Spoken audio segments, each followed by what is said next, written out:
allt klárt inn í ok.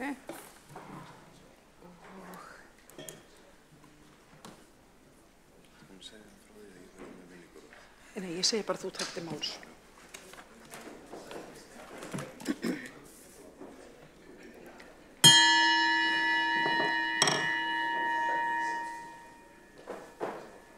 Fundur settur í borgarstjórn þriðjudaginn 18. júní.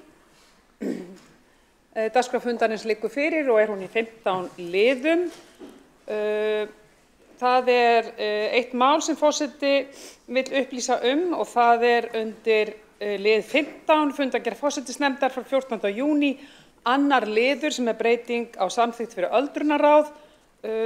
Forseti leggur til að því máli verði frestað.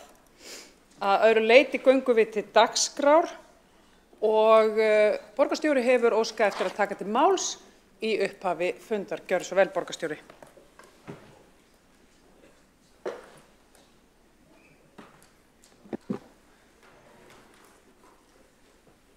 Forseti, ágæta borgarstjórn, áður en gengið til formlegrar dagskrár vil ég biðja borgarstjórn að minnast Eljar Katrínar Guðmundsdóttur, fyrrverandi borgarritara sem lést 13. júní síðastliðinn aðeins 59 ára að aldri eftir að hafa glímt við Alzheimer-sjúkdóminn í nokkur ár. Elli var lögfræðingur að mennt og starfaði hjá Alþjóðabankanum í Washington DC áður en hún flutti heim árið 2002 og hóf störf hjá Reykjavíkurborg. Þar stýrði hún fyrst umhverfis- og samgöngumálum. Hún gegndi ýmsum stjórnunarstöðum hjá borginni og var meðal annars sviðsstjóri umhverfis- og samgöngusviðs. Árið 2011 var hún ráðin borgarritari. Elli Katrín hafði brennandi áhuga á umhverfismálum og var frumkvöðull á mörgum sviðum þess málaflokks hjá Reykjavíkurborg. Hún gegndi ýmsum trúnaðarstörfum og sat meðal annars í stjórnarskrárnefnd sem skipuð var af Alþingi árið 2010 og satt jafnframt í fjölda annarra starfshópa og nefnda. Elli Katrín greindist með forstig Alzheimer-sjúkdóms aðeins 51 árs gömul. Hún var ötull málsvari einstaklinga með Alzheimer-sjúkdóm og hvatti til opinskárar umræðu sjúkdóminn. Árið 2017 hélt Elli Katrín erindið þegar minnið hopar á fræðslufundi íslenskrar erfðagreiningar og vakti það mikla athygli. Hún hlaut riddarakross fyrir störf á opinberum vettvangi og framlag til opinskárar umræðu Alzheimer. Elli Katrín fæddist í Reykjavík 15. september 1964. Eftirlifandi eiginmaður Eljar Katrínar Magnús Karl Magnússon, prófessor við Læknadeild Háskóla Íslands. Þau eiga 2 börn, Ingibjörgu og Guðmund. Ingibjörg og sambýliskona hennar, Beatrice Eriksson, eiga 4 vikna son, Almar Eli. Fyrir hönd borgarstjórnar sendi ég fjölskyldu og vinum Eljar Katrínar innilegar samúðarkveðjur leið og ég þakka henni fyrir sitt framlag í þágu borgarbúa og samfélagsins alls. Ég bið borgarstjórnar rísa úr sætum og minnast hennar.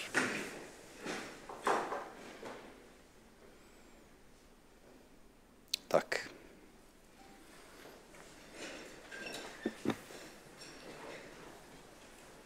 Takk fyrir þetta, borgarstjóri.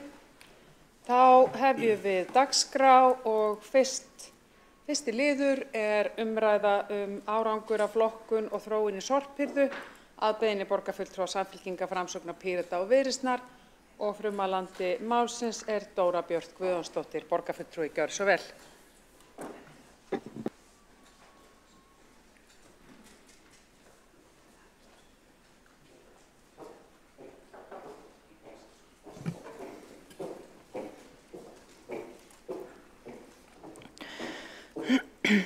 Forseti. Ég ætla að fjalla hér árangur vegna breyttrar sorphirðu og breytingar í úrgangsmálum undanfarin ár. Enda af miklu að taka. Það hafa verið stórar breytingar, miklar breytingar og mikilvægar breytingar í þá umhverfisins sem vert að tala hér á þessum vettvangi. Fyrst ætla ég að byrja á byrjuninni. Þetta snýst auðvitað allt úrgangspíramídan og hringrásarhugsunina. Úrgangspíramídin settur fram í lögum meðhöndlun úrgangs. Okkar fyrsta skref á alltaf að vera að reyna að koma í veg fyrir að úrgangur verði til og það gert með úrgangsforvörnum.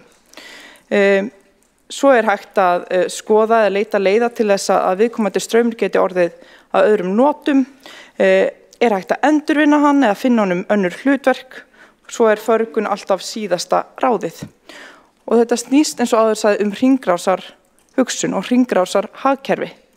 Og þetta það sem hringrásar hagkerfi snýst þar sem að við erum að tala hvernig við förum með auðlindir okkar, að við séum að nýta þær vel og reyna að koma þeim aftur í þessa hringrás ef mögulegt Og þetta byggir líka allt á samþykktri stefnumörkun borgar- og sveitafélaga á höfuðborgarsvæðinu en líka lögum. Og þetta nú ástæðan fyrir því að við erum að standa í þessu öllu saman. En jæja, hér Gaia. Í ágúst 2020 tók ný gas- og jarðgerðarstöð höfuðborgarsvæðisins til starfa og hlaut hún nafnið Gaia. Og ástæða þess að ég byrjaði að tala Gaiu að hún forsenda fyrir breyttri sorphirðu og breyttri flokkun. Og Gaia líka mikilvægt samstarfsverkefni sveitafélaga á höfuðborgarsvæðinu. Gaia markaði stór skref í umhverfismálum á höfuðborgarsvæðinu. Tók, eins og áður sagði, til starfa 2020 og markaði stór skref og þar metangas og molta unnið úr matarleifum sem sérsafnað á höfuðborgarsvæðinu. Helsti ávinningurinn af því verulegur samdráttur í losun gróðurhúsalofttegunda og nýting þeirra næringarefna sem felast í matarleifum okkar. Þetta hringrásar hagkerfið að störfum. En Gaia á sér töluvert lengri aðdraganda. Árið 2003 voru innleidd lög í gegnum EES-samningin meðhöndlun úrgangs og voru markmið með þessum lögum að mynda hringrásar hagkerfi. Í svæðisáætlun fyrir meðhöndlun úrgangs frá 2005 voru ávarpaðar mögulegar aðgerðir til að minnka urðun lífræns úrgangs og var fjallað 3 lausnir, brennslu, gasgerðarstöð og jarðgerðarstöð. 2009 var svæðisáætlun meðhöndlun úrgangs uppfærð og var í þessari áætlun kveðið fastar að minnkun urðunar og lífrænum úrgangi og gert ráð fyrir að framkvæmdir við byggingu gasgerðarstöðvar myndi gerast árið 2010 og að hagkvæmni brennslustöðvar og jarðgerðarstöðvar verði könnuð. Efnahagshrunið 2008 olli hins vegar frestun á fjárfestingum og einnig minnkaði sorpmagn í kjölfar þess, sem náði ekki sömu hæðum og fyrir hrun fyrr en árið 2017. Og í kjölfarið var farið áfram með undirbúning byggingar gas- og jarðgerðarstöðvar Sorpu og hófst hann af alvöru árið 2014 og fór af stað af fullum krafti. Framkvæmdir hófust svo árið 2019 og var Gaia opnuð formlega í júlí árið 2020 og tók því framkvæmdunum 16 mánuði. Gaia skapaði forsendur fyrir sérsöfnun lífræns úrgangs og við erum hér komin allan hringinn. Molta tilkomin vegna þess að nú búið að klára innleiðingu á breyttri sorphirðu með sérsöfnun lífræns úrgangs. Sumardeginu fyrsta síðastliðinn var fagnað var verið að fagna þessu og fyrstu uppskerunni af næringaríkri moltu í Gaia og hún var boðin upp á ókeypis moltu og í opið hús. Sveitafélögin og Sorpa þökkuðu með þessu fyrir góðan árangur við flokkun á matarleifum og buðu íbúðum moltu endurgjaldslaust á völdum stöðum í maí og júní. En molta verður áfram í boði endurgjaldslaust á endurvinnslu stöðum. Íbúar höfuðborgarsvæðisins og nágrennis flokkuðu 10.500 tonn af lífrænum úrgangi á síðasta ári. Það alvöru árangur. En áfram höldum við fyrir þetta fengum við umhverfisviðurkenningu.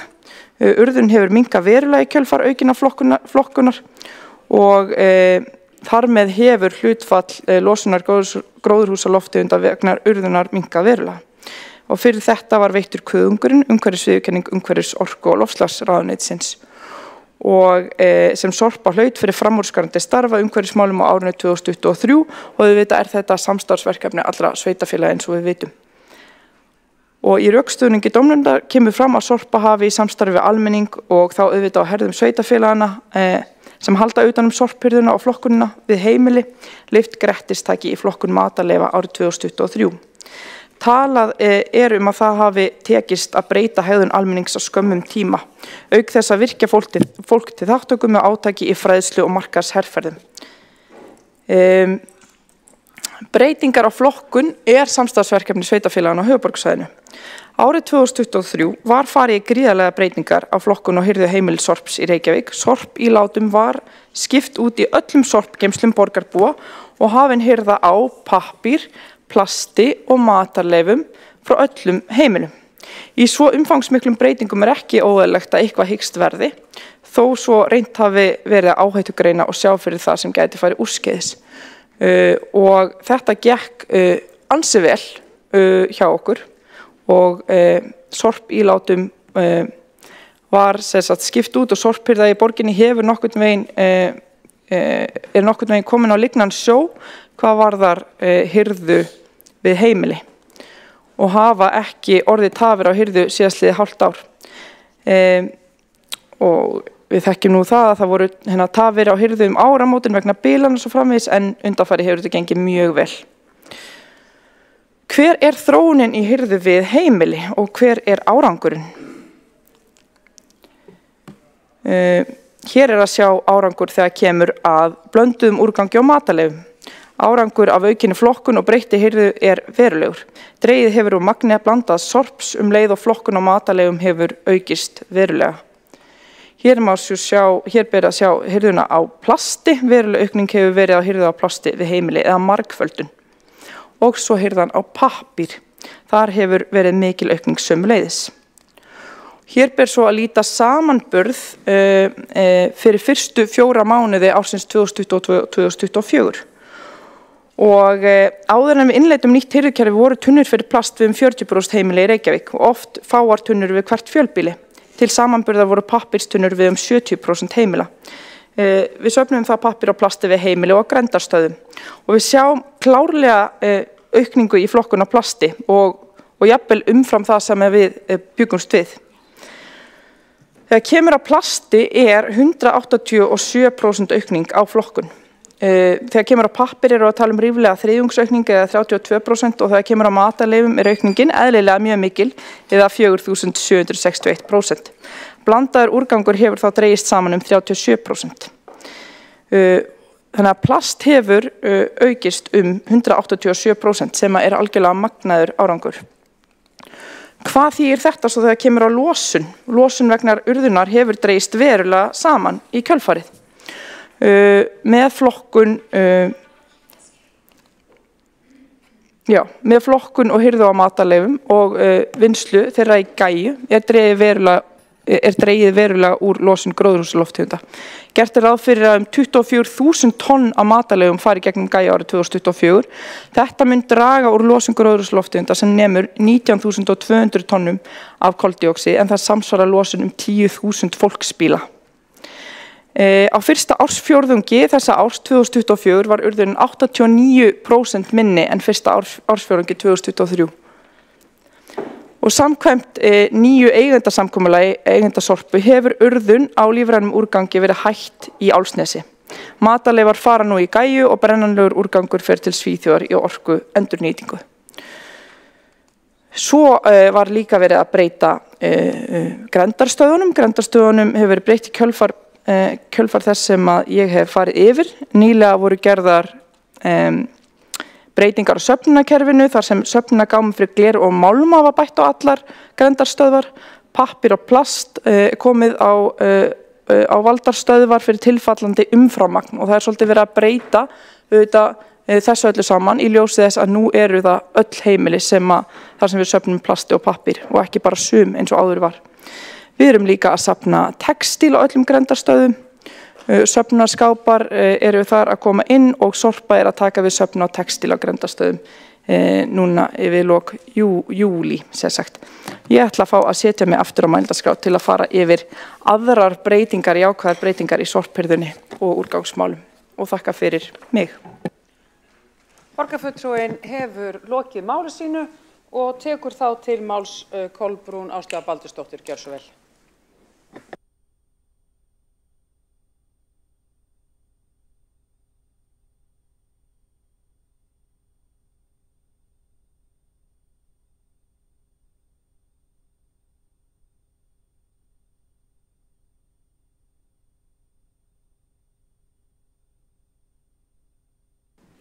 Forseti, ágæta borgarstjórn, ég ætla nú kannski ekki alveg að koma svona snemma, ég ætla nú meira að heyra svolítið hvað fólk hefur að segja í salnum en allt í góði.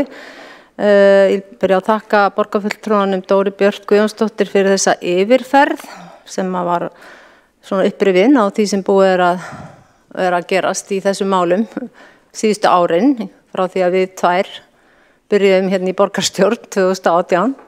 En ég man þó að 2019 var Flokkur fólksins með tillögum flokkun af þessu tagi og hérna þá kom það aldeilis ekki til greina og þótti frekar bara pínu svolítið fyndin tillaga, ég man rétt, en nú þessum árum seinna þetta gerast með flokkunarkerfið og það hefur var góð ákvörðun en gengið á ýmsu sannarlega og sumt þetta bara einfaldir byrjunarörðuleikar ef til vill.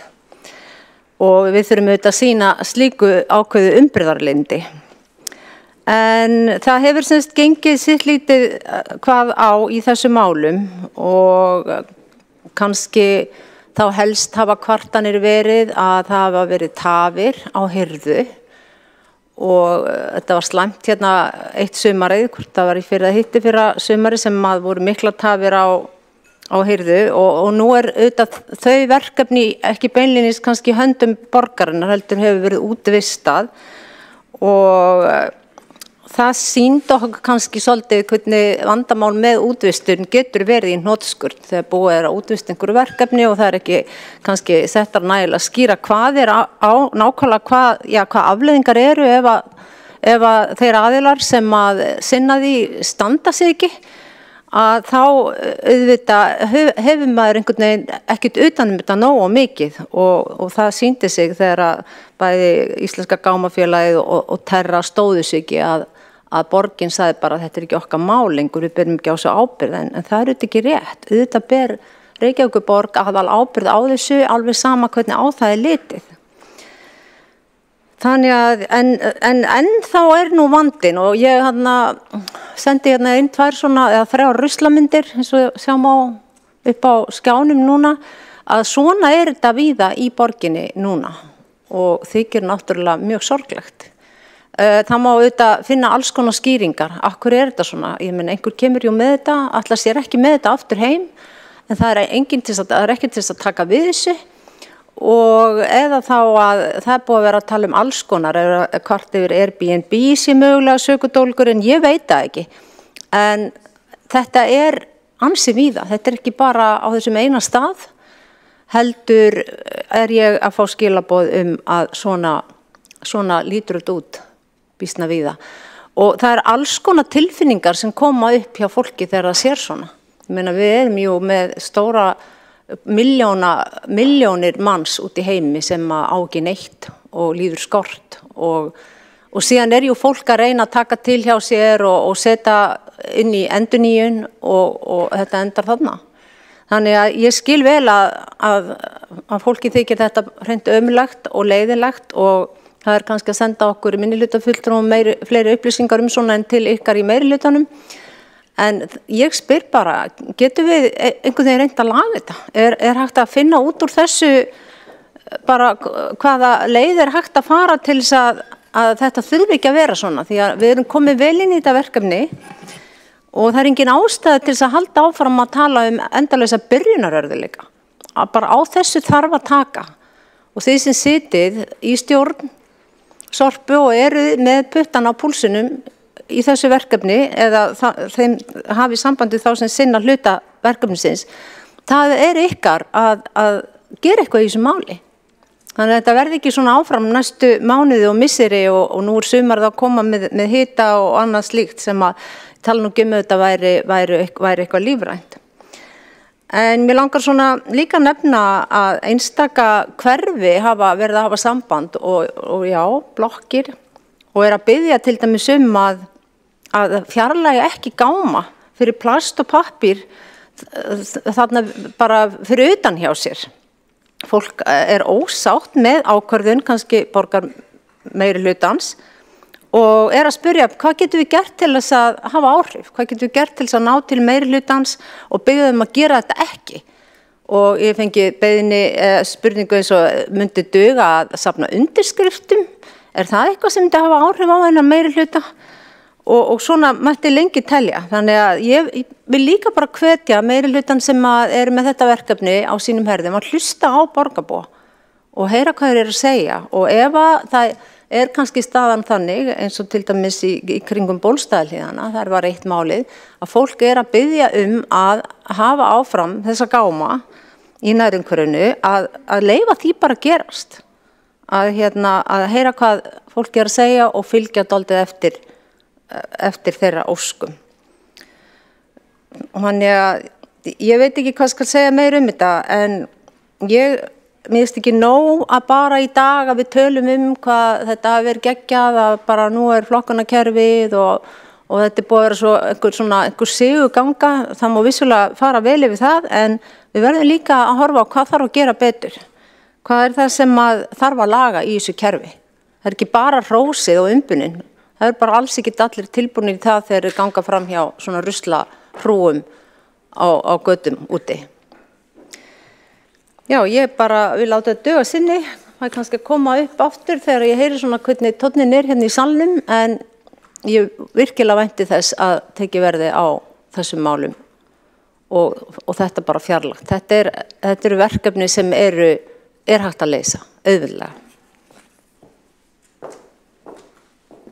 Borgarfulltrúinn hefur lokið máli sínu, tekur þá til máls Alexandra Briem, borgarfulltrúi, gjörðu svo vel.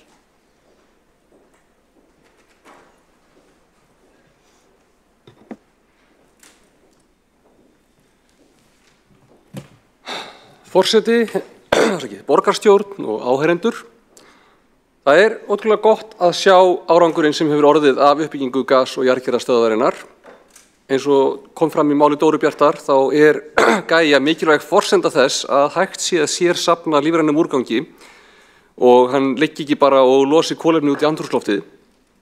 Það skiptir líka máli að þegar hann urðaður, lífræn úrgangur, þá ekki hægt að treysta á það að hann haldi sig þar. Hann losar samt og hann verður líka að ákveðinni næringu sem býður upp á fjölgun máva og rotta og fleira sem kannski ekki endilega gaman að hafa í nánu sambýli við borgarsamfélagið. En fyrst og fremst það náttúrulega kolefnissporið sem við höfum áhyggjur af. Það hins vegar til lítils að sérsafna lífrænum úrgangi ef við höfum ekkert annað að gera við hann. Ef við hefðum til dæmis byrjað að sérsafna lífrænum úrgangi áður en að við höfðum gas- og jarðgerðarstöðina tilbúna, þá hefðum við á endanum þurft að setja það bara einhvern veginn í sömu hólu og allt hitt. Og þá myndi ég ímynda mér að íbúar hefðu misst trúna á því að vera flokka og misst trúna á því að það skipti einhverju máli. Þannig að þegar að stöðin svo tilbúin, þá hefðu þau ekki viljað taka þátt í því. Þannig að ég held að það hafi verið rétt skref að keyra þessa sérsöfnun í gang þegar að við vorum komin með búnaðinn til þess að gera eitthvað við það sem við sérsöfnuðum. Það skiptir bara máli upp á það að hafa almenning með sér og upp á það að fólk sé að nota það sem við erum að setja út. Það skiptir máli að hafa gas- og jarðgerðarstöðina. Þetta var ekki í upphafi víst að þetta myndi fara svona vel. Þó að borgarstjórnin á þeim tíma hafi lýst efasemdum, þá var fólk sem raunverulega trúði því að það væri að gera flokkunina alfarið sjálfvirka og það, eins og hefur komið í ljós, náttúrulega bara ekkert raunhæft með núverandi tækni og jafnvel þó það væri hægt ekki æskilegt að taka ábyrgð einstaklingsins á að flokka eigið sorp alveg út fyrir sviga. Við viljum auðvitað að fólk hafi ákveðna meðvitund og taki þátt með einhverjum hætti í því að gera þetta. En núna þetta farið að sanna sig. Við erum komin með góða uppskýru af nothæfri og góðri moltu og höldum bara áfram með þessari vegferð. Næsta skref í sorphirðunni, svona stóra skrefið, auðvitað að meta það hvert við förum í förgun efnis sem ekki hægt að endurnýta eða endurvinna eða breyta í moltu. Akkurat núna eitthvað af því ennþá urðað í Álfsnesi en mikið sent til brennslu í Svíþjóð, en til lengri tíma nokkuð víst að það borgar sig að koma upp innlendri sorpbrennslu. Og þá þurfum við bara að skoða með hvaða hætti skynsamlegast að gera það. Það fyrir séð að verð fyrir brennslu í nágrannalöndum stefnir í að fara hækkandi á næstu árum og þegar að það gerist þá væri komin freisting að senda það lengra í burtu til kannski staða sem að laun eru lægri en líka þar sem að reglugerðir eru ekki jafn strangar, þar sem að eftirlit með að það sé raunverulega verið að gera það við sorpið sem að við erum að kaupa sé gert. Þannig að ég held að við ættum að vera að stefna í það að koma upp innlendri sorpbrennslu og þá væntanlega í sem stærstu samstarfi innanlands til að nýta bara stærðarhagkvæmni og þá það er komin ákveðin grunnvinna hjá Sorpu í að greina sviðsmyndir. Ég held að á næstu misserum munu við þurfa að taka bara ákveðin skref í þessu og þá er bara mikilvægt að hafa sem flest sveitarfélög og helst ríkið með í þeim áætlunum. Af því að það skiptir máli að við getum komið lífrænum úrgangi á sinn stað og líka að sveitarfélög sem hafa kannski ekki sína eigin sjálfstæðu möguleika á að reisa gæju eða brennslu eða eitthvað svoleiðis hafi eitthvað að gera við sitt efni og neyðist ekki til þess að bara urða það. Ég veit af sveitarfélögum út á landi þar sem að þau henda lífrænum úrgangi og afgöngum úr matvælaframleiðslu eða sjávarútvegi bara með hætti sem þau rauninni mega ekki bara af því að þau veit ekki hvað annað þau að gera. Þau hafa ekki aðgang að okkar kerfum, eru ekki aðilar að þeim, hafa ekki góða urðunarstaði sjálf og í rauninni bara veit ekki hvað þau eiga til bragðs að taka. Þannig að það er mikilvægt líka að innvinkla sem flesta aðila í þessi kerfi til þess að geta gert þetta vel. Við erum líka að sjá það, ég hef allavega heyrt sögur þess efnis að einhverjir hafi stundað það að koma með úrgang utan höfuðborgarsvæðisins og umpakka einhvers staðar innan höfuðborgarsvæðisins og reyna svo að koma því í urðun í Álfsnesi sem á ekki að vera fyrir það. Þannig að allt samstarf að gera þetta vel og bara passa það að gjaldskráin sé sanngjörn og samræmd þannig að það verði aldrei þægilegast og ódýrast að annarkvort smygla einhver í urðun eða gera eitthvað bara í laumi einhvers staðar á fjallabæki þar sem enginn sér eða eitthvað, þeir hvatar séu sem minnst til staðar. Þurfum að gera þetta vel og til þess að það sé hægt að gera þetta vel þá þurfum við svolítið að gera þetta saman og ég held að það sé næsta verkefni hjá okkur í þessu.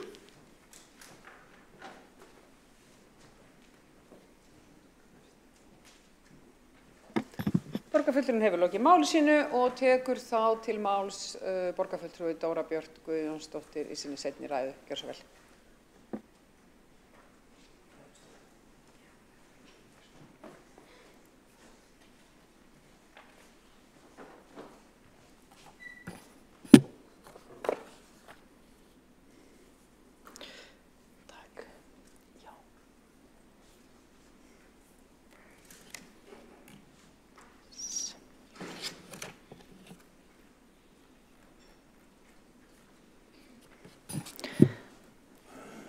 Forseti, ég kem hér upp í aðra ræðu mína þar sem að það var af nógu að taka og ég náði ekki að gera því öllu skil í fyrir ræðu eins og eðlilegt er og ég því mættinga aftur.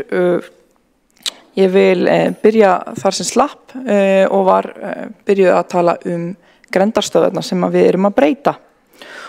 Og hér var talað á undan mér að það væri það væru íbúar sem væri ekki ánægðir með það að það sannarlega verið að breyta plasti og pappír í grenndarstöðunum en það eru auðvitað út af því að eins og áður sagði þá var verið að safna plasti við 40% heimila og 70% heimila var verið að safna pappír, nú erum við að safna við öll heimili og það er það sem okkur er skylt að gera. Því er hugmyndin með grenndarstöðunum einungis að það sé umframmagn og því er verið að vinna með svona minni og stærri stöðvar en auðvitað búið að greina aðgengi að þessum stöðvum og þá að vera ágætis aðgengi frá öllum heimilum að þessum stöðvum og að því sögðu þá erum við auðvitað að bæta við textílgámum á allar stöðvar sem sagt og málmgámum sem ekki var áður allstað. Það er búið að meira en tvöfalda fjölda þeirra stöðva þar sem málmi er safnað og þannig að þetta eru jákvæðar breytingar í mörgum skilningi og auðvitað tekur tíma að innleiða svona breytingar og einhverjum finnst óþægilegt að missa út grenndarstöðvarnar en núna hefur gengið mjög vel að hirða við heimili og við vorum að lenda þarna í ákveðnum toppum og ákveðnum núningum vegna þess að við vorum að gera þessa stærstu breytingu á sorphirðu sem að hefur verið gerð held ég bara svona allavega í áratugi og við erum að sjá að það hefur lukkast vel hjá okkur. En ég vil halda áfram, við erum hér með tækninýjungar og auki eftirlit með losun grendarstöðva og hér var mynd á þann af grendarstöð þar sem var of mikið af efni fyrir utan og þau eru þetta vondmál. Það snýst nú líka það að fólk stundum að setja þar efni sem á ekki heimaðar. En við erum hins vegar núna komin í nýjan samning, nú verða gámarnir allir búnir skynjurum og sem nema hvenar gámar verða fullir og ætti því að fækka verulega tilfellum þar sem gámar yfirfyllast. Í nýjum samningi eru sömulegis ákvæði févíti séu gámar ekki losaðir áður en þeir fyllast. Þá dregst það frá samningsverði og við erum líka að breyta sorphirðunni og efla hana samhliða þessum breytingum. Við erum búin að gera og efla verulega bílakost sorphirðunar sem dregur úr líkum á því að sorphirða tefjist vegna bílana og það gefur okkur færi á auka hirðutíðni á pappír og plasti. Árið 2023 voru keyptir 5 nýir sérhæfðir hirðubílar, nú í maí 2024 bættust við 3 til viðbótar. Borgarráð hefur sömuleiðis samþykkt kaupa 2 til viðbótar sem vonir á byrjun næsta árs. Þannig hefur hirðubílum fjölgað og flotinn yngri sem dregur úr líkum á bílunum og gefur færi á að hafa eldri bíla til taks sem varabíla og þess vegna vonum við nú að þetta gangi snurðulust fyrir sig að mestu næstu mánuði. Til skoðunar að auka hirðutíðni á pappír og plasti í Reykjavík. Aukin hirðutíðni og fleiri hirðuumferðir eykur sannlega kostnað en hann hins vegar ekki línulegur við fjölda ferða þar sem íbúar geta með aukinni hirðutíðni fækka sorpbílátum sem gerir yfirferðina hraðari. Með aukinni hirðutíðni þurfa íbúar ekki að fjölga sorpbílátum og koma þeim þá betur fyrir núverandi geymslum þar sem að stundum ekki nægt pláss. Til samanburðar pappír og plasti losað 3. hverja viku í Reykjavík líkt og í Garðabæ, Mosfellsbæ og Seltjarnarnesi. Hirðutíðnin aðra hverja viku í Kópavogi en 4. hverja viku í Hafnarfirði. Hirða á matarleifum og blönduðu sorpi svo sami í öllum sveitarfélögum aðra hverja viku. Ég vil bæta við varðandi grenndargámana að þessi breyting sem eru orðið út á öllu höfuðborgarsvæðinu. Það alltaf verið að tala Reykjavík og Reykjavík og þeir svo ósáttir. Þetta samræmt kerfi. Svo að það fylgir nú sögunni. Við erum fljótlega að farast að prófanir á skynjurum í djúpgámum við heimili. Ætlunin að meta hvort ekki megi ná nokkurri hagræðingu í losun djúpgáma með að losa það eftir magni frekar en fastri hirðutíðni. Og við vitum það auðvitað með færri losunum og bestun á hirðuleið má lækka hirðugjöld mögulega þá þessara húsfélaga og sorphirðugjöldin geta þá tekið mið af magni úrgangs í samræmi við mengunarbótaregluna. Við erum búin að koma upp nýju og bættu sorphirðu dagatali í kjölfar þessara breytinga á hirðu við heimili og það nú svo að það búið að bæta við upplýsingum hvenær næst losað, hvenær síðast losað, fjarlægð að næstu grenndarstöð og hvað úrgangsflokkar losaðir á þeirri stöð og þetta frábær þjónustubót. Annað áhugavert verkefni snýr að tilraunaverkefni hringrásarstöð uppi í Gerðubergi og þar að ræða frí búð viðgerða kaffi og vinnustofur, tilraunum með söfnun á ákveðnum úrgangsflokkum og safna reynslu af rekstri hringrásarstöðar sem að erlendri fyrirmynd mjög spennandi verkefnið. Ég hef hér rakið þær risastóru breytingar og jákvæða þróun í úrgangsmálinu Reykjavík og nágrenni undanfarin ár. Þær hafa skipt verulegum máli þegar kemur að því að draga saman losun gróðurhúsalofttegunda. Ég vil þakka starfsfólki öllu kærlega fyrir þessa mikilvægu vinnu. Takk. Borgarfulltrúinn hefur lokið máli sínu. Það sem borgarfulltrúinn frumalandi í málinu hefur borgarfulltrúi möguleika á 3. og loka ræðu. Ég vildi bara upplýsa það. En einn hefur óskað eftir að koma í andsvar og það Marta Guðjónsdóttir, gjörðu svo vel. Forseti, ágætu borgarfulltrúar, hér var nefnt að það væri staðið til að koma á nýju sorphirðudagatali. Við þekkjum það sorphirðudagatal sem hefur verið við lýði allengi og hefur sjaldan staðist og tunnur verða yfirfullar við heimili og grenndargámar verða yfirfullir. Ég svona bara veltiði fyrir mér hvort að þetta sé enn ein glærusýningin sem við sjáum eða hvort að þetta sé staðreynd að þetta komist í gagnið og ef svo hvenær það myndi vera. Og kannski aðeins að fá nánari skýringar á áræðanleika þessa sorphirðudagatals sem í vandum.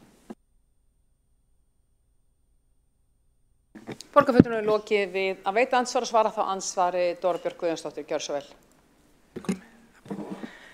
Forseti, það auðvitað í loftinu nýtt sorphirðudagatal nú þegar og þar sem að þessar upplýsingar koma fram og ég mæli með því að nýta sér það. Það er mjög gagnlegt. Sömuleiðis þá skils mér að það er nú að koma uppfærð útgáfa af því.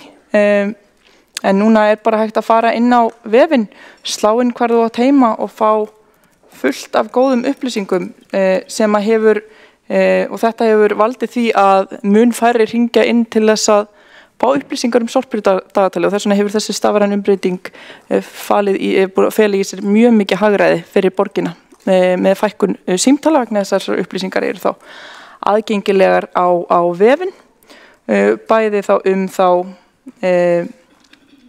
hvar er næsta grenndarstöð og hvenær tunnur verða næst tæmdar og svo á að vera líka skilt mér hvenær það var síðast tæmt. Það er þá kannski næstu uppfærslu en þetta er allavega allt á fleygiferð og búið að setja út stórauknar upplýsingar. Borgarfulltrúinn hefur lokið við að svara andsvari og veitir þá andsvari öðru sinni Marta Guðjónsdóttir, gjörðu svo vel. Forseti, ágætu borgarfulltrúar, eitt eru upplýsingar, annað eru framkvæmdir.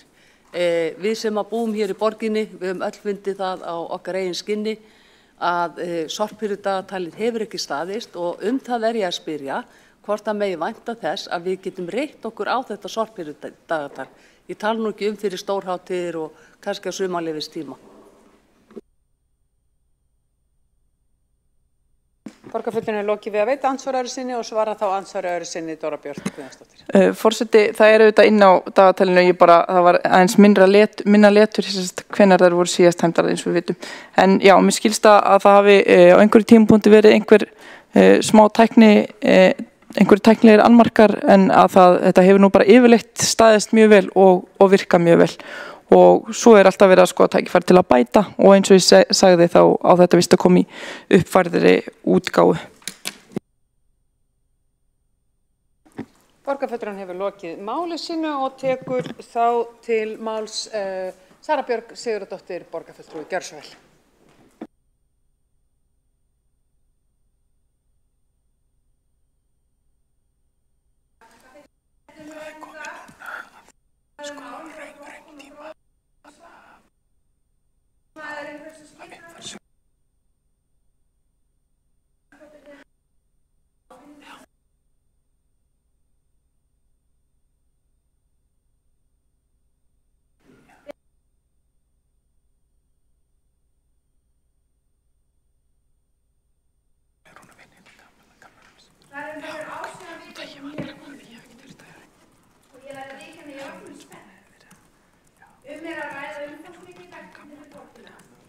Komu hnökrar, já. Sumir fengu rangar tunnur afhendar, bilanir á búnað ulluseinkunum í sorphirðu og rusl safnaðist upp. En svo hrökk tannhjólið í gang. Við sjáum öll hvað þjónustan er mikilvæg enda finnst flestum sorp og sorplykt vera vond. Þetta var líka tímamótaskref fyrir okkur eða sem neytendur að breyta venjum okkar og vinnulagi, sérstaklega fyrir þau sem ekki höfðu flokkað sorp áður. Svo er flokkunin mjög viðamikið umhverfismál en með réttri flokkun er ekki bara hægt að minnka sóun, heldur líka endurnýja verðmæti í stað þess að henda þeim og á sama tíma skapa önnur ný. Spáum í það. Magnaði lifa tíma þar sem sorp, ruslið, úrgangur eru skilgreind sem verðmæti, að sorp býr til ný verðmæti. Það er svo stutt síðan okkur fannst sjálfgefið að hafa opna ruslahauga, henda steypu, afgangum út í sjó, moka holur á gersniði fyrir bílhræ og rafgeima. Upp á 1960 fóru amma mín og afi, sem voru búsett í Hrísey, með sorpið sitt út í sjó. Áður en opni ruslahaugar voru til. Svo man ég sjálf eftir ruslahaugunum í Guðnesi, kannski fyrir svona 40 árum, opnir haugar, mávaherinn svífandi yfir, lyktina, gulu slikina sem lá yfir öllu og fjúkandi rusl. Frekar svona ógeðfellt í minningunni. Þegar við horfum á sjávarútveginn, hvernig hann hefur þróast í tímans rás, þá hefur auðlindanýting alltaf verið ofan á hvar sem stigið niður fæti. Á sama tíma og íbúar hentu rusl út í sjó við Hrísey var fiskurinn hins vegar gjörnýttur. Flakaður, fristur, í dag er hann sendur ferskur úr landi. Beinhreinsaður, afskurður fór í hakkavél, var það marningi sem endaði fiskinökum í Bretlandi, restin var brennd og mjölið notað sem fóðubæti fyrir skepnur. Nýsköpun í verðmætum fisksins enda síðan í fyrirtækjum eins og Kerecis sem hefur nýtt sér fiskróð sem plástur og vond sár. Við sem samfélag höfum alltaf borið ómælda virðingu fyrir fiskiafurðum og umgengt þessa auðlinda virðingu og nærgætni. Þegar ég vann í frystihúsinu fermingarári mitt voru bónusgreiðslur fyrir nýtingu. Afurðin var vigtuð inn og aftur út. Við afföll minnkaði bónusinn og nýgræðingar í þjálfur eins og ég vorum ekkert sérstaklega vinsælir sumarstarfsmenn. Auka greiðslur fyrir bestu mögulegu nýtingu á hráefninu umfram allt. Þannig var okkur kennt að bera virðingu fyrir auðlindinni, hráefninu, verðmætinu sem fólst í fisknum. Forseti, ágæta borgarstjórn, nú vil ég að við setjum sorpið í stað fisksins inn í þessa frásögn, inn í rusli sem gengur undan okkur. Mörgum áratugum eftir að auðlindanýtingu fiskafurða þá erum við loksins komin á sama stað með úrganginn okkar. Markviss flokkun einmitt að bera virðingu fyrir því hvernig við skilum af okkur ruslinu. Að það skiptir máli hvernig við flokkum, þannig að hægt verið að nýta ólíkar afurðir, ólíka framleiðslu í ólík verðmæti. Molta eina af þessum mögnuðu verðmætum sem falla til við flokkunina. Þau sem hafa haldið moltu vita hvað hún mögnuð og skemmtilega. Bara það að safna saman matarafgöngum ásamt grasi og öðrum lífrænum efnum sem falla til við heimilisaldið og koma fyrir í kassa út í garði og með tímanum kemur áburður á daglegu rusli sem fellur til og fyrir vikið þá minnkar ruslið til muna. Þess vegna hringrásargarðurinn í Álfsnesi svo mikilvægur en þar munu fyrirtæki skiptast á gæðum og þannig verður rusl eins annars auðlind. Auðlindastraumur fallegt orð. Hvað einn fiskur hefur skapað marga ólíka auðlindastrauma mun rusli gera það líka. Tækifærin eru óþrjótandi bæði í hvernig við þróum hringrásargarðinn, hann verður eldur í takt við þarfir og framtíðar áform og þeirra nýsköpunarfyrirtækja sem sjá sér hag í því að búa til ný verðmæti úr hráefni eða orku sem að annars færi aflögu. Í dag myndi engum dett í hug að henda ruslinu sínu út í sjó. Við höfum náð langt í land að bera virðingu fyrir fiski og nú erum við á sömu braut með sorpið okkar. Tölum ruslið upp og alla auðlindanýtingu enda á framtíð komandi kynslóða mikið undir. Eins rusl annars gull.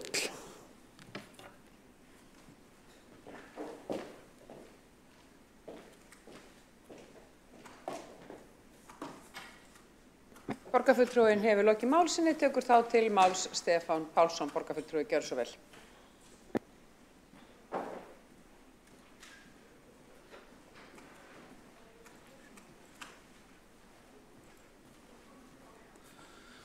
Forseti, ágæta borgarstjórn, það sjálfsagt að þakka fulltrúum meirihlutans fyrir að setja þetta mál á dagskrá. Segir kannski sína sögu það hvað tekist hefur að svona landa vel þeim breytingum sem að hafa orðið á sorphirðunni, hversu svona rólegar þessar umræður hér eru með það sem maður hefur kannski séð fyrir sér fyrir fáeinum mánuðum síðar þegar að umræður sorphirðu íttu týndum köttum úr efstu sætum á hverfa síðum samfélagsmiðla. Það þó þannig að með þennan mikilvæga málaflokk, hann ekkert alltaf til vinsælda fallinn í pólitík, oddviti minnar hreyfingar lenti nú í allmörgum slæginum á meðan á uppbyggingu gæjuverkefnisins stóð en þeim ánægjulegra að sjá að við séum að komast á góðan stað. Í raunum að segja að þessi saga sé öllu lengri heldur en rakin var í framsöguræðu borgarfulltrúa Dóru Bjartar Guðjónsdóttur því að í rauninni hugsunin það að sorp Reykvíkinga yrði að efni sem að nýta mætti til ræktunar hana má rekja meira en 70 ára aftur í tíman. Þegar að sorpeyðingarstöðin var sett upp á Stórhöfða og tekin í notkun 1958 eftir langan aðdraganda, að þá var lykilatriði í hugsuninni þar að framleiða áburð, svokallaðan skarna. En þar kom það í rauninni í bakið á mönnum að þar var lagt upp með það að flokka á hinum endakeðjunar. Að taka bara við öllu draslinu óflokkuðu frá heimilum og síðan myndi tæknin eða mannshöndin duga til þess að ná því nýtanlega frá hinu. Og fljótlega kom í ljós að slæm umgengni og eiginlega kannski enn frekar bara markaðsþjóðfélagið með fjöldaframleiðslu, með nýjum efnum, með plasti sem að jókst í sífellu, gerði það að verkum að þessar vonir brugðust og skarnin varð úthrópaður og ærulaus á skömmum tíma. Þannig að það þarf að undirbúa vel tæknibreytingar og það nú kannski svona það sem til að læra af því sem að hér gerðist og var gert til þess að við getum þó tekið þá reynslu áfram í aðrar tæknibreytingar og skipulagsbreytingar í framtíðinni. Þá má segja að það hefði verið mjög æskilegt ef að ákvörðunin það hvert skildi fara, hvert stefna skildi hefði verið tekin töluvert fyrr heldur en raunin varð, þannig að í skilmálum, í reglugerðum hefði það legið fyrir miklu fyrr. Það sem hér stendur sem stjórnarmaður í húsfélagi var fyrir ekki nema 4 árum. Stóðum við frammi fyrir því að taka lóðina okkar í gegn og höfðum þá hug á því að leysa sorpmálin til lengri tíma, setja þar upp sorpgerði.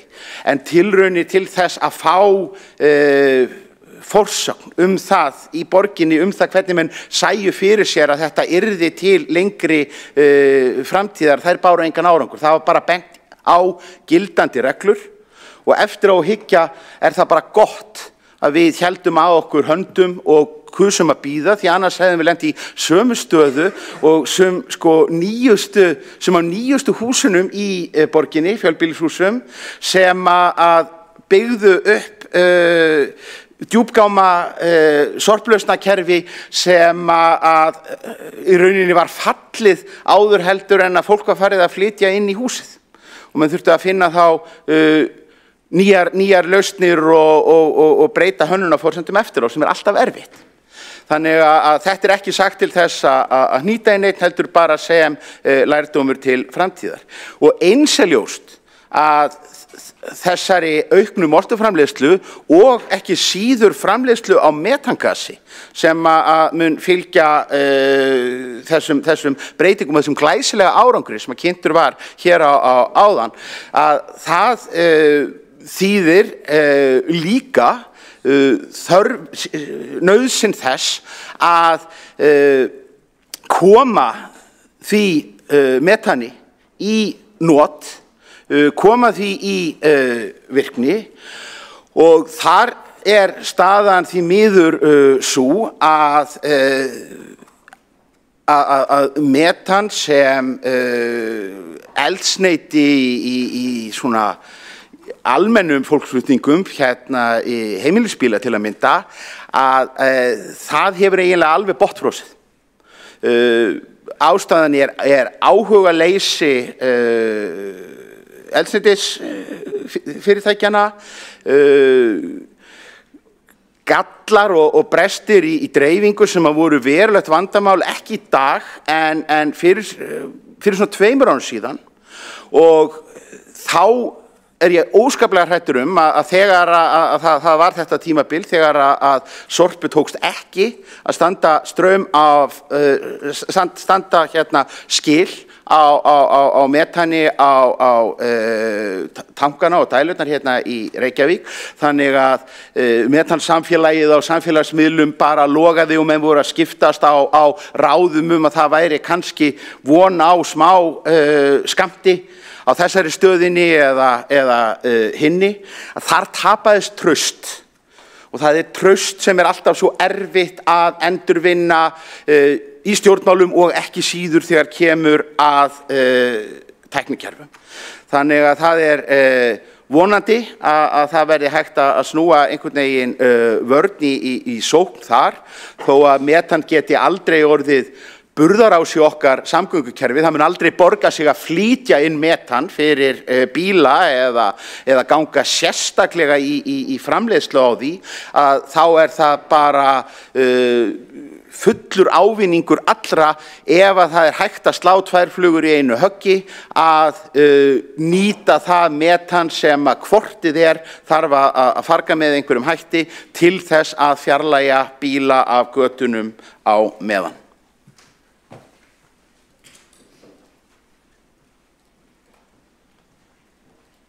Borgarfulltrúinn hefur lokið mál sínu og tekur þá til máls Kjartan Magnússon, borgarfulltrúi.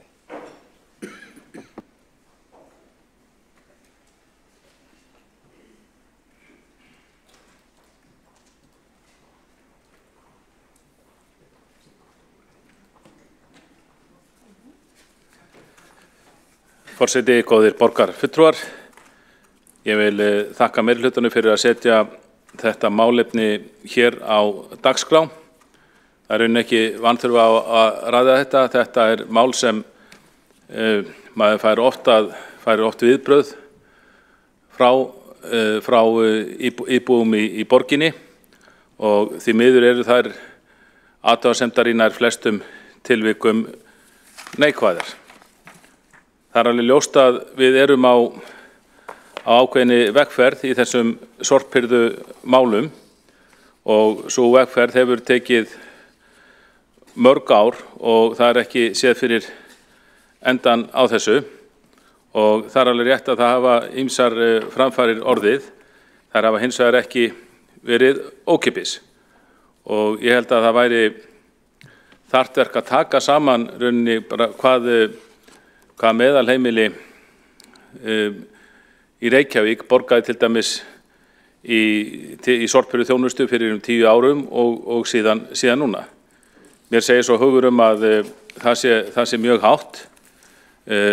Sorphirðugjöld á almenning í Reykjavík hafa hækkað mjög mikið og mjög skarpt. Stundum jafnvel án þess að sýnt hafi verið hvaða kostnaður eigi að koma á móti. Nú, það var stór hluti af þessu öllu saman, og auðvitað eðlilegt að verði byrjunarörðugleikar eins og hér eru farið yfir. Auðvitað hins ekki gott ef þeir verða enda lausir, en það eins alveg rétt að að stór hluti af þessu stórauki flækjustig vegna kerfisbreytinga á sorphirðunni. Og það voru sett lög Alþingi svokallaða fjórflokkun, og í frumvarpi að þessari lagabreytingu frá 2021 þá var fullyrt að kostnaður vegna breytingarinnar yrði lítill fyrir sveitarfélög og verðlagsáhrif óveruleg. Og það verður að segjast eins og að þessi frumvarpstexti felur í sér, held ég, mikla óskikju hjá Alþingi á sínum tíma. Þetta hafa reynst öfugmæli, og það ljóst, og það gat hver maður séð að þessi skylda sem Alþingi lagði á sveitarfélögin yrði dýr. En á sama tíma rauninni og sveitarfélögin þeim gert með lagasetningu að hefja fjórflokkun við heimili, þá fá sveitarfélögin svolítið frítt spil að leggja gjöld og hækka gjöld á sína borgara til þess að setja stand undir kostnaði. Og auðvitað hefur borgin vísað til þessara breytinga og til þessara laga þegar að sorphirðugjöld eru hækkuð á almenning langt umfram verðbólgu. Nú má alveg tala sorp fjórflokkun í sjálfu sér, hvort að það þörf á henni, hvort að hún sé að leggja ómiklar skyldur á borgarna og ómikinn kostnað. Að sjálfsögðu gott ef þetta stendur allt saman undir sér og það sé verið að búa til, eins og hér var fullyrt áðan, að með sorpi væri hægt að búa til ný verðmæti og þannig gefið í skyn að þetta stað allt undir sér. En það gerir það þetta ekki. Það auðvitað að fullyrða að sorpi búi til verðmæti og þetta standi undir sér ef að sveitarfélagið hefur frítt spil til að hækka sorpbyrðugjöld upp úr öllu gjaldi, upp úr öllu valdi. En þegar að gjöld en það að hækka gjöld á almenningu upp úr öllu valdi hefur auðvitað ekkert með það að segja hvort verðmæti verði til eða ekki. Auðvitað má velta því þessari spurningu fyrir sér hvort að það sé rétt að skylda fólk til fjórflokkunar, flokka plastið sér, flokka pappírinn sér, það ekki eins og sýnt fram á síðan að séu verðmæti búin til úr því, hafa komið upp tilvik þar sem sorpar var flutt flokka til útlanda og var einhvern veginn bara fargað þar, ekki í samræmi við reglur. Og í sjálfu sér þarf ekki að vera skaðið skeður þó að pappír og plast fari saman ofan í jörðina, við eigum þó nóg á landi, ef að það tryggt að hvort ekki rotnar það, þó að taki mismunandi tíma fyrir pappírinn annars vegar og plasti hins vegar að brotna niður í jarðveginum. En þetta eru lög frá Alþingi og okkur gert að hlíta þeim og auðvitað ótrúlega þessi fullyrðing að kostnaður vegna breytingarinnar sem Alþingi lagði á okkur yrði lítill og verðlagsáhrif óveruleg. Ef við tökum bara síðustu áramót þá hækkuðu sorpbyrðugjöld hér í borginni alltaf 71%. Árgjald fyrir blandaða tunnu hækkaði 71% á milli ára. Árgjald tunnu fyrir matvæli var 17% en árgjald fyrir pappírstunnu sem hafði hækkað mikið áður lækkaði hins vegar 15%.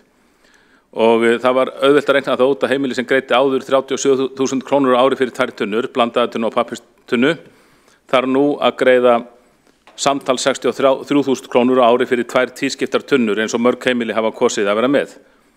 Sú hækkun nemur 26.000 krónum eða 70%. Og ég verð að segja að mér finnst oft í umræðum þessi mál gleymast að fjalla verðlagsáhrifin á almenning og ég tek fram þetta alls ekkert fyrsta stóra hækkunin á sorpbyrðugjöldum í Reykjavík sem langt umfram verðbólgu. Þar hafa verið nokkuð margar á síðastliðnum 10 árum og þess vegna væri rétt að reikna að stóru leyti með rekja til skorts og skipulagi og stjórnun sorpbyrðu hjá borginni. Það verður ekki komast annar niðurstöðu og við erum ekki ennþá komin yfir þessa byrjunar örðuleika sem eru þessa myndir sennilega ná heilu ári. Og við sjálfstæðismenn höfum bent á þetta, óskað eftir úrbótum, komið athugasemdum og ábendingum frá almenningi á framfæri í umhverfis- og skipulagsráði, ekki síst ákvörðun að það eigi einungis valdar grenndarstöðvar að taka við pappír og plasti. Og við höfum sagt auðvitað vera allar grenndarstöðvar, ekki bara sumar, en það hefur orðið ofan á að pappírs- og plastgámar eru engis á völdum stöðvum, áttu held ég að vera á 3. stöðva en það var gefið eftir og mér skilst að þeir séu á helmingi stöðva núna. Og ég get ekki alveg tekið undir það sem hér var sagt áðan að þetta yfirleitt virkaði mjög vel og stæðist vel. Við fáum fjölmargar kvartanir frá íbúum að tunnur yfirfyllist og séu ekki hirtar nógu reglulega. Það hefur þó dregið úr því. Eftir þessi leið á veturinn þá virtist borgin ná betri tökum á þeirri þjónustu, en það er ennþá mikið kvartað yfir því að gámar yfirfyllist á grenndarstöðum og það sé alls ekki nógu vel fylgst með því hvenær þurfum við að losa þá. Það virðist helst vera pappírinn sem gerði það verkum að þetta fyllist og að tunnurnar og gámarnir verði yfirfull. Þannig að það er svo sannarlega verk að vinna í þessum málum. Flækir máli aðeins þó að þurfi ekki vera verra að þjónustunni sinnt undir 2 höttum, bæði hjá borginni og hins vegar Sorpu sem ræður verktaka til sín.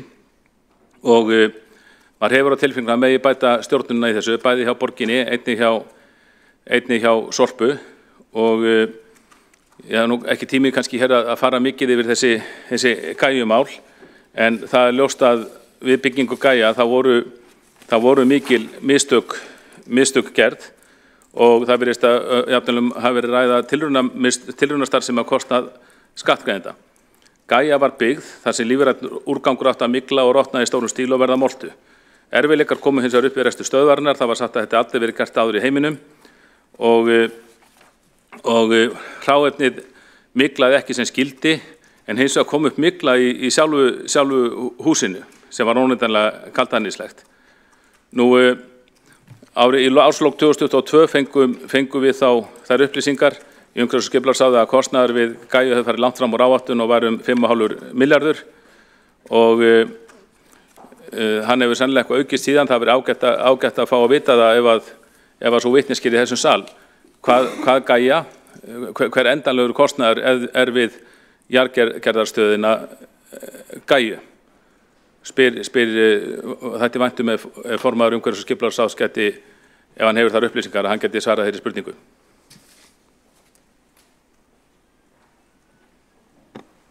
Borgarfulltrúinn hefur lokið máli sínu og tekur þá til máls Alexandra Briem, borgarfulltrúi.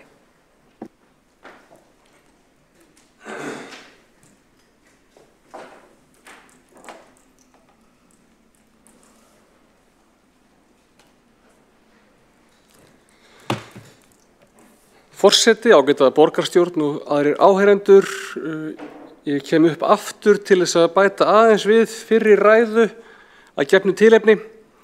Ég vil segja bæta því við að þó að það hafi verið ákveðnir byrjunarörðuleikar þegar að nýtt sorphirðukerfi var tekið í gagnið, þá eru þeir byrjunarörðuleikar liðnir. Sorphirðudagatalið stenst í dag bara ágætlega. Það er vinna í gangi við að bæta millilag upplýsinga og útfæra ákveðna uppfærslu á því, en í grunninn ekkert sérstaklega mikið að því í dag. Þú getur séð bæði hvenær tunnur eru næst tæmdar, hvenær það voru síðast tæmdar og það nokkurn veginn stenst bara. Ástæðan fyrir því að ég hins vegar að koma inn upp er til að árétta að það gerist alveg ennþá að tunnur eru ekki tæmdar. Fólki finnst það vissulega óþolandi og erfitt. Það er samt bara ekki vegna þess almennt að sorphirðan hafi ekki undan eða dagatalið sé lélegt. Kannski einhverjum algjörum undantekningatilfellum.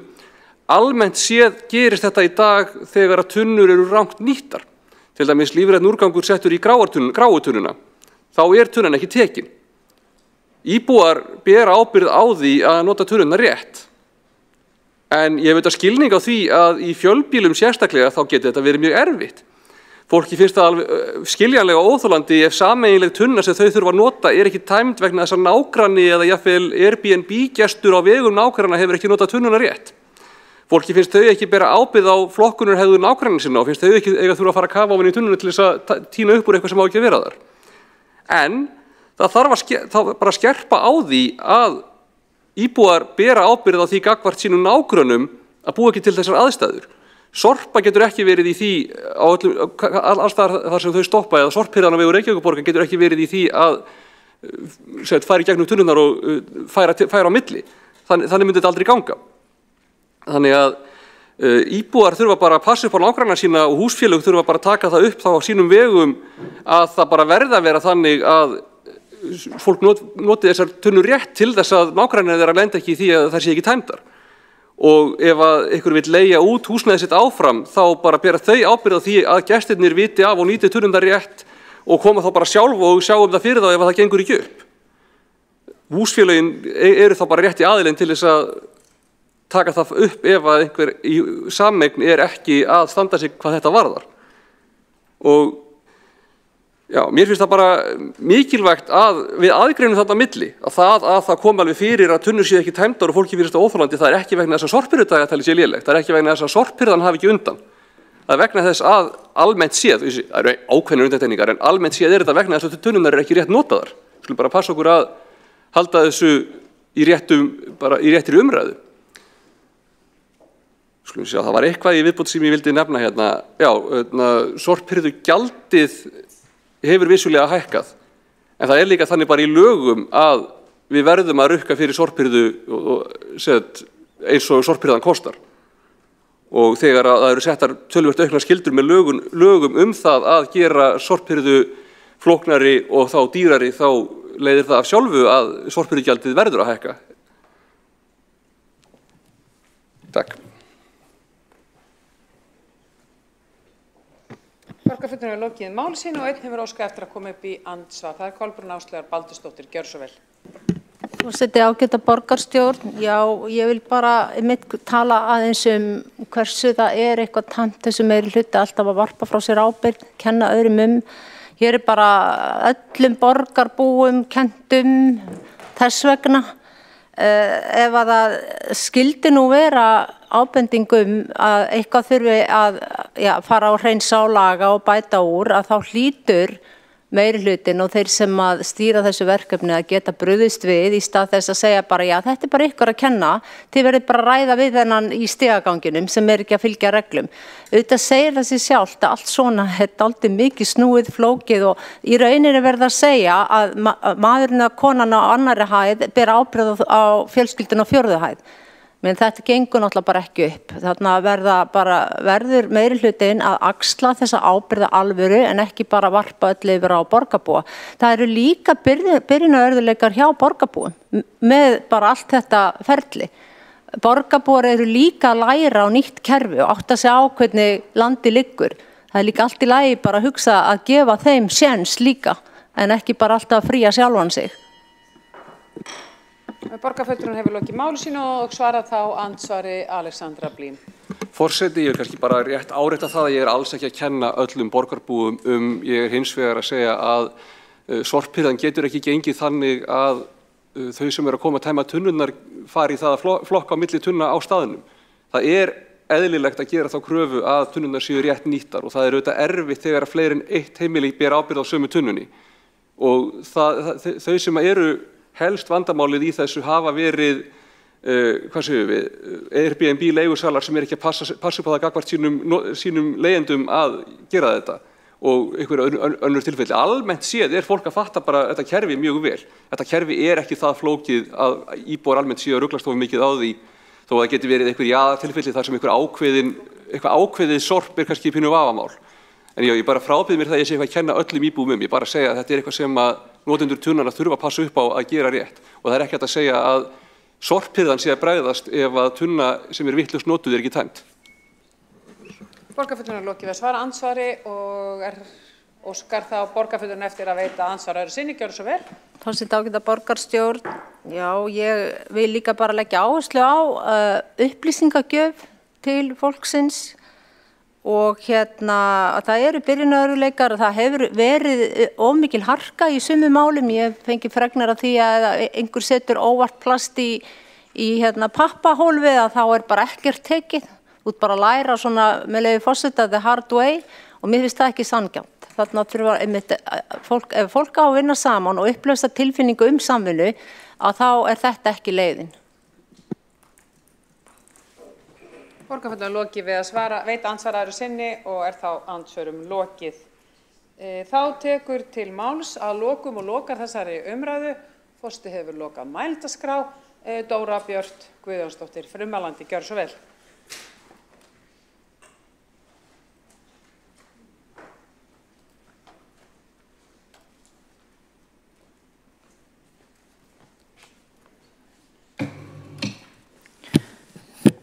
Forseti, ágætu borgarfulltrúar. Markmið Reykjavíkurborgar að verða kolefnishlutlaus fyrir árið 2040 og við viljum styðja við markmið Parísarsamkomulagsins að halda hnattrænni hlýnun innan við 1,5 gráðu. Lög setja okkur sömuleiðis skýrar skorður. Okkur ber að safna við heimili, plasti, pappír og lífrænum úrgangi. Okkur ber sömuleiðis að láta sorphirðugjöldin endurspegla raunkostnað við sorphirðu. Sumt hægt að ræða en annað fest í lög. Við ákváðum það að reyna að gera okkar gjöld að grænum gjöldum með grænum hvötum. Við færðum gjöld á milli úrgangsflokka. Gráa tunnan var því dýrari en pappír og plast ódýrari. Þetta skýrir ákveðna hækkun á blandaða sorpinu. Við viljum hafa jákvæð áhrif í þágu umhverfisins.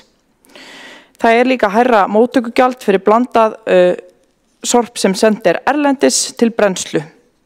Úrvinnslusjóður greiðir reyndar fyrir sérstakar söfnun á pappír og plasti. Við fylgjum svokallari mengunarbótareglu. Sá borgar sem mengar. Það ber okkur að gera. Kostnaður á að endurspegla mengunina sem að þú berð ábyrgð á.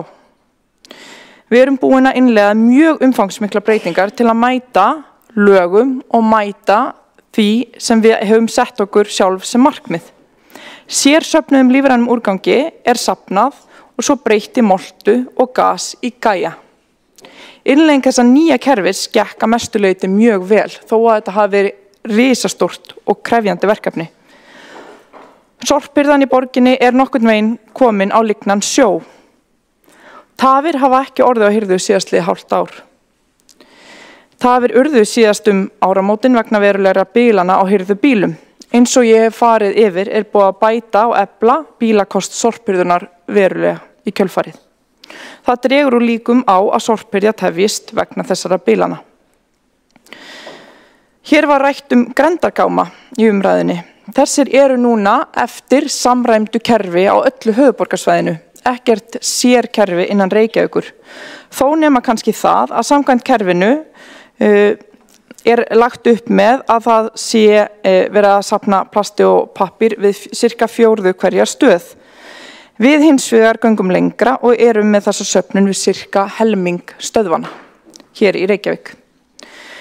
Gámarnir byggja á nýjum samningi og eins og ég sagði þá eru þar núna verið að innleiða skynjaralausnir sem nema hvenær gámarnir verða fullir og því ætti það að fækka verulega tilfellum þar sem yfirfyllast. Við erum líka með þetta févíti sem við getum beitt þegar þeir eru ekki losaðir.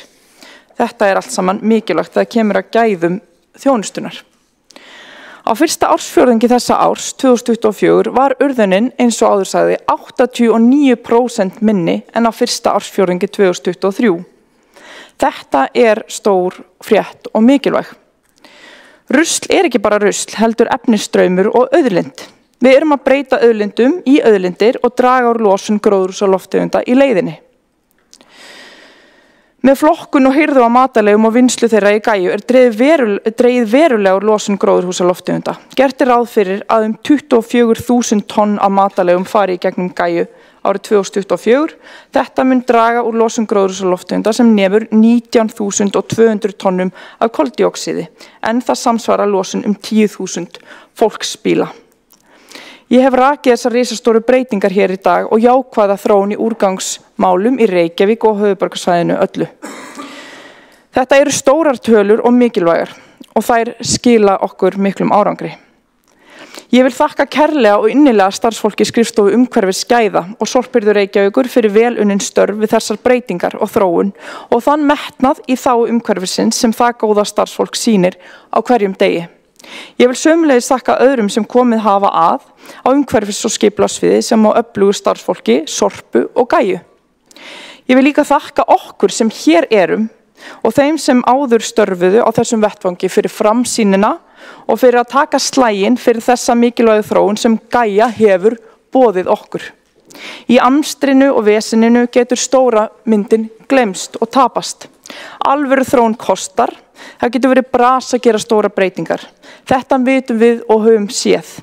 En gleymum ekki stóru myndinni og hvert við þurfum að stefna og hvert við erum að stefna í þágu umhverfisins.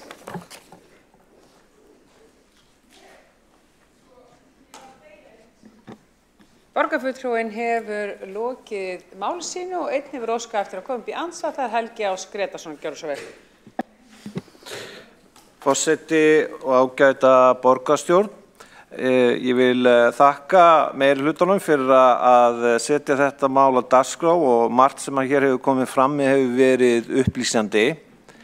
En í ljósi þess að framsögumaður, formaður umhverfis- og skipulagsráðs vísaði í Parísarsáttmálann samkomulagið frá 2015 ef ég minni rétt og frá því markmiði að Reykjavíkurborg yrði kolefnishlutlaus árið 2040, þá langaði mig að spyrja borgarfulltrúann Dóru Björk Guðjónsdóttur hvernig hún meti stöðuna með tilliti til þess að ná þessu markmiði árið 2040 og hversu mikilvægt það í heildarsamhengi jarðarinnar að Reykjavíkurborg nái þessu markmiði sínu.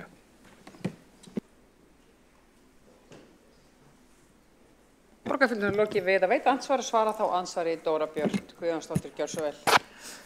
Forseti, ég held að það verði stór áskorun að ná þessu markmiði og það algjörlega háð okkur sem hér sitjum hversu vel gengur. Það líka háð okkar samstarfi við ríkið. Mér finnst til dæmis oft hafa verið svolítið áskorun undanfarin ára að sjá loftslagsráðherra beita sér gegn einhverjum mikilvægustu loftslagsverkefnum á Íslandi og beina sjónum að öðrum verkefnum sem að ekki eru kannski að fara að skila jafn miklu, þannig að það ákveðin áskorun og takmörkun. En við verðum að gera vel og leggja okkur öll fram vegna þess að þetta verður stór áskorun og þannig að við megum engan tíma að missa í stóra samhenginu. Það skiptir við máli, það skipta allar borgir máli. Við sjáum það að borgirnar eru svolítið leiðandi oft þegar kemur að þessum málefnum innan hvers ríkis. Þannig að það sem við gerum skiptir máli í stóra samhenginu. Ef að öll á þessari plánundu myndu reyna að firra sig ábyrgð eins og meðist borgarfulltrúarnir gefa í skyn að við kannski ættum að gera, það myndi þetta ekki ganga vel. Það sýnir sig og augljóst mál. Borgarfulltrúar lokið við að svara andsvari og veita þá ansvarari sinni Helgi Ás Grétarsson, gjörðu svo vel. Forseti, ágæta borgarstjórn. Borgarfulltrúinn Dóra Björt Guðjónsdóttir var að gefa í skyn að ég væri að gefa eitthvað í skyn. Ég var einfaldlega bara að spyrja hversu mikilvægt að þetta markmið náist og hvaða mikla þýðingu hefur þetta fyrir framtíð jarðarinnar að Reykjavíkurborg verði kolefnishlutlaus árið 2040. Og svo kannski sem líka þá spurning sem mjög sanngjörn finnst mér, hvað má það kosta? Hvað má það kosta? Og hvernig þá nákvæmlega sýnin að eiga að ná þessu markmiði og kannski líka þá bara í ljósi þess ef við segjum til dæmis að það opni hérna ein kolanáma í Kína í hverju viku eða hverju mánuði á reglulegu millibili, hversu mikilvægt okkar framlag í þessum málum og þannig að það verður bara ágætt að fá heiðarlega umræðu hvað má þetta kosta, og hvert í raun og veru hið hlutfallslega framlag sem að borgin hefur. Borgarfulltrúinn hefur lokið við að veita ansvarari sinni og svara þá andsvari Dóra Björt Guðjónsdóttir. Forseti, hvað má það kosta að beita okkur í þágu þess að hér verði lífvænlegt til lengri tíma? Ég myndi segja heilmikið, það megi kosta heilmikið en við höfum auðvitað að fara vel með fé og leita bestu leiða í þessu samhengi. Umfram það vil nú bara segja að þetta eru skuldbendingar okkar, þannig að það kostar líka að gera ekki neitt og þannig að það skila sér þannig líka að við getum komið í veg fyrir að þurfa að greiða aðrar sektir. Hér talað Kína, jú, þau menga mikið í Kína og víða og auðvitað þurfum að beita okkur alþjóðlega á alþjóðlegum vettvangi en við erum komin lengra í þróun en mörg ríki og berum því í rauninni meira ábyrgð myndi ég segja í því samhengi. Og ég vil aftur spyrja þá borgarfulltrúann, hvað má þetta kosta?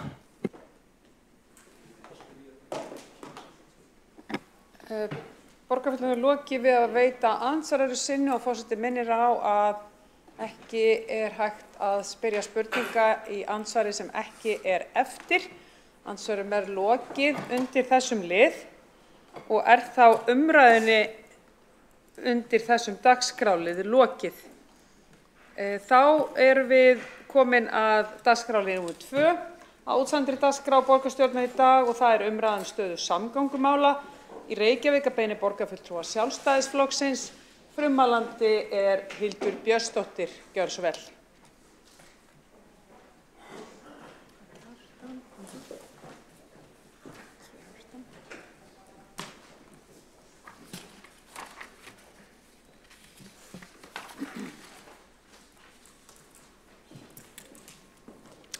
Forseti, ágæta borgarstjórn, við höfum hér í dag á dagskrá umræðu stöðu samgöngumála í Reykjavík að beiðni okkar sjálfstæðismanna og ekki að ástæðulausu, enda sjáum við hvernig samgönguvandinn vex ár frá ári. Og við þurfum að gera eitthvað í því og það okkar hlutverk.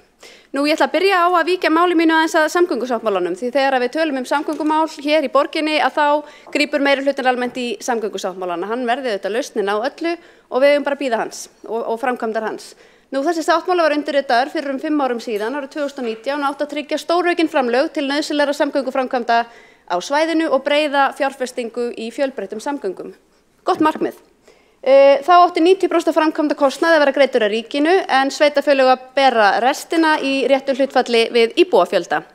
Og það var líka nokkuð gott vegna þess að almennt sjáum við að meiri hluti af samgöngufé frá þingi og frá ríki það kemur inn á landsbyggð en ekki hingað á svæði þar sem flestir búa og flestir starfa. Þannig að þetta var líka mjög jákvætt. Við sjálfstæðismenn höfum hins vegar frá upphafi lagt áherslu á að gætt verði að tímaáætlun framkvæmda og ráðdeild hvað varðar framkvæmda kostnað og höfum haft áhyggjur af því að þær mikilvægu framkvæmdir sem getið í sáttmálanum þær muni hreinlega ekkert komast til framkvæmda vegna þess að það var alveg ljóst í upphafi að fjármögnun var ekki orðin tryggð og rekstraráætlanir verkefna eins og borgarlínu voru ekki heldur skýrar. En það hefur verið okkar sýn að löngu tímabært séu þetta ráðast í umfangsmiklar samgöngubætur á höfuðborgarsvæðinu með áherslu á fjölbreyttar samgöngur og að mikilvægt verði að vanda til verka.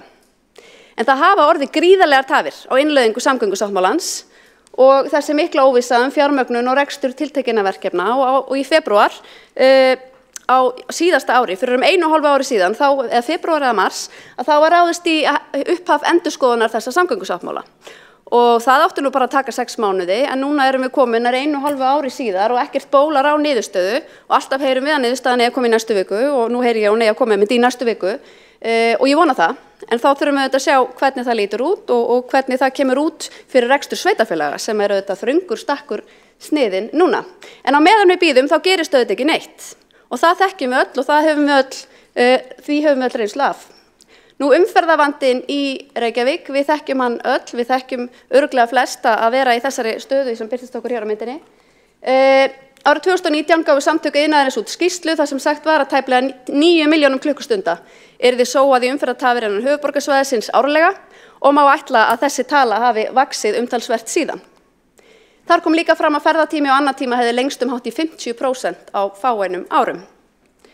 Nú, Vegagerðin gaf út tölur á síðasta ári þar sem kom fram að umferð á höfuðborgarsvæðinu hefði aldrei mælst meiri en hún jókst 7,3% milli ára í júlímánuði og töldu sérfræðingar Vegagerðarinnar að ársumferð á svæðinu myndi að líkindum aukast 4,5% milli ára. Og svo ég víki aftur að myndinni góðu en ég hélt nokkra fyrirlestra samgöngumál á síðasta kjörtímabili og mér vantaði mynd sem að mér fannst lýsa vel samgönguvandanum og ég fann þessa mynd á netinu og ég tengdi mjög sterkt við hana þannig að ég birti hana í glærukynningunni. Og svo stóð ég einhvern tímann í fyrsta skiptið á sviði að halda mína kynningu með stóran skjá fyrir aftan mig og myndin birtist mér og þá skildi ég hvernig ég tengdi svo sterkt við hana því ég á henni. En þetta fréttamynd og í svarta fremsta bílnum sitt ég nokkuð stúrin í farþegasætinu og mjög örg yfir þessum samgönguvanda. Þannig að ég þekkti þessa stöðu mjög vel eins og við öll. Nú 67% ferða í Reykjavík eru farnar á bíl, samkvæmt ferðavenjukönnun sem var kynnt í umhverfis- og skipulagsráði árið 2023. Og já, við þurfum auðvitað margvíslegar lausnir og raunhæfar lausnir til þess að leysa þennan vanda sem blasir við okkur. Í skýrslunni sem ég nefndi áðan frá Samtökum iðnaðarins árið 2019 þá áætluðu þau að 15% minni umferðartafir getur skilað 80 milljarða ábata fyrir fólk og fyrirtæki. Og aftur allar þessar tölur má uppreikna 5 árum síðar og verður raunar áhugavert að sjá. Þar var til að mynda lögð áhersla á ljósastýringu og hún var talin geta stytt umferðartafir 15%, sömu tölu og ég nefndi hérna á undan. En það eru ýmsar leiðir sem hægt að fara og ég ætla að byrja á að víkja að þeim til að leysa samgönguvandann sem eru bara einfaldar leiðir til að skipuleggja okkur betur. Ekki stórframkvæmdir, ekki kostnaðarsama leiðir, bara leiðir til að skipuleggja borgin okkar betur þannig að við náum meiri árangri með samgöngur. Við höfum talað oft þetta, dreifður vinnutími á stærstu vinnustöðum borgarinnar. Einhverjir kalla þetta fleytitíð sem eru þetta mjög óþjált og ógagnsætt orð, en það eru þetta ótrúlegt að við séum hérna með þessa stóru vinnustaði á sama stað hérna vestarlega í borginni og við séum ekki að finna leiðir með þeim, vinna með þeim að því að hefja upphaf vinnudags á þessum stöðum á ólíkum tíma, þannig að við getum dreift umferðarálagi. Þetta höfum við oft lagt til. hér í borgarstjórn með sjálfstæðismenn en það hefur einhvern veginn ekki komist almennilega áleiðis. Við höfum líka oft talað betra jafnvægi í borgarskipulagi en hérna sjáum við hvernig umferðarstraumarnir liggja. Þeir liggja yfirleitt til vesturs að morgni og austurs síðdegis. Og það bara vegna þess að allir stærstu vinnustaðir borgarinnar eru vestarlega. Og hérna sjáum við hvernig helmingur innviða í raun ekki í notkun á álagstíma. Eitt tækifæri sem var algjörlega vannýtt á vegum borgarinnar til að jafna einmitt borgarskipulag var þegar að tækniskólinn á síðasta kjörtímabili leitaði að nýrri lóð undir sameinaðan tækniskóla og borgin algjörlega glutraði niður tækifærinu á að bjóða tækniskólanum einmitt lóð austarlega í borginni þar sem væri hægt að vera með stóran skóla, stóran vinnustað, mikið mannlíf austarlega í borginni til að einmitt jafna borgarskipulag. En eins og svo ofta áður í lóðamálum þegar kemur að eftirsóknarverðum atvinnurekstri hér í borg að þá voru önnur sveitarfélög sem hlupu hraðar og tækniskólinn stefnir á að fara í Hafnarfjörð sem frábært fyrir Hafnarfjörð, ekki svo frábært fyrir Reykjavík. Sjálfbær borgarhverfi eitthvað sem við höfum örugglega vel flest talað fyrir en hefur kannski ekki gengið nógu hratt þó einhver hverfi séu þannig en það auðvitað æskilegt að innan allra hverfa geti fólk sótt helstu verslun og þjónustu, gangandi eða hjólandi eða stuttar vegalengdir. Þannig að þetta eru svona þessar einföldu eða sumar kannski getur rosalega einfaldar en aðrar mjög nokkuð einfaldar leiðir til þess að draga úr umferðarálagi. Og svo það fjarvinnan og það eitthvað sem kom svona svolítið eins og þrumur heiðskýr og lofti í COVID þegar við fundum öll þegar fólk var meira í fjarvinnu hvað dró úr umferðarálagi og meira sér fyrir þá sem hafa mikinn áhuga á Parísarsamkomulaginu og þá hefur okkur reiknast til að ef að skrifstofufólk myndi fá 1-2 fjarvinnudaga í viku þá mætti ná á einu bretti markmiðum Parísarsamkomulags bara með þeirri aðgerð. En svo það stærri framkvæmdir og auðvitað þurfum að ráðast í stærri framkvæmdir, öðruvísi leysum við ekki þennan vanda. Ég ætla að byrja á að nefna Sundabrautina, olnbogabarn borgarinnar, en það auðvitað þjóðhagslega mikilvæg framkvæmd sem við sjálfstæðismenn teljum að eiga að fara í einkaframkvæmd og stendur auðvitað til, en gengur allt og hægt og löngu tímabært að hún komist til framkvæmda.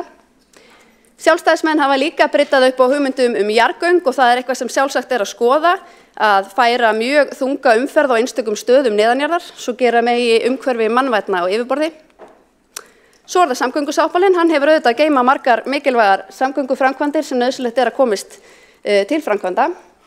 En við verðum auðvitað að horfa á þetta allt saman vegna þess að við getum ekki horft bara á punktstöðuna í dag, stöðuna eins og hún í samgöngum í dag, vegna þess að samkvæmt bílgreinasambandinu þá að meðaltali fleiri en 1 ökutæki skráð á hvern íbúa hérlendis. Og á næstu 30 árum mun íbúum á höfuðborgarsvæðinu fjölga 43% eða rúmlega 105.000 íbúa, samkvæmt mannfjöldaspá Byggðastofnunar og hér ég að horfa bara á miðspána. Og þá spyrir maður sig, ef þróunin heldur svona áfram, erum við að fara að horfa á 105.000 nýja bíla á höfuðborgarsvæðinu árið 2054. Og þetta nú svolítið ýkt mynd, en þetta eru myndir hérna frá Bandaríkjunum, við erum væntanlega ekki að fara að horfa á þetta, það verður náttúrulega sérstaklega æskilegt. En við þurfum auðvitað að horfa á veruleikann, hvers vegna velja flestir að ferðast á bíl. Ég meina það kom fram hér áðan, 67% fólks í Reykjavík velur að fara að ferðast sinna á bíl. Og það væntanlega vegna þess að það bara fljótlegasti og langþægilegasti faramáttinn fyrir flesta að komast milli staða í Reykjavík. En það verður það væntanlega ekki, það verður mun erfiðara ef að bílum fjölgar svona mikið og ekkert verður gert einhvern veginn í því.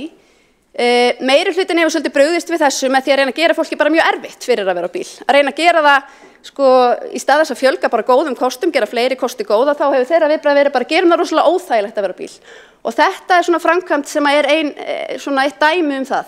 Það þegar að 2 vinstribeygjuakreinum að fækka því eina við Kleppsmýraveg og Sæbraut og á hverjum degi að keyra á Sæbrautin eins heldur maður að það hafi orðið umferðarslys.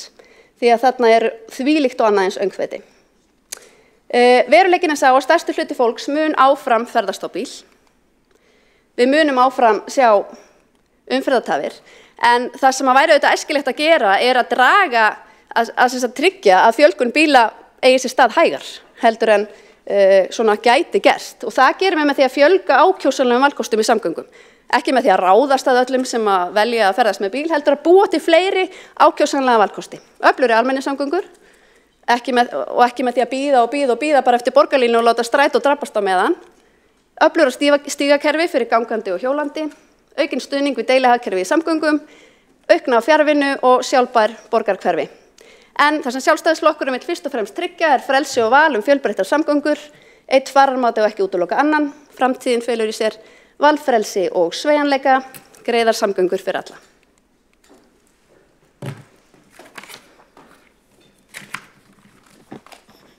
Borgarfulltrúi hefur lokið máli sínu og tekur þá til máls Kjartan Magnússon, borgarfulltrúi, gjörðu svo vel.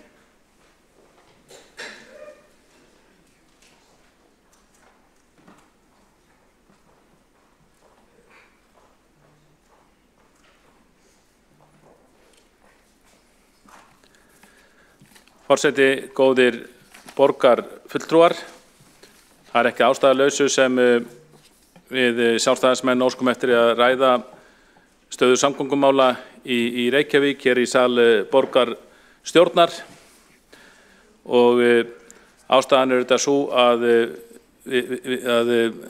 sú stefna sem hér hefur verið fylgt meira og minna í málaflokknum frá árinu 2010 hún ekki að gera sig. Það gengur ekki vel. Umferðartafir hafa aukist mikið í borginni og við sjáum að vandamál sem eru þekkt í milljónaborgum hafa rauninni svolítið verið flutt til Reykjavíkur.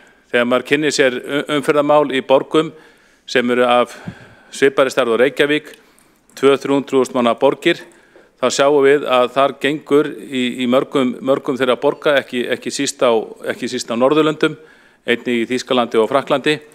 Þar gengur mjög vel að láta umferðina ganga greiðlega fyrir sig.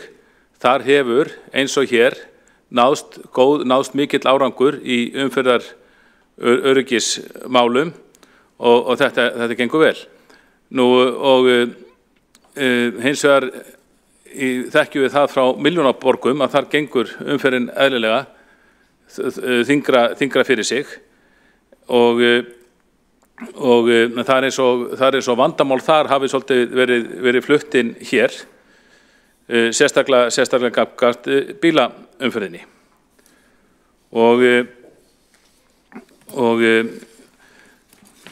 Það hlýtur að vera keppikefli okkar sem í borgarstjórn að umferðin sé stjórna þannig að það sé sem minnstum slys, umferðaröryggis númer 1, umferðin gangi greiðlega fyrir sig og það sé reynt að halda mengun niðri eins og hægt er.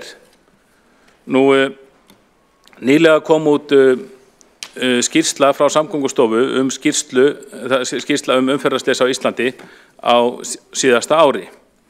Og þar eru miklar tölfræðilegar upplýsingar og mikil greining á umferðinni í landinu, ekki síst á slysunum. Og þar kemur í ljós að 14 af 20 hættulegustu gatnamótum landsins eru í Reykjavík og þegar við erum eingöngu að tala slys með meiðslum, þá eru gatnamót í Reykjavík í 6 efstu sætunum. Og sem sagt 6 hættulegustu gatnamót landsins sem þá öll í Reykjavík þegar eingöngu horft á slys með meiðslum.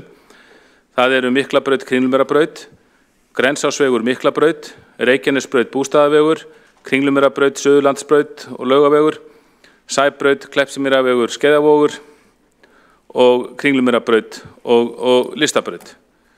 Og þetta er allt fjölfarin gatnamót eins og gefur að skilja og við viljum ekki sjá slík slys. En besta leiðin til þess að gera þessi gatnamót öruggari væri að grípa til aðgerða þar, taka upp öryggislausnir á þessum gatnamótum eða mislægar lausnir sem hafa gefist mjög vel víða. Og í skýrslu frá Vegagerðinni fyrir nokkrum árum var það tekið saman hvað slysum hefði fækkað á gatnamótum sem voru gerð mislæg og það var yfirleitt 60–70%. Ef ég man rétt þá eru gatnamót Miklubrautar, Vesturlandsvegar, Skeiðarvogs og Réttarholtsvegar svona Íslandsmeistarinn í þessu því að alvarlegum slysum fækkaði 90% af þeim gatnamótum við það að þau voru gerð mislæg. En eitt af því sem meirihlutinn hér, vinstri meirihluti undanfarin ára hefur á móti og Framsóknarflokkur hefur algjörlega gert það sinni stefnu að vera á móti mislægum gatnamótum. Og andstaðan við mislæg gatnamót er að mörgu leyti skiljanleg ekki síst ef við horfum á kannski fyrstu alvöru mislæga gatnamótin í Reykjavík í Elliðaárdalnum sem breiða úr sér eins og risastór fjóralaufa smári, risastór gatnamót, en síðan hefur mikið framþróun orðið í hönnun slíkra gatnamóta og víða í heiminum þá fer lítið fyrir þeim. Ég held að Hollendingar þykir hvað bestir í hönnun slíkra gatnamóta, oft það bara þannig að þau eru þannig að það liggja bara göng undir önnur gatnamótin og þannig að það er mjög lítið viðbóta rými í umhverfinu sem slík gatnamót taka þegar þau eru gerð, þegar á annan borð hefur verið ákveðið að beita slíkri svona rýmislítilli lausn sem getur sagt að það sé umferðarlausn. Og slíkri lausn sem þetta er þekkt í Hollandi, þar sem reyndar samtök reiðhjólamanna hafa verið með í ráðum og samtök reiðhjólamanna styðja gerð mislægra gatnamóta þar af því þeir telja ef það er rétt útfærsla að þá sé það betra fyrir, þá sé slíkt í þágu gangandi og hjólandi að slík gatnamót séu gerð og ég held að slíkum lausnum væri hægt að beita á þeim gatnamótum sem Samgöngustofa metur að séu hættulaust hjá okkur. Þar að segja gatnamótin við Miklubraut Glimmerarbraut og Grensáshög Miklabraut og Reykjanesbraut Bústaðaveg. Reyndar eru síðasttöldu gatnamótin í einhvers konar ferli hjá borginni og vegagerðinni en það verkefni hefur tafist og ég treysti mér ekki til að segja hvenær það verði að veruleika. En svona með svona og auðvitað getum við sagt að svona gatnamót þetta sé mjög skilt henni frægu stokkalaust sem rauninni allir flokkar hafa stutt að sé beitt á Miklubraut. Stokkur í rauninni bara risastór mislæga gatnamót en mjög dýr líka og við vitum að það verður erfitt fyrir ríkið að fjármagna þessa stokka sem eru mjög dýrir, hvort sem þeir verða við Miklubraut eða Sæbraut. Þannig að kannski gott fyrsta skref í því væri að búa til stokk undir gatnamót sem væri þá mislæga gatnamót og svo þegar ríkið myndi treystast til að borga allan stokkinn þá væri hægt að halda áfram og gera stokka 1, 2 eða 3 kílómetra eða hversu langa menn vilja hafa þá. Nú, þetta er það sem væri mjög aðkallandi að gera. Það sem er líka mjög aðkallandi að gera er að efla strætisvagnaþjónustu í borginni. Því miður þá virðist meirihlutin ekki vilja efla strætón eitt eins og staðan er vegna þess að það beðið eftir borgarlínu sem á að vera svona fixity sem á að bjarga öllu. Sú lausn borgarlínu framkvæmdin verður hins vegar mjög dýr og maður hefur efasemdir það að ríkið muni bara hreinlega treystast til að standa straumafni, að minnsta kosti ekki að miklum hraða. Það er kannski einn ástæðan fyrir því okkur þetta verkefni endurskoðun samgöngusáttmálans hefur verið eins lengi föst í kerfinu og raun ber vitni. Þarna líka í almenningssamgöngumálum væri hægt að grípa til mjög skilvirkra aðgerða, mjög ódýra, miklu ódýra heldur en hugmyndir í borgarlínunni og það höfum við sjálfstæðismenn líka rakið hér í borgarstjórn. Við lögum fram fyrir jól tillögu aðgerðaáætlun í almenningssamgöngum sem því miður hluta ekki náð fyrir augum meirihlutans.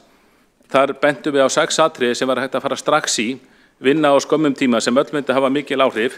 Það er að hefja aftur lagningu forgangsakreina fyrir strætó í Reykjavík, 2 umferðarljósa stýring, strætó fengi forgang á umferðarljósum með sérstökum stillingum. Í 3. lagi að biðskýli og skiptistöðvar yrðu bættar, það er ráðast í átak við úrbætur á þeim, sett upp biðskýli á fjölförnum stöðum og bætt úr þessum málum eins og allir borgarfulltrúar þekkja varðandi skiptistöðuna í Mjóttu og víðar.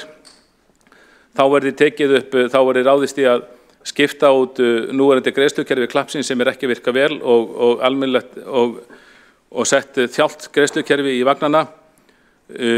Einnig verið ráðist í endurnýjun vagnaflotans sem mér skilst að sé í gangi en gengur ekki nógu hratt og í síðasta lagi þá verið ráðist í umbætur á leiðakerfi sem mér skilst líka að vinnarstandi yfir vegna en hún gengur heldur ekki nógu hratt. Þarna eru 6 atriði sem hægt væri að fara í strax til þess að efla almenningssamgöngur í borginni. Allt þrautreitara aðferðir erlendis frá, allt sem myndi virka á skömmum tíma og að því það er oft sagt í þessum sal að það sé svo erfitt að laga strætó að því að við séum með þetta sé byggðarsamlag þar sem við erum með fleiri sveitarfélögum en við erum þó aðalegandi með 60% hlut þar þrjú af þessum atriðum, forgangsakarinnar, umferðarljósin og biðskilin og skiptistöðunar væru atriði sem við getum farið í, Reykjavíkurborg geti farið í, án þess að fá samþykki Strætó BS fyrir því. Öll þessi atriði myndu laga ástandið verulega og ég tel að það sé ekki eftir neinu að bíða, þetta eigum við bara að vinda okkur í strax. Borgarfulltrúinn hefur lokið máli sínu og tveir hafa óskað eftir að koma upp í andsvar. Það er Einar Þorsteinsson borgarstjóri og Aðalsteinn Haukur Sverrisson og það er borgarstjóri Gjörðu sem hefur málið. Gjörðu svo vel. Forseti, ágæta borgarstjórn, mig langar að þakka borgarfulltrúanum Kjartani Magnússyni fyrir þá áherslu á umferðaröryggismál sem hann hafði í ræðu sinni hér. Hann tiltók nokkur gatnamót sem eru hættulegust að mati vegagerðarinnar hér á landinu. Einn þeirra tók hann sérstaklega til gatnamótin á Sæbraut og Kleppsmýravegi og honum þótti mikilvægt, ef ég skildi hann rétt, að ráðast þar í umferðaröryggisbætur.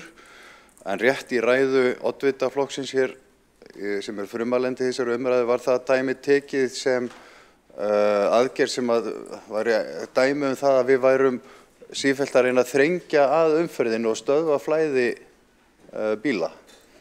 Þannig að ég spyr bara hvað finnst Sjálfstæðisflokknum aðgerðina þarna? Er þetta gott dæmi það þar sem við erum að stuðla umferðaröryggi eða erum við að reyna að draga úr flæði umferðarinnar? Borgarstjóri hefur lokið við að veita andsvar og svara þá andsvari Kjartan Magnússon. Gjörðu svo vel.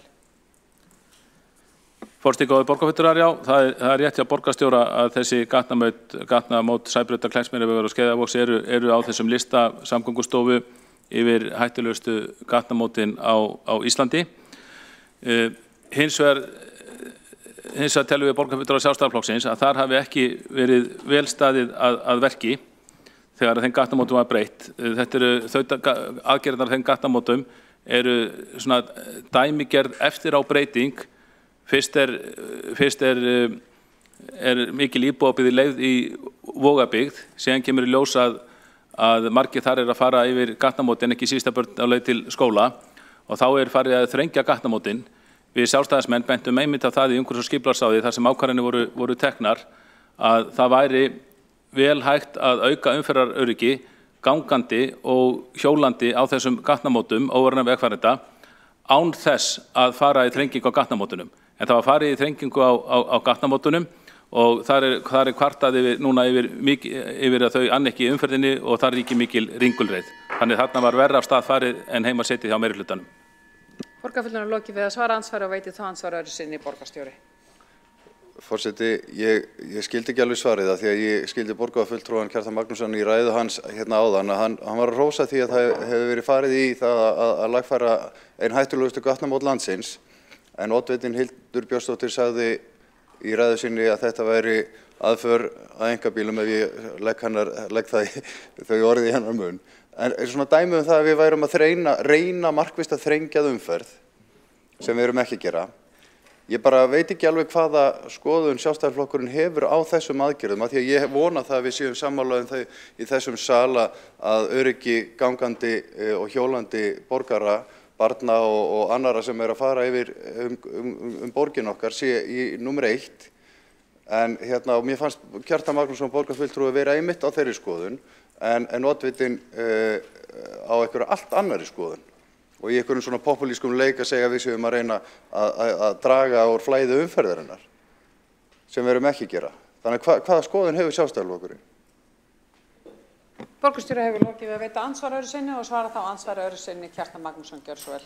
Forseti, góðir borgarfulltrúar, ég kannast bara ekkert við að hafa verið að hrósa þessum aðgerðum á téðum gatnamótum, síður en svo.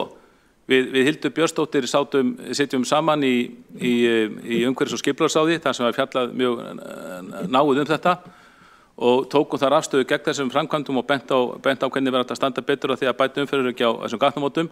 En ég kannast bara ekkert við það, ég vék ekki orði að þessum gatnamótum hér áðan í ræðu minni nema það að ég taldi þau upp að þau væri á lista Samgöngustofu Einu framkvæmdin sem kom inn á voru þær framkvæmdir sem eru að minnst í hönnun eða í undirbúningi á gatnamótum Reykjanesbrautar og Bústaðavegar.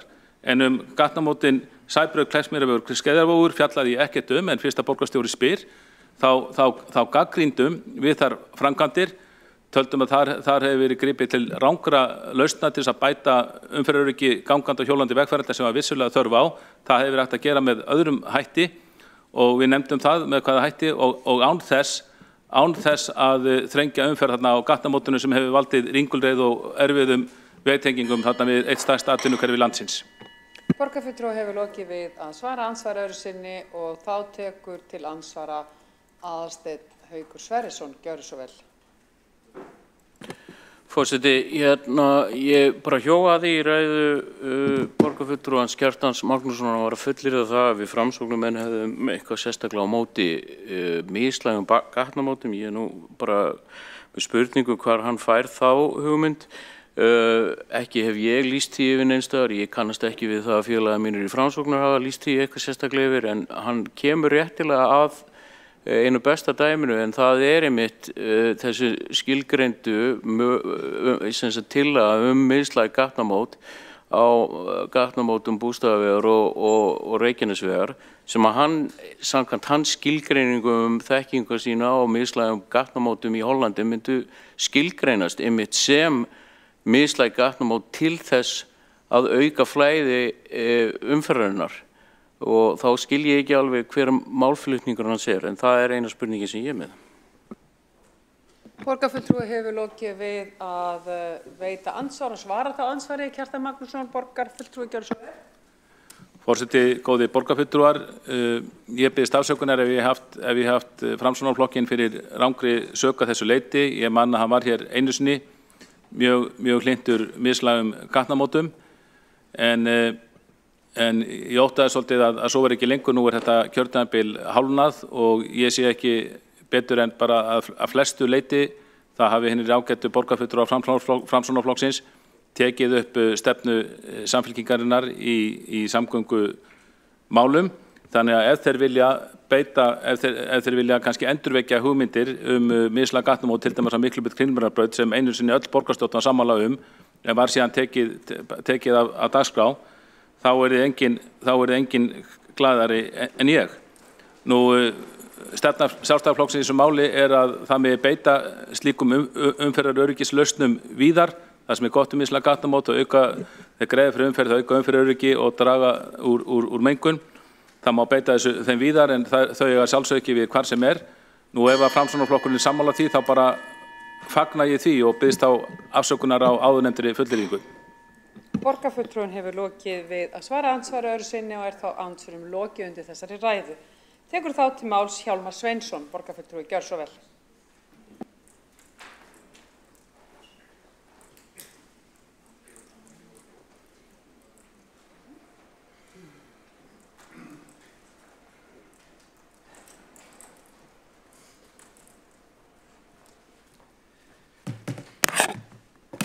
Já, forseti ágæta borgarstjórn. Já, ég ætla nú að byrja því að taka undir margt sem að oddviti Sjálfstæðismanna sagði hér áðan, Hildur Björnsdóttir, að það er óþolandi hvað þessi endurskoðun samgöngusáttmálans hefur tafist mikið.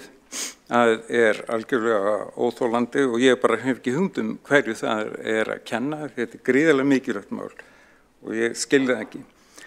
Ég er ekki sammála því ég hef sagt það áður, ég er ekki sammála mikilvægi Sundabrautar, ég hef talsvert miklar efasemdir þá gigantísku framkvæmd sem að mun valda líka gríðarlegum náttúruspjöllum, það er mín skoðun.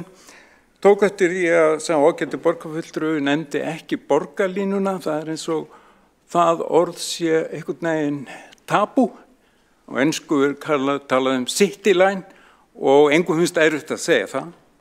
Borgarlínu er bara bein þýðing á city line. Og svo er þetta sammála því sem kom fram að það má ekki vera þannig að bílum fjölgi jafn mikið og fólkinu næstu 20-30 árin. Og það er einmitt rauður þráður í svæðisskipulagi höfuðborgarsvæðisins að það gerist ekki og þess vegna þar einmitt lögð mjög mikil áhersla á þéttingu byggðarinnar og eflingu almenningssamgangna eða það sem við köllum einmitt borgarlínu.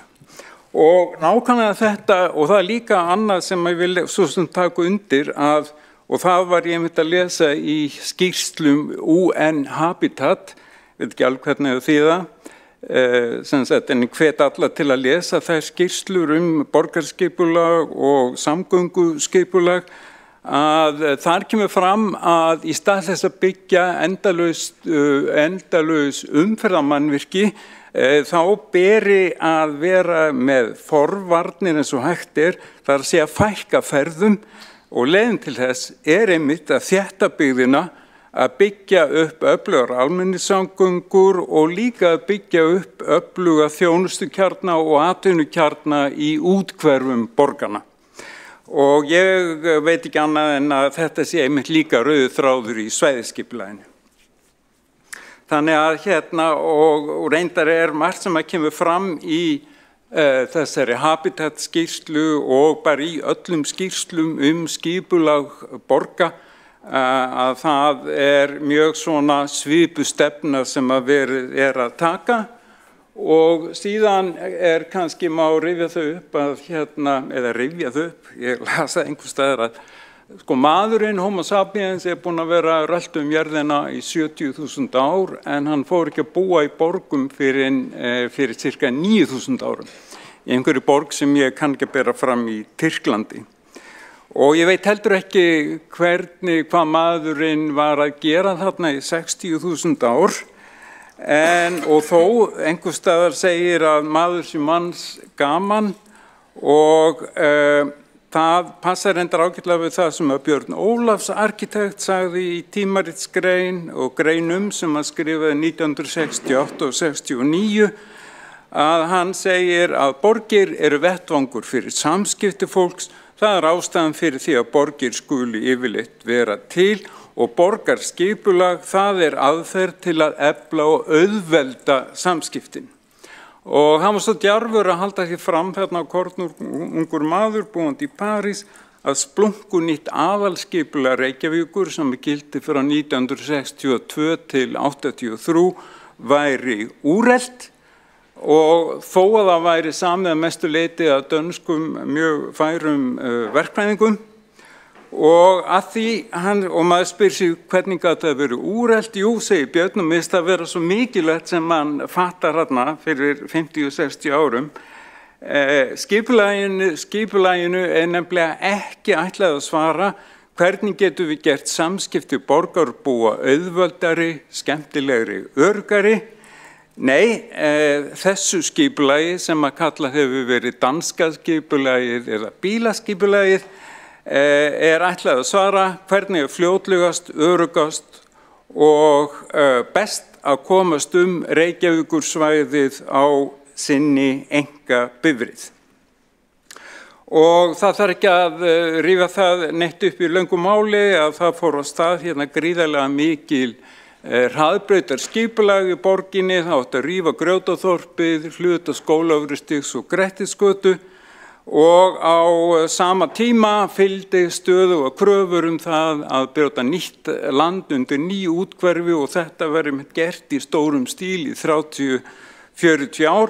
Enn fleiri mislæg gatnamót var kallað, nýjar akreinar og þar með voru við lent í frægum Vítahring. Öll þessi uppbygging úthverfa gerði það að verkum að sífellt var kall og sífellt var til meiri þörf á breiðari og stærri hraðbrautum fyrir bílaumferðina og komast milli hverfa. Og þannig virkar útþensluskipulag hraðbrautakerfisins. Strætókerfið varð hornreka, ferðirnar urðu alltaf færri og færri og vegalengdirnar lengri og sama má segja börn og unglinga, þau urðu hornreka í skipulaginu af því að það var eiginlega ætlast til þess að allir færu á milli staða á bílum og banaslysum fjölgaði óhugnanlega mikið. En þarna ég búin að setja upp, ég ekki búin að setja upp, eða ég fekk að henda því inn, þetta úr aðalskipulaginu 2040. Þetta upphaflega sænsk mynd þar sem að búið að snúa við áhersluatriðunum, þar sem að bíllinn ekki lengur í forgangi, algjörum heldur gangandi vegfarendur, síðan þeir sem eru hjólum og síðan almenningssamgöngur, leigubílar, deilubílar og einkabílar, og það rauninni verið að vinna eftir þessu skapalóni í Reykjavík og verður gert næstu 20 árin býst við, og þetta rauninni sem sagt í takt við það sem að Björn Ólafs nefndi á sínum tíma, að hvernig getum við gert borgina skemmtilegri, auðveldari, öruggari og auðveldari samskipti borgarbúa. Og þessi samgöngupíramídi, hann svona sýnir þetta sem að menn hafa kallað paradigm shift eða breytingu á viðmiðum, og ég held að þetta sé mjög gott að vinna eftir þessu, og það líka mjög nauðsynlegt að halda fast í þau atriði sem koma fram í aðalskipulaginu og í svæðisskipulaginu, til að mynda að halda ekki áfram að þenja út byggðina, lengja þannig vegalengdir milli fólks. Og nákvæmlega sama stefna hefur verið tekin mjög víða í borgum í Evrópu. Ég hvet borgarfulltrúa til að kynna sér Vision 50 aðalskipulag Helsingiborgar. Þar helst mikil þétting byggðar í hendur við eflingu almenningssamgangna, og þar þrengt að bílaumferðinni að því leyti að það á að byggja 1000 íbúða á veghelgunarsvæðum 3 hraðbrauta sem liggja inn og út úr borginni.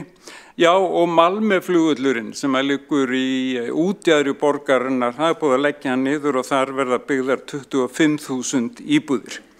Og svo hefur líka verið vakin mikil athygli á aðgerðir sem Anne Hidalgo, borgarstjóri í París, hefur staðið fyrir að gera, til að mynda bakka signu, bíllausa, fækka akreinum á stórgötum Rue de Rivoli mjög mikið, og ég held að flestir Parísarbúar séu á endanum ansið sáttur við það, þótt að Hidalgo hafi fengið einar 5 morðhótanir fyrir þessar hugmyndir sínar. Allavega að þá erum við á tímamótum, og að mínu mati, og ég tek alveg undir gagnrýni sem hefur komið hérna fram, en að mínu mati erum við samt á réttri leið, og við erum ekki að finna upp hjólið, við erum að fara nákvæmlega sömu leið og flesta borgir sem við viljum bera okkur saman við. Og aðalatriðið það að líta ekki á göturnar eingöngu sem færiband fyrir bílaumferð, heldur sem farveg fyrir margs konar faramáta, og læt ég þar með máli mínu lokið, minni bara enn og aftur á það að borgir eru fyrir fólk, eins og einn kaflinn í aðalskipulagi heitir. Borgarfulltrúi hefur lokið máli sínu og tekur þá til máls Marta Guðjónsdóttir, gjörðu svo vel.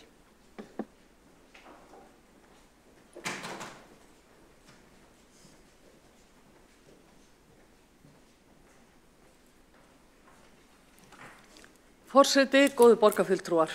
Í 14 ár hafa borgaryfirvöld fylgt róttækri stefnu í samgöngumálum. Hún allt önnur en samgöngustefna nágrannasveitarfélaganna og ríkisins. Borgarstjórnar meirihlutinn afneitar hins vegar opinberlega í orði kveðnu kjarna og grundvallar forsendu þessara stefnu til að villa fyrir kjósendum og flækja alla upplýsta umræðu samgöngumál. Kjarninn og grundvallar forsenda samgöngustefnunar snýst það að hægja á allri umferð vélknúinna ökutækja. Þar til fjöldi borgarbúa gefst upp á því að komast leiðar sinnar á fjölskyldubílum. Þetta í rauninni það eina sem borgarbúar hafa fengið að kynnast af þessari samgöngustefnu. Fullkomin stöðnun á nánast allri uppbyggingu samgöngumannvirkja og sífellt lengri bílaraðir á stofnbrautum með tilheyrandi tímaskatti og mengun. Að þessu markmiði unnið skipulega og kerfisbundið. Með því að draga eins og kostur úr viðhaldi stofnbrauta og öllum framkvæmdum sem lúta að samgöngubótum og umferðarflæði. Með því að útiloka algjörlega ný mislæg gatnamót, með því að breyta tengibrautum í frumskó umferðarljósa, hraðahindrana og undarlegra akreina skiptingar. Með því að fjölga umferðarljósum og handstýrðum gönguljósum á stofnbrautum og breyta þannig jöfnum hraða í hröðunarakstur. Með því að viðhalda úreltum ljósastýringum og koma í veg fyrir allsherjar snjallljósavæðingu. Með því að sóa fjármunum sem annars færi raunverulega samgöngubætur, meðal annars með því að byggja göngu- og hjólabrúið Fossvoginn sem á að vera jafn dýr og Ölfusárbrú. Og með því að koma í veg fyrir Sundabraut. Skoðum aðeins nánar hvernig þessi kjarni stefnunnar opinberast í helstu samgöngumálefnum borgarinnar síðustu 14 ár. Árið 2012 fóru borgaryfirvöld í tilraunaverkefni sem átti að standa yfir í áratug. Samið var við ríkið að framlag þess viðhalds og uppbyggingar stofnbrauta rynni þess í stað í fjölgun almenningsvagna. Markmiðið var að tvöfalda hlutdeild Strætó BS í ferðavenjum borgarbúa. Það var hins vegar fyrirfram vitað að farþegum Strætó myndi ekkert fjölga með því að fjölga vögnum sem allir sátu fastir í biðröðum ökutækja á vanræktum umferðarmannvirkjum. Hins vegar náðu borgaryfirvöld markmiði sínu að koma í veg fyrir samgöngubætur. Alvarlega vanrækt stofnbrautakerfi og sífellt lengri biðraðir ökutækja urðu til þess að forsætis, fjármála og samgönguráðherra sem og borgarstjórar og bæjarstjórar höfuðborgarsvæðinu skrifuðu undir samgöngusáttmála fyrir höfuðborgarsvæðið haustið 2019. Sáttmálinn snýst fyrst og fremst 8 stofnbrautaverkefni og 6 lotur borgarlínu. Nú, þegar að þriðjungur af 15 ára framkvæmdatíma sáttmálans liðinn, engu þessara 8 stofnbrautaverkefna lokið. En framkvæmdir einungis hafnar við 1 þeirra.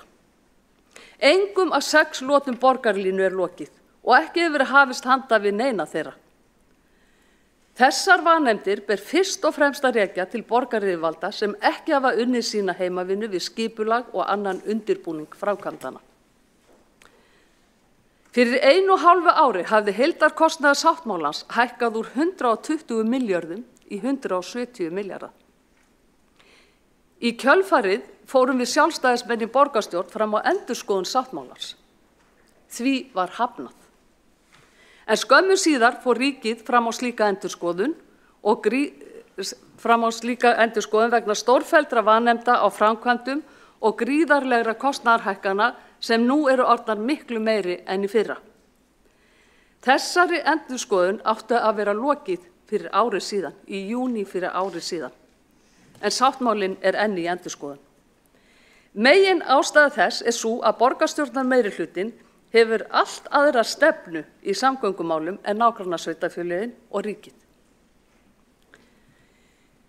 Mikilvægasta forgangsverkefni samgöngusáttmálans snjallljósavæðing höfuðborgarsvæðisins.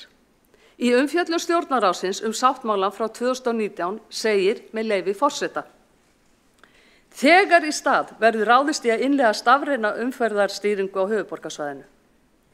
Í sáttmálanum sjálfum stendur orðrétt með leyfi forseta: Ráðist verði strax í markvissar aðgerðir til að nýta nýjar tæknilausnir og bæta umferðarljósakerfi á höfuðborgarsvæðinu í takt við markmið samkomulagsins. Snjallljósavæðing byggir á gervigreind sem manngreinir og flokkar alla ferðamáta.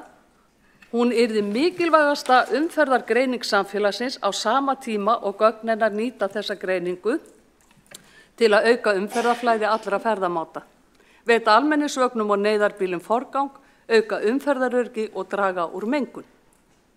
En borgaryfirvöld kom í veg fyrir þessa snjallljósavæðingu vegna þess að hún myndi greiða fyrir almennri umferð.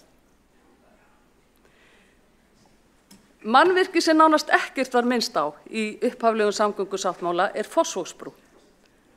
Þá var upphaflegur kostnaður við hana 2,25 milljarðar króna enda hún einungis ætluð fyrir gangandi vegfarendur, hjólreiðar og fyrsta áfanga borgarlínu, en ekki fyrir almenna umferð ökutækja. Kostnaður við brúna nú komin úr 2,25 milljörðum í að minnsta kosti 10 milljarða króna og hækkar enn. Einungis lítill hluti af þessar upphæð gæti snjalljósa vætt allar stofnbrautir höfuðborgarsvæðisins fyrir 10.000 vegfarenda á degi hverjum. En borgarstjórnarmeirihlutinn rær nú öllum árum að því að gera Fossvogsbrúna að algjöru forgangsverkefni sáttmálans. Þetta gert til að koma í veg fyrir að þessum fjármunum verði varið í arðsemisgreindar samgöngubætur. Í áratugi hefur Sundabraut verið efst á blaði við arðsemisútreikninga samgöngubætur yfir allt landið. Engu að síður hefur hún verið á ís frá árinu 2014. Í bók Dags B. Eggertssonar, Nýja Reykjavík, sem kom út fyrir jólin 2021, spyr hann hvers vegna Sundabraut var ekki höfð með í samgöngusáttmálanum. Svar hans eftirfarandi með leyfi forseta. Ef ég hefði þrýst á Sundabraut ég sannfærður það að það hefði náðst í gegn, en hugsanlega á kostnað borgarlínu og hinna mikilvægu stokka. Í þriðja lagi mætti nefna að Sundabraut líkleg til að auka að einhverju leyti umferð og vinna þannig gegn þeim markmiðum sem sett hafa verið fram breyttar ferðavenjur og loftslagsmál. Þetta eru orð manns sem höfundur samgöngustefnu meirihlutans. Ekki má liðka fyrir umferð fólksbíla, flutningabíla, viðbragðsaðila og almenningsvagna, því það vinnur gegn þeim markmiðum að koma fólki úr fjölskyldubílnum. Forseti, borgarstjórnarmeirihlutinn hefur allt aðra samgöngustefnu en nágrannasveitarfélögin og ríkið. Þeir aðilar vilja ráðast í framkvæmdir til að auka umferðarflæði allra ferðamáta, draga úr mengun og auka öryggi og innleiða hvetjandi forsendur, ekki þvingandi, til að fólk nýti í auknum mæli hjólreiðar og almenningsvagna. Samgöngustefna borgarstjórnarmeirihlutans felst hins vegar í því að fækka fólksbílum í umferð með góðu eða illu. Það gert með því að þrengja svo að allri umferð vélknúinna ökutækja að fólk neyðist til að fara ferða sinna á annan hátt. Þetta sú stefna sem borgarbúum hefur verið boðið upp á í 14 ár. Það því löngu orðið tímabært að borgarstjórnarmeirihlutinn viðurkenni þessa stefnu sína og geri sér grein fyrir afleiðingum hennar.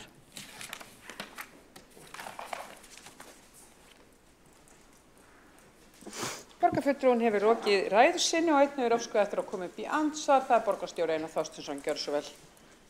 Forseti, ágæta borgarstjórn, mig langar að, það svo sem ýmislegt sem hægt var að gera athugasemdir við í ræðu borgarfulltrúans Mörtu Guðjónsdóttur, en það var, hún ítrykkað, sagði að samgöngustefna Reykjavíkurborgar væri önnur en sveitarfélagana á höfuðborgarsvæðinu og ríkisins.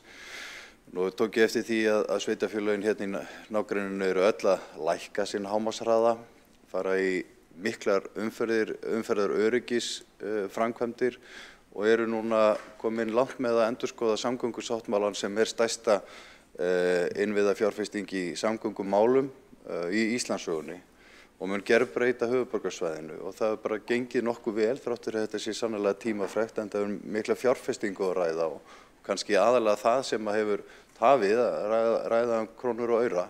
En hvað hefur borgarfulltrúinn fyrir sér þegar hann segir að það sé ólík stefna í samgöngumálum? Ég bara forvitin að fá að vita það af því að við erum að vinna að þessu sameiginlega verkefni. Borgarstjóri hefur lokið við að veita andsvar og svara þá andsvari Marta Guðjónsdóttir, gjörðu svo vel. Forseti, ágætu borgarfulltrúar, það kom fram í máli mínu að stefna Reykjavíkurborgar allt önnur heldur en nágrannasveitarfélaganna og ríkisins vegna þess að hin sveitarfélögin vilja auka flæði umferðar. Þau vilja ekki hægja á umferð eða þrengja umferð og sama á við ríkið. Hin sveitarfélögin vilja líka að það verði farið í nauðsynlegar framkvæmdir eins og samgöngusáttmáli hvað á til að mynda eins og gatnamótu Bústaðavegar og Reykjanesbrautar sem átti að vera lokið árið 2021. Og auka þannig flæði umferðar en ekki að þrengja umferð. Það grundvallarmunurinn á milli stefnu hinna sveitarfélagana og ríkisins annars vegar og hins vegar Reykjavíkurborgar. Borgarfulltrúi er lokið við að svara andsvari og veitir þá andsvara sinni borgarstjóri Einar Þorsteinsson.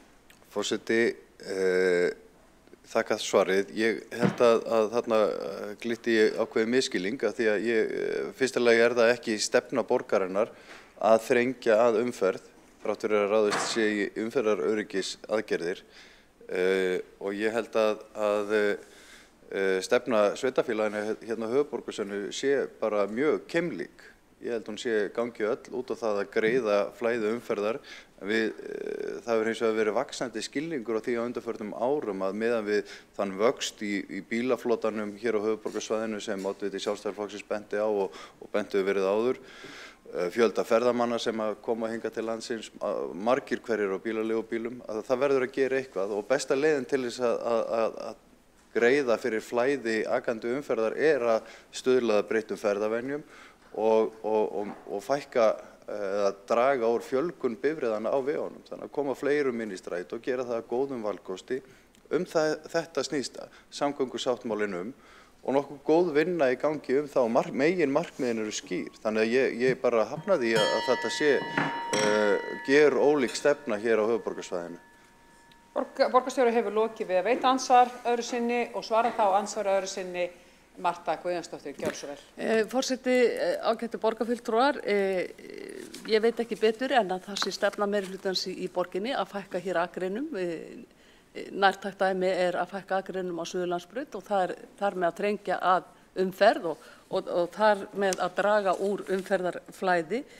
Nú orð borgarstjóra í hans, fráfarandi borgarstjóri í hans eigin riti Nýja Reykjavík lýsir afstöðu hans til Sundabrautar sem gífurleg samgöngubót fyrir allt höfuðborgarsvæðið, segir sína sögu og ég ekki viss að hin sveitarfélögin í ríki séu sammála því, en það er ljóst að það er bæði komið fram í máli borgarfulltrúans Hjálmar Sveinssonar að hann hafi miklar efasemdir Sundabraut.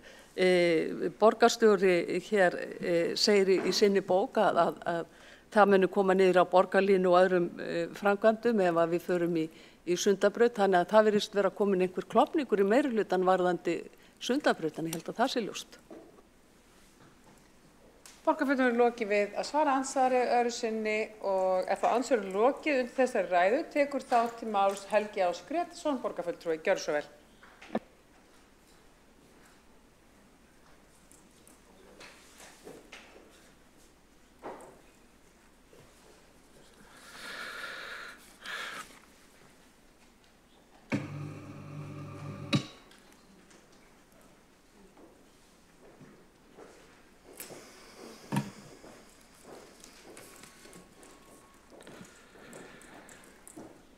Forseti, ágæta borgarstjórn, það var sagt þetta fyrir í þessari umræðu að borgir eru fyrir fólk og það vill svo til að algengasti samgöngumátinn er að fara á fjölskyldubílnum, einkabílnum eða öðrum vélknúnum ökutækjum. Og ég vildi byrja þessa umræðu á að benda ykkur á umræðu frá því 24. janúar síðastliðnum á þinginu þar sem að einn þingmaður var að spyrja snjallvæðingu umferðarljósa í Reykjavík og viðkomandi þingmaður Diljá Mist Einarsdóttir sagði við þann ráðherra sem var að spyrja innviðaráðherra að þegar hún væri ein í bílnum við gatnamót og það væri rautt ljós í óratíma og engin umferð að hún kæmist aldrei neitt yfir. Við þau tímamót þá hugsaði hún oft til innviðaráðherra. Hvar snjallvæðing umferðarljósanna, innviðaráðherra? Svo ég geti hætt að hugsa þig við þessar aðstæður. Og innviðaráðherra svaraði svona nokkurn veginn á þá leið að það gott að fara með bænir eins og þá að hugsa fallega náungan og að taka öllu með stóískri ró.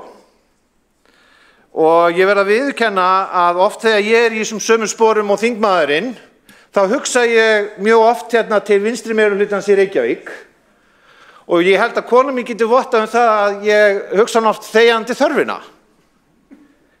En eftir að hafa hlustað á þessa umræður á þinginu, þá ég vissum að það sé mun gáfulegra að óska meirihlutanum bara allsins besta, að þau geri sitt allra besta og að fara með bænir svo þau víkja af sinni leið og að taka upp jákvæðri afstöðu þegar ég á þessum gattamótum. En að öllu gamni slepptu, þá vildi ég byrja þetta mál hérna svona vegna þess að þetta var samkvæmt samgöngusáttmálanum, þá var þetta ein leiðin til þess að ná betri umferð á höfuðborgarsvæðinu öllu. Við skulum fyrst fara aðeins yfir markmið sáttmálans, þau koma hérna fram og það átti að byggja upp skilvirka, hagkvæma og örugga og umhverfisvænna samgönguinnviði og uppbyggingin átti að vera jöfn. Það voru tiltekin loftslagsmarkmið og aukið umferðaröryggi. Og það má mikið velta fyrir sér hafa þessi markmið nást. Svo það náttúrulega sísta atriði sem ég ætla að leggja sérstaklega áherslu á, en það viðaukinn við samgöngusáttmálann sem laut að því hvernig ætti að framkvæma hann. Og eitt af það sem ég minnist á hérna varðandi umræðuna frá 24. janúar síðastliðinn, að það eru markvissar aðgerðir til að bæta umferðarstýringu. Það ein sú framkvæmd sem var lögð áhersla á í sáttmálanum. Maður getur ekki séð við hver nýju umferðarljósin sem að Reykjavíkurborg bæti við og götum borgarinnar, að það sé verið að vinna að þessu markmiði hér í höfuðborginni. Varðandi flýtingu framkvæmda samgöngusáttmálans, þá var rætt Sæbrautarstokk, Miklubrautarstokk, allt saman framkvæmdir sem eru gjörsamlega út úr kú, vegna þess að það hafa alveg frá upphafi verið óraunsæjar með tilliti til hvenær átt að hrinda þeim í framkvæmd og hvað þau myndu kosta. Arnarnesvegur hefur reynst dýrari, hann eitthvað kominn áleiðis. Borgarlínan ennþá bara það mjög atvinnuskapandi fyrir verkfræðinga og aðra sem eru að skrifa skýrslur. Svo það gattamótin við Bústaðaveg. Það í raun og veru bara sirkus út af fyrir sig. En nú skilst mér, samkvæmt nýjustu skýrslu frá Betri samgöngum, frá nóvember 2023, að hafi komist á þríhliða samkomulag sem gerir að verkum að þessi gattamót sem átti að vera klárið 2021, að það að bíða þangað til að þessi komin þriðja áfanga borgarlínu. Við erum þá væntanlega að horfa á þar 10-15 ár fram í tímann. Svo var talað í samkomulaginu Miklubrautarstokk og svo framvegis. Þetta allt saman verkefni sem eru de facto stopp og ef við förum á næstu glæru, að það má segja það að þessi framkvæmdaáætlun sem hefur verið unnið eftir frá upphafi sé eins og langdregin og dýr brandari. Vegna þess að það svo lítið sem hefur verið gert í því að liðka fyrir sérstaklega algengasta ferðamátanum, bílaumferðinni. Tafakostnaður notenda þessara samgöngumannvirkja hefur þau aukist á hverjum degi. Einnig hefur legið fyrir að kostnaðaráætlanir í upphafi voru vanáætlaðar verulega og hún hefur því hækkað verulega. Það var meðal annars í ljósi þessara staðreynda sem að við í Sjálfstæðisflokknum lögðum til 21. febrúar 2023 að endurskoðunarákvæði sáttmálans, samgöngusáttmálans, yrði virkjað. Og það var gert á þeim grundvelli að forsendur væru brostnar. Og það þyrfti að skoða málið í heild sinni. Þessi tillaga var felld og meirihlutinn bókaði að það væri, hann bókaði 21. febrúar 2023 og með leyfi forseta að það væri óskynsamleg notkun og orku og tíma að ráðast í endurskoðun samgöngusáttmála sem stendur fyllilega fyrir sínu. Svo mörg voru þau orð. Nokkrum vikum síðar var skilað minnisblaði sem hét verkáætlun uppfærslu forsenda og undirbúning viðauka samgöngusáttmálans Og nokkrum dögum síðar birti innviðaráðuneyti frétt á heimasíðu sinni með fyrirsögninni samkomulag að uppfæra samgöngusáttmála samgöngusáttmála höfuðborgarsvæðisins. Þá komið þessu góða, fallega pólitíska orði, uppfærsla. Það svona ef þú hefur uppfæra stýrikerfi, bara svona smávægilegt. Þetta verður nú lítið mál. Það mátti ekki kalla þetta endurskoðun. Það sem að mínum mati var augljóst að þyrfti að koma ný hugsun að. Nei, þetta var uppfærsla. Og þessi uppfærsla, henni átti að ljúka í júní 2023. En veruleikinn sá að þessi endurskoðun stendur enn yfir. Og í því ljósi þá fór fram umræða stöðu samgöngusáttmálans 5. september síðastliðinn. Og í dag þá stöndum við ennþá frammi fyrir því að ekkert gerist, engin niðurstaða komin, ný umferðarljós bætast við, engar aðgerðir til að auka umferðarflæði hrint í framkvæmd, en það fjárfest bara í öllu öðru, eða hvað. Þá komum við að einu atriði hérna, varðandi þennan samgöngusáttmála, og það fjárhagsleg hlið málsins. Ég gæti hérna haldið langa tölu hvernig voru fjárhagslega afdrif hins opinbera af undirbúningi sáttmálans frá 2014 til 2019. En hérna erum við með tölur, ef við tölum bara frá 2019 til 2024, tölurnar fyrir 2024 áætlun, þá kemur í ljós að ef við tökum þetta bara kunni þá þetta tæpir 4 milljarðar, en ef við miðum við eðlilega vísitölur, svo sem eins og í verðlagsvísitöluna í desember 2023, að þá þetta 4,5 milljarður, sem hefur verið framlag borgarinnar til samgöngusáttmálans. 4,5 milljarður. 4,5 milljarður sem þetta hefur kostað hingað til. Og þetta eru verulegir fjármunir. Og ég hefði gjarnan viljað að þessum fjármunum hefði verið varið með skynsamlegri hætti, þannig að það væri til dæmis hægt að byggja hér mikilvæg mislæg gatnamót á erfiðustu stöðunum í bænum, til þess að liðka fyrir umferð og auka umferðaröryggi. Í hvað hafa peningarnir farið? Þá komum við að öðru sem eru framlög samgöngusáttmálans síðan 2019 og þetta birt hérna hjá ársreikningi Betri samgangna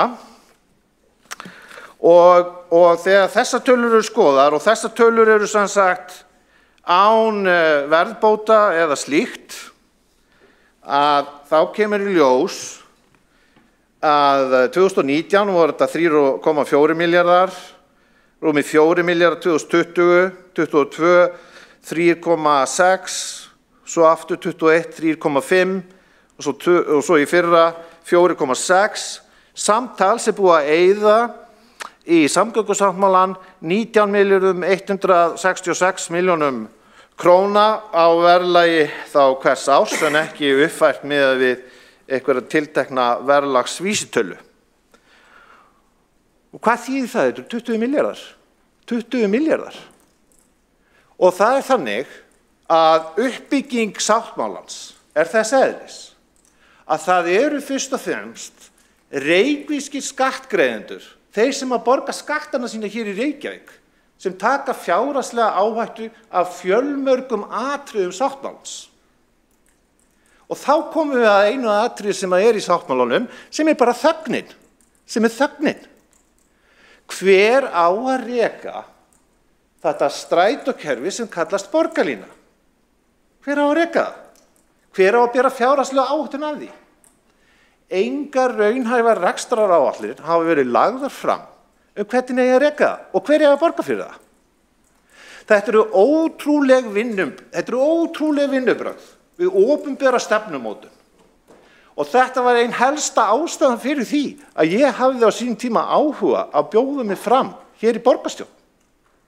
að horfa upp á hvernig stjórnmálamenn og embættismenn í þessum málaflokki ætla að tróðast áfram með stefnumótun án nokkurs tillits til hagsmuna reykvískra skattgreiðenda. Þá komum við að því að það fullt af tækifærum í að leysa þessi viðfangsefni, leysa þau með öðrum hætti en lagt upp með í samgöngusáttmálanum. Ég vil því kannski í seinni ræðu koma einstök dæmi framkvæmdir á umferðarljósum sem hafa kostað Reykjavíkurborg töluverðar fjárhæðir og skilað mér sýnist afar litlum árangri. En fyrir utan allt annað árangursleysi þá vil ég bara minna á að samkvæmt vegagerðinni í maí 2024 var mikil aukning bílaumferðar á höfuðborgarsvæðinu í apríl og það sem þó jákvætt og vegna þess að það mjög mikilvægt að halda því til haga að Sjálfstæðisflokkurinn, hann vill standa vörð alla samgöngumáta eins og kom fram í máli borgarfulltrúans Hildar Björnsdóttur og þar með talið allra virkra samgöngumáta, hvort sem að fólk að labba eða hjóla eða á annan hátt.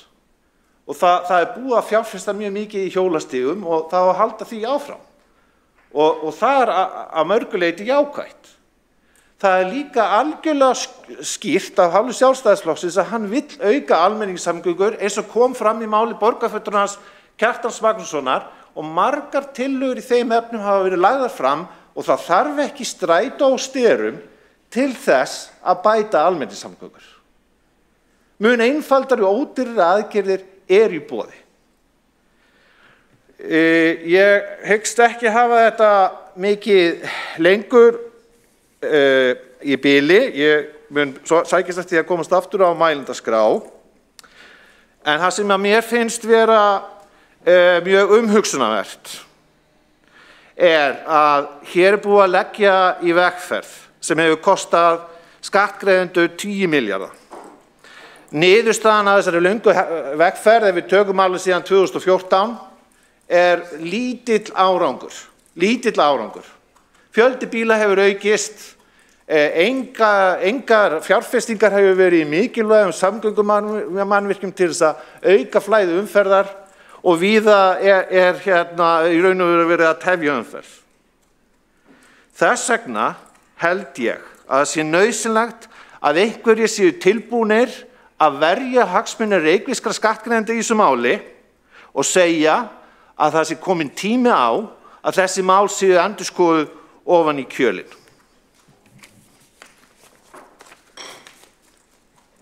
Borgarfulltrúinn hefur lokið máli sínu og tekur þá til máls borgarstjóri Einar Þorsteinsson. Gjörðu svo vel. Forseti, ágæta borgarstjórn. Hérna efnt til umræðu stöðu samgöngumála í Reykjavík af hálfu Sjálfstæðisflokksins og það ágætt, en kannski dálítið óvænt af því að svona í ljósi þess að það illa geymt leyndarmál á hinum pólitíska vettvangi að vinna við endurskoðun á samgöngusáttmálunum eða uppfærslu eða hvað vil ég kalla þetta, að loka metrónum og sú vinna varðar leiðina áfram þegar kemur að samgönguinnviðum ekki bara í Reykjavík heldur á höfuðborgarsvæðinu öllu og sú nálgun auðvitað sú eina rétta og skynsamlegasta þegar við ætlum að ræða samgöngumál því að verkefnið hér ekki bara að gera fólki í Reykjavík kleift að fara frá A til B með öruggum og greiðum hætti heldur þetta eitt atvinnusvæði, höfuðborgarsvæðið allt og því mikilvægt að skoða þetta heildstætt. Fólki fjölgar eins og komið hefur fram í umræðinu hérna á höfuðborgarsvæðinu og ferðamönnum líka, íbúum fjölgar 90 manns á viku hér á höfuðborgarsvæðinu og ferðamenn eru 2 milljónir núna á ári og spáin gengur út að þeir verði 3 milljónir í 2029 og frá árinu 2016 hefur bílum fjölgað 40 á viku og það alveg ljóst og við erum öll sammála það að það þarf að gera eitthvað hér markmiðin við uppfærsluna á þessum samgöngusáttmála eru alveg óbreytt og og þau að tryggja greiðari samgöngur og fjölbreytta ferðamáta, að auka umferðaröryggi, að eiga fyrst og fremst í góðri samvinnu á milli þessara sveitarfélaga og ríkis innviðafjárfestinguna sem að fylgir þessu og allt þetta stuðlar að því að við náum markmiðum okkar kolefnishlutlaust samfélag. Og hvað hefur verið rætt á vettvangi ríkis og sveitarfélaga þegar kemur að uppfærslu samgöngusáttmálans? Það náttúrulega þessi markmið sem ég nefndi hérna áðan. Þau eru óbreytt, það engin stefnubreyting þar, þrátt fyrir að vegagerðarvísitalan hafi hækkað og það þurfti að fara og aðeins að færa þennan samningallan í raunhæfara form af því að þetta var ekki raunhæft eins og hefur ekki verið dálítið langan tíma. En við erum svo lánsöm að á vettvangi bæjarstjóra sveitarfélagana og ráðherra ríkisstjórnarinnar sem hafa fjallað þetta mál, þá sameiginlegur skilningur á þessum grundvallar markmiðum. Það dálítið erfitt að ræða niðurstöðu uppfærslunar því að hún hefur ekki verið kynnt ennþá, en umræðuefnin eru þessi ábati sem að nást mun fram með samgöngusáttmálanum. Við vitum að þetta samfélagslega mjög hagkvæm aðgerð og mikill ábati af þessu. Við erum að ræða framkvæmda áætlunina, forgangsröðun framkvæmda, fjármögnun framkvæmdana og rekstur almenningssamgangna og hlutdeild ríkisins í þeim rekstri og svo náttúrulega áhrif nýs leiðakerfis. Þetta gerbylting á samgöngumálum á höfuðborgarsvæðinu. Og svo verið að ræða rekstur innviðanna og stjórnskipulag í kringum öll þessi mikilvægu verkefni. Og ég veit skiljið það að það ekki hægt að fara dýpra ofan í þessa vinnu hér af því að hún hefur ekki verið gerð opinber en við væntum þess að nýr samgöngusáttmáli verði kynntur von bráðar. Og það var ennþá mikilvægt að minnast á það að vinnan við Sundabraut í góðum farvegi og það hafið umhverfismatsferlið og stefnt að því að hefja framkvæmdir 2026. Við sógumst oft ofan í eitthvað svona einstaka framkvæmdir þegar heildarmyndin það sem við eigum auðvitað að vera að ræða og ég veit að þetta tekur allt saman tíma og allt það en við verðum líka að leyfa okkur að hugsa þetta heildstætt. Hérna var aðeins rætt mislæg gatnamót og þá á mótum Kringlumýrarbrautar og Miklubrautar. Ég held að engin raunverulega vilji mislæg gatnamót hjá Kringlumýrarbraut og Miklubraut í dag. Íbúarnir í kring myndu aldrei vilja sjá það og ég held að við séum komin langt frá þeirri umræðu. Við erum miklu meira að tala jarðgöng með það sem bílastraumurinn fer undir en ofan á væri þá rólegur hverfisakstur, almenningssamgöngur, hjólandi og gangandi. Þetta bara þróunin hefur átt sér stað. Það þýðir það ekki að mislæg gatnamót geti ekki átt einhvers staðar við, sannarlega, en ekki akkurat þarna. Og ég ber virðingum fyrir því að sjálfstæðismenn vilja bæta samgöngur í Reykjavík og ég heyri á þeirra ræðum að þau átta sig á því að það verður að bregðast við því bílunum fjölgar og íbúunum líka og það þarf að breyta ferðavenjunum og efla almenningssamgöngur en það þessi hugsun að hugsa til lengri tíma sem að ég hvet okkur til þess að hafa augun á og Marta Guðjónsdóttir borgarfulltrúi nefndi hérna áðan að það væri einhver allt önnur samgöngustefna í borginni og hinum sveitarfélögunum. Við sjáum bara að þessi vinna hefur kannski fært okkur aðeins nær hvort öðru sveitarfélögin á höfuðborgarsvæðinu. Það verið að grípa til nákvæmlega sömu aðgerða í öðrum bæjarfélögum og hér. Það bara einfaldlega staðan. Þess vegna væri það svo ánægjulegt ef að sjálfstæðismenn í Reykjavík myndu slást í hóp bæjarstjórana í nágrannasveitarfélögunum sem flestir eru sjálfstæðismenn og í hóp þeirra sjálfstæðisráðherra sem hafa unnið að framgangi í sáttmálans í gegnum tíðina af því að það væri styrkur í því fyrir okkur borgarbúa ef að við hér öll í borgarstjórn myndum leggja saman kraft okkar í þessu stóra verkefni að tryggja það að borgin fungeri, að hún virki og að virði þessarar miklu fjárfestingar sem Helgi Ásgeir Riddarsson borgarfulltrúi var að nefna hér áðan myndu nýtast borgarbúum öllum sem best. Mér langar að stinga upp á tvennu sem ég hef svona skilið á umræðinni að fólk hefur áhuga á að gera og ég hef það sérstaklega sjálfur. Annars vegar það að setja í gang vinnu á vegum borgarinnar að taka svona sprett í því að kanna það hvort það sé hægt að sækja utan úr heimi nýjustu tækni, kannski á sviði gervigreindar til þess að bæta ljósastýringuna í höfuðborginni. Við höfum ágætan grunn og það hefur verið fjallað hér í borgarstjórn að þau eru mörg hver snjall tengd og taka mið af umferðarþunga og fleira, en kannski þetta að gera betur og ég held við ættum að setja slíkan hóp á fót. Við fórum til Seattle hér hluti eða borgarráð fyrir misseri síðan og það var áhugavert að sjá hvað þau eru að gera í umferðarstýringarmálunum þar og eflaust eru fleiri sveitarfélög eða borgir í heiminum úti að þróa nýja tækni sem við getum kannski bætt ofan á okkar eða innleitt hér. Og hitt það að endurvekja það samtal sem að hefur verið reynt við stóru vinnustaðina í borginni að reyna að samstilla vinnutíman þannig að við séum ekki öll á ferðinni á sama tíma. Þetta hefur verið dálítið þungt í skauti og ekki nást árangur með þetta, en ég held að við ættum að taka snúning á þessu og setja vinnu í gang og við höfum hér stýrihóp sem að skipaður þverpólitískt kolefnishlutlausar og snjallar borgir og sá Reykjavík hefur sótt að verða fyrirmyndaborg í þeim efnum og hlotið brautagengi þar og þar fjármagn sem geti kannski nýst inn í svona vinnu. Við höfum höfðað til fyrirtækjanna í borginni að verða loftslagsvæn og kolefnishlutlaus og koma í þá vegferð með borginni og kannski væri þetta upptaktur að slíku samtali. Hvernig getum við sameiginlega með fyrirtækjunum í borginni sem eru að gera það verkum að við þurfum að fara frá A til B, lagst öll saman á árarnar og reynda að koma hérna upp í einhverju kerfi þar sem að vinnustaðirnir byrja á mismunandi tíma. Það hentar ekki allstaðar en einhverju vinnustaðir getur gert það og háskólinn nú einn svo stærsti hér, vestarlega í borginni. En ég bara vil þakka fyrir þessa umræðu og ég held, þessi, hún fer svona dálítið tvist og bast umræðan hérna, mér finnst við samt vera í grunninn dálítið sammála.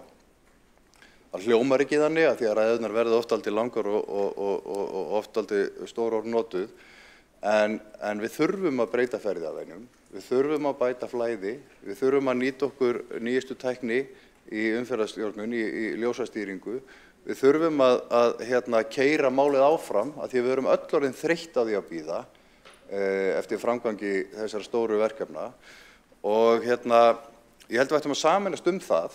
Við erum í grunninn ekkert sérstaklega ósammála. Við viljum líka öll bæta umferðaröryggi. Það er algjört lykilatriði. Þannig að ég held að við séum meira sammála heldur en ósammála og leggjum frekar saman kraftan okkar heldur en að rífast þetta.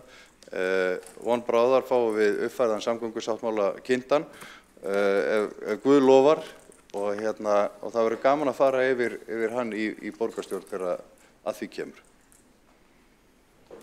Borgarstjóri hefur lokið máli sínu, einn hefur óskað eftir að koma upp í andsvar, það Helgi Ás Gretarsson, gjörðu svo vel.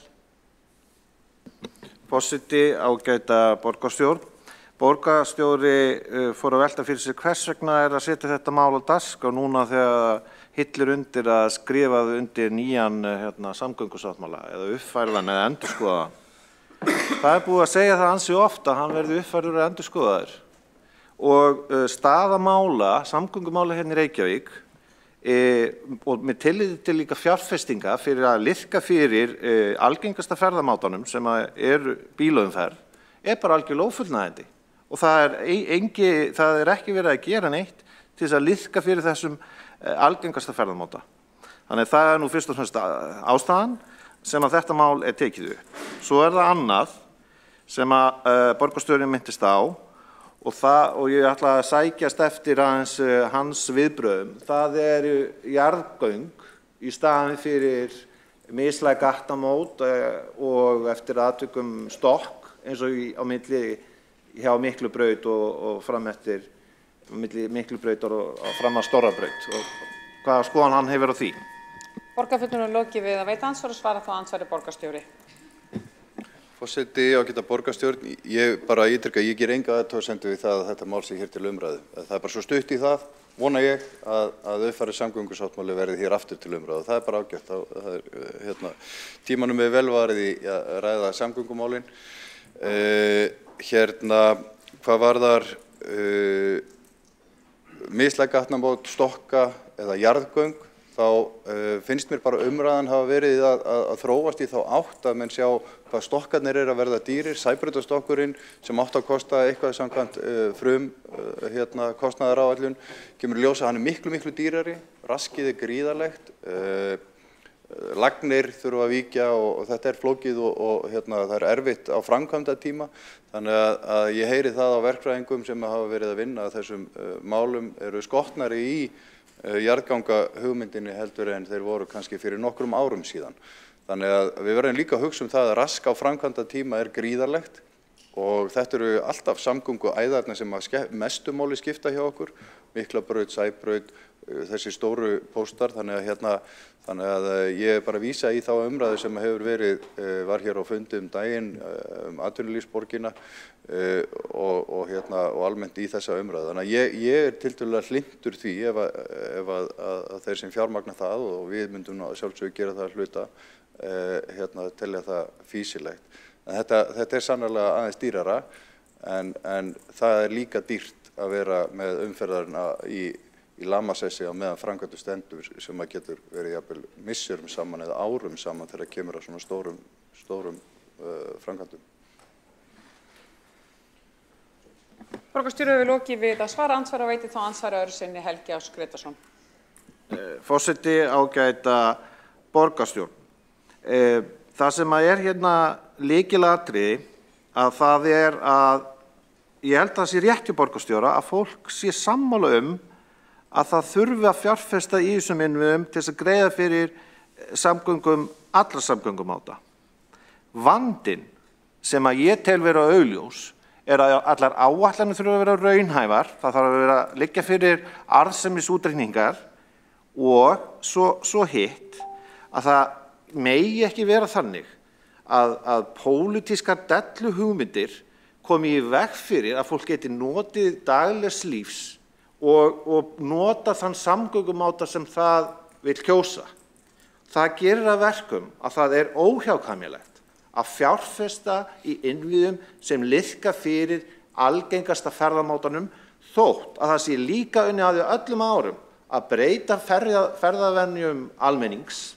En tölurnar einfaldlega ljúga ekki og það ekki hægt að halda áfram á þessari braut að það sé stöðnun og það sé ekki unnið að því að liðka fyrir bílaumferð hér og að halda áfram á þeirri braut. Þannig ég hvet borgarstjóra til þess að vinna í sínum félögum í þeim efnum.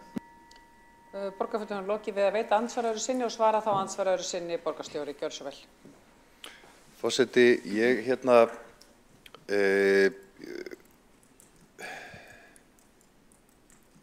ef við setjum þetta í samhengi við fjölgun bifreiða á höfuðborgarsvæðinu sem gríðarleg og ekkert í kortunum annað en bara vöxtur, þá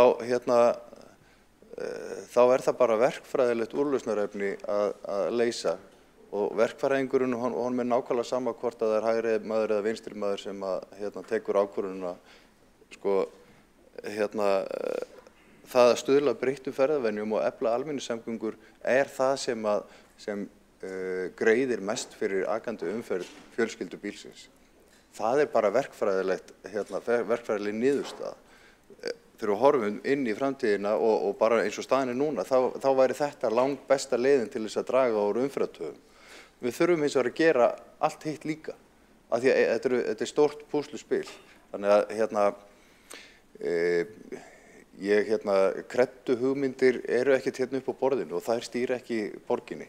Þetta bara verkfræðilegt úrlausnarefni og sveitarfélögin og höfuðborgarsvæðinu eru sammála það hvernig á að leysa það.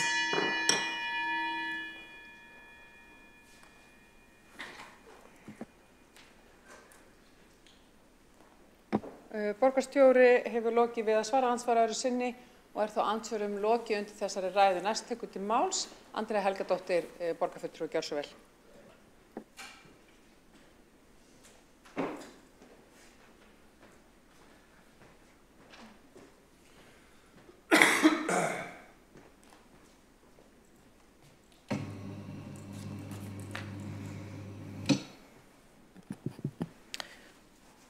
Forseti, borgarbúar. Það núna einhvers konar millibils ástand í samgöngumálum þar sem það víða farið að vera erfitt að notast við hvaða samgöngumáta sem Hér hefur mikið verið talað heildarmynd, stórframkvæmdir, langtímaþróun og hvaða milljarðaverkefni eru betri en önnur milljarðaverkefni. En ég vil aðeins færa ljóskastara nær og yfir í raunheim venjulegs Reykvíkings og stöðuna sem blasir við þegar haldið út í umferðina í dag. Lítil eða engin viðurlög við því að loka mikilvægum göngu- og hjólaleiðum með ökutækjum og það sama á við þegar framkvæmdir hefjast í hverfum borgarinnar, þá stimplast algjörlega út fjöldi leiða, oft í mánaða ef ekki áravís. Margt hjólreiðafólk kemst ekki við bráðabirgðaúrræði sem settur upp vegna of hárra kanta. Það nokkuð sem truflar sömuleiðis manneskjur með skerta ferðagetu eða í hjólastól og mun halda áfram að eiga við eftir tilkomu borgarlínu. Algjör ringulreið virðist oft ríkja þegar framkvæmdir reka biðstöðvar strætó á flakk. Það ætti að vera hægt að tryggja almennilega upplýsingagjöf til farþega á einfaldan hátt. Það þarf að styrkja og bæta hjólreiðakerfið með því að bæta aðgengi af götum upp á gangstéttir. Oft ófært að komast inn á sérstaka hjóla- og göngustíga í íbúðahverfum þar sem að gangstéttabrúnir eru of háar og ómögulegt að vita hvar lækkun á þeim leynist eða leynist ekki. Það myndi gagnast fleirum heldur en hjólreiðafólki. Víða eru tröppur á stígum sem virðast vera færir þegar lagt af stað eftir þeim eða þeir eru lokaðir vegna einhverra framkvæmda. Umbætur á þessu það að gera jafnvel þótt borgarlína komi eða ekki, svo ekki væri verið að kasta fél og glæð þar. Þjónusta strætó hefur verið látin hanga óstudd fram að borðinu á sama tíma og gjaldtökusvæði bílastæða stækkar og gjaldtaka þeirra og strætó hækkar, svo maður verður að spyrja sig hvernig fólk á að koma til dæmis í vinnu í miðbæinn úr þeim hverfum þar sem að finnast ennþá ódýrar eða að minnstakosti hagkvæmari íbúðir til leigu eða eignar. Þetta allt saman þýðir að það verður að vera sveigjanleiki til staðar í þessu millibils ástandi til þess að takast á við hversdags raunveruleika fólks. Einkabíll ekki aðeins lúxusvara sem ekkert mál að spara við sig. Hann mun ávallt verða eina lausnin fyrir einhvern takmarkaðan hóp fólks, en hann líka bráðnauðsynlegt tæki fyrir marga enn sem komið Við lifum á tímum þar sem að fólk hefur ekki fullt vald yfir því hvar það býr. Þar sem sístækkandi hópu fólks verðlagður út af húsnæðis- og leigumarkaði nema af völdum stöðum eða að það kastast bæinn eftir því hvert leigumarkaðurinn fleygir þeim hverju sinni. Það verður aldrei nein 15 mínútna borg fyrir þann sem þarf að flytjast út fyrir borgina ef launin sem fást fyrir að vinna í borginni duga ekki til þess að eiga heimili í borginni. Við höfum því líka skyldum að gegna gagnvart því fólki sem kemur hingað til að vinna, sömuleiðis gagnvart þeim sem að sækja hingað einhverja þjónustu enda eru við höfuðborg landsins. Fólk sem sækir Ísland heim eða sem ferðamenn býst líka við að geta nýtt áreiðanlegar og aðgengilegar almenningssamgöngur til ferðalaga bæinn og gagnrýna skort á þeim. Þetta þýðir að fleiri munu áfram þurfa að reiða sig á einkabíl til þess að ferðast á milli staða, hvort sem að ræða svokallaðan fjölskyldubíl eða bílaleigubíl eða leigubíl. Á meðan ekki sterkt almenningssamgöngukerfi til staðar og hjólaleiðir eru enn sundurslitnar á köflum, þarf að vera hægt að komast til vinnu í miðbæinn á þess að borga fyrir það annað nýrað eða eyða í það stórum hluta frítíma síns. Enda mikið af þeim störfum sem í miðbænum láglaunastörf við verslun eða afgreiðslu og þjónustu við ferðamenn. Við köllum eftir því að það sé unnið strangar að því að gera öllum manneskjunum sem flæða milli staða í borginni það ávallt sem auðveldast. Skipuleggja framkvæmdir eftir þessu sjónarmiði, að hafa eftirlit með verktökum og setja pressu á það að frágangur í kringum framkvæmdir séu þannig að öllum sé mögulegt að komast leiðar sinnar.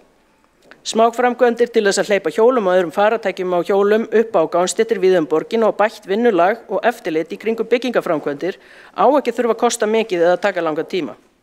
Við köllum líka eftir því að borgin gerir allt það sem mögulegt til þess að strætó geti þjónustu á höfuðborgina skamlaust. Það ekki hægt að segja bara að þetta leysist til borgarlínu, það þarf að vera líft þangað til kemst í gagnið þar sem það áratugaverkefni en ekki bara nokkur ára.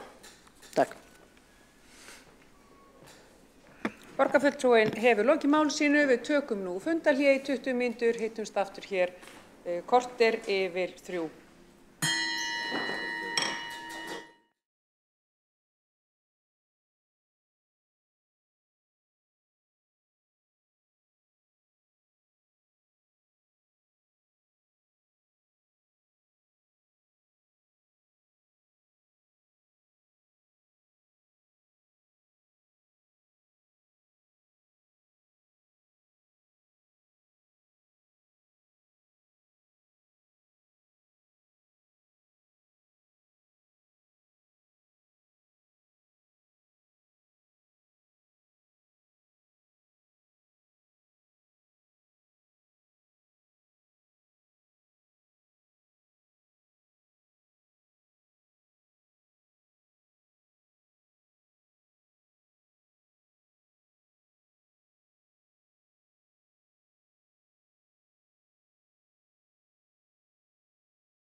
Þá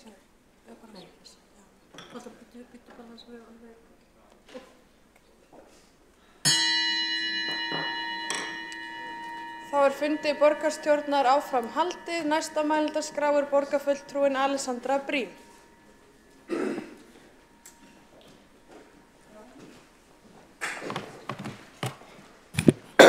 Forseti, borgarstjórn og aðrir áheyrendur. Mér finnst áhugavert að við erum hér ennþá að tala sömu misskilningana eða rangfærslurnar við vorum að tala 2018 eða lengur. Það þessi ásökun að við viljum ekki samgöngubætur, að við beinlínis viljum eigendum einkabíla illt og viljum ekki að þeir komist leiðar sinnar. Það auðvelt fyrir fólk sem annarkvort skilur ekki borgarhönnun eða finnst það einfaldlega þægilegt fyrir sína pólitík að þykjast ekki skilja borgarhönnun að tala þannig. Það nefnilega ekki þannig að fleiri mislæg gatnamót eða fleiri breiðari vegir dragi úr umferðarþunga. Fólki líður eins og þessi hlutir hljóta að gera það, en þannig virkar það ekki í raun. Þannig hafa rannsóknir einfaldlega sýnt.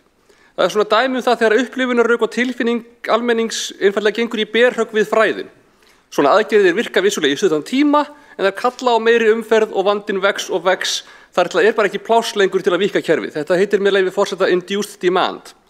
Sú hegðun sem fólk tamdi sér þegar færri bjuggu í borginni meðan að færri áttu bíl gengur einfaldlega verr og verr upp eftir því sem okkur fjölgar. Sömu innviðirnir virka ekki og það er ekki hægt að halda í við aukninguna með aukinni vega uppbyggingu. Stærðfræðin milli fólksfjölgunar og plássin sem að fólksfjölgunin þyrfti til þess að komast á milli með bíl einfaldlega stemmir ekki af eftir því sem að fjölgunin er meiri.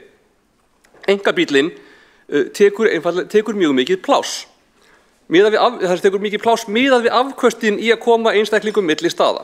Hann tekur ótrúlega mikið magn vega og bílastæða og kemur fáum einstaklingum þangað sem þeir vilja fara sem hlutfall af því plássi. En vegna þess hvað innviðirnir taka mikið pláss verður líka lengra á milli staðana sem fólk vill komast á.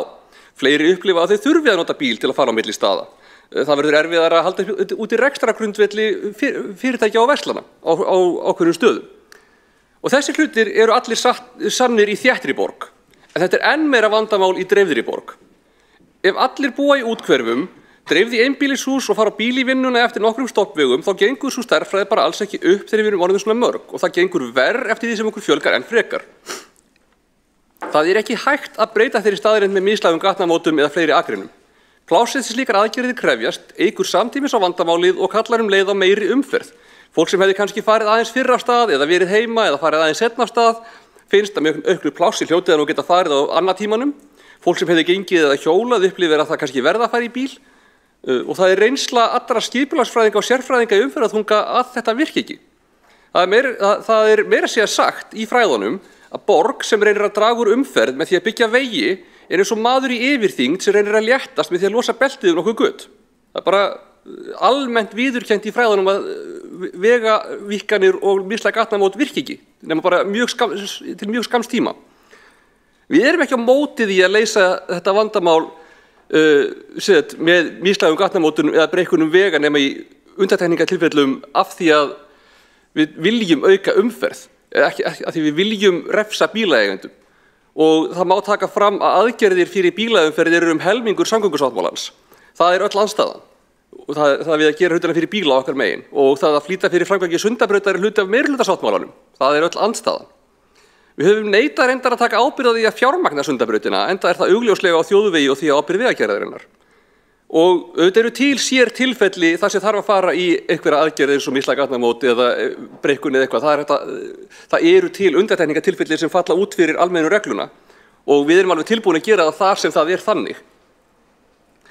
En það sem við viljum gera er það sem virkar til að leysa vandann. Og það sem virkar til að leysa vandann er að þétta byggð til að fólk komist fleiri ferða fótgangandi eða á hjóli og sé því ekki jafn oft á dag að fara á bíl og auka þannig á umferðina sem aðrir þurfa að takast á við. Þannig að hægt sé að vera með rekstur í næringhverfinu þar sem að fjöldi notenda á fermeter eða á hektara er nógu hár til þess að verslun og þjónusta sjá þessi rekstrargrundvöll og draga þannig úr þessum bílferðum fólk sem að þarf annars að sækja þá verslun og þjónustu í einhverja fjarlægari kjarna. Það sem virkar til að leysa vandann eru betri hjólasamgöngur svo að fólk sem vill ferðast á hjóli geti það og taki þess vegna minna pláss í umferðinni en ef það upplifir sér tilneytt til að vera á bíl. Það sem virkar til að leysa vandann er að klára borgarlínu með vögnum í sérrými á aukinni tíðni svo að þau sem vilja það geti komið hratt og örugglega milli borgarsvæða án þess að þurfa að vera á bíl. Þetta snýst ekki það að fólk megi ekki vera á bíl eða að heimili eigi ekki halda bíl. Þetta snýst það að þau sem vilja ekki vera á bíl þurfi þess ekki, að fólk geti komist einhvers hluta ferða sinna án bíls og búi þessar sjaldnar til umferð inn í kerfið. Að heimili kannski þurfi á bilinu 0 til 1 bíl en ekki 2 til 4 bíla eins og í dag. Það var allt saman ljóst mjög snemma í greiningunni sem var farið í kringum 2010-11 hjá SSH. Þá var bara farið mjög faglegt mat á möguleikunum sem höfuðborgarsvæðið hefði fram á veginn. Og það voru bara nokkrar sviðsmyndir, hvaða leiðir getum við farið, hvað munu þær kosta og hvaða árangri munu þær skila í að draga úr umferð. Notabene engin aðferð dregur úr umferð en leiðin sem við völdum, sem þétting byggðar og borgarlína, eykur umferðina minnst.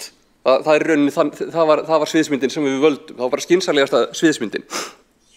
Og það var engin pólitík í því að gera þessar sviðsmyndir, það var alveg jafn mikið unnið fyrir Sjálfstæðisflokkinn í Kópavogi eins og fyrir Samfylkinguna í Reykjavík. Ég man einmitt að þegar ég kem fyrst inn í pólitík, þá var ég ekkert endilega alveg viss fyrirfram. Við í Pírötum sem buðum fram 2018, við komum köld að umræðunni og við vorum ekkert alveg framan af vissum hvað væri best. En við lásum þessar greiningar, við fengum upplýsingar frá SSH og fengum kynningu og miðað við okkar lestur á málinu og gögnum, þá var ekkert val. Við hefðum getað valið það að vera bara svona sammála öllum fræðunum í umferðarálagi og borgarhönnun það hvaða leiðir myndu virka, vera sammála bara öllum bæjarstjórnunum á höfuðborgarsvæðinu og ríkisstjórninni, það komið þar seinna, eða að fara bara, við gátum hins vegar valið það að fara bara í eitthvað popúlisma, bara þykjast vera ósammála þetta bara til þess að skapa okkur sérstöðu og það hefðum við aldrei getað samþykkt og það hefði bara einfaldlega verið óheiðarlegt. Okkar mat á því, þegar við komum þarna inn og þá erum við alveg að hugsa, hvernig getum við aðgreint okkur aðeins frá Samfylkingunni betur, hvernig getum við verið, ekki bara alveg svo vafki eða, við vorum alveg að skoða bara svona stóru málin, hvernig getum við, skapað okkur sérstöðu og það að vera andstæðingar borgarlínu hefði alveg getað komið til greina ef að upplýsingarnir hefðu verið öðruvísi og fræðin hefðu verið öðruvísi, en það bara voru það ekki. Við hefðum aldrei getað tekið okkur stöðu gegn borgarlínu nema bara með því að vera mjög óheiðarleg. Það þannig að við höfum leiðir sem virka til að draga úr umferð eða reyna að hægja á aukningu hennar og leiðir sem virka ekki. Við viljum beita þeim leiðum sem virka, en hér í dag hefur fyrst og fremst verið að berja á okkur fyrir að vilja síður beita þeim leiðum sem virka ekki. Það óheiðarlegt að við viljum bara ekki leiðs úr þessu og það eiginlega frekar lélegt.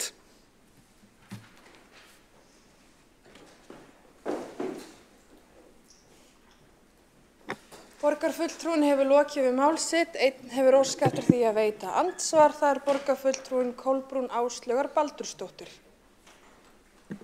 Forseti ágæta borgarstjórn, ég vil nú aðeins koma með nokkrar ábendingar við ræðu borgarfulltrúins Alexandru Brím. Svona svolítið vera að vísa til þess að ástæða fyrir því hvernig að verið sé að kvarta sé að fólk sé illa upplýst, að það gerir sér ekki grein fyrir því að því fleiri vegir, því meiri umferð, þetta náttúrulega ekki alveg svona einfalt þó að megi alveg kannski færa rök fyrir einhverju slíku. En ég vil líka bara minna á hvort að borgarfulltrúin hafi nú ekki verið innstu koppur í búri hjá okkar einu almenningssamgöngum Strætó BS og framkom að borgarfulltrúin og hans flokkur eða hennar flokkur gat ekki tekið stöðu gegn borgarlínu en hvað með að taka stöðu með almenningssamgöngum og við vitum að borgarlína ekki að detta inn á morgun og hefur tafist og það óviss það verkefni.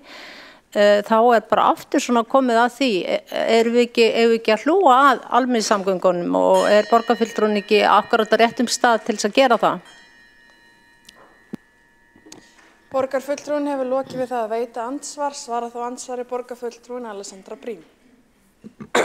Forseti, ég bara tek undir það að auðvitað þurfum við að hlúa að almenningssamgöngum á meðan og þegar ég var í stjórn Strætó gerði ég mitt allra besta til þess. Það var til dæmis bara raunni fyrir mína baráttu að við fengum næturstrætó aftur en það bara þannig að við getum ekki farið í meiri úrbætur á kerfinu heldur en við fáum fjármagn til og ég bara sammála því líka að það hvað endurskoðun á samgöngusáttmálanum hefur dregist bara hrikalegt og það hefur haft mjög slæmar afleiðingar fyrir bara hvað strætó getur gert og bara óvissuna sem í gangi þar á meðan þetta í svona á þessu óvissustígi þó að við teljum okkur alveg vita að það verði niðurstaða og hún muni virka, bara það að vita ekki hvenær við getum innleitt nýtt leiðakerfi gerir það verkum að það er miklu erfiðar að plana framtíðina og ég er bara mjög sammála því að það er leiðilegt. Borgarfulltrúinn hefur lokið við að svara andsvari, veitir þá andsvar öðru sinni borgarfulltrúinn Kolbrún Áslaugar Baldursdóttir.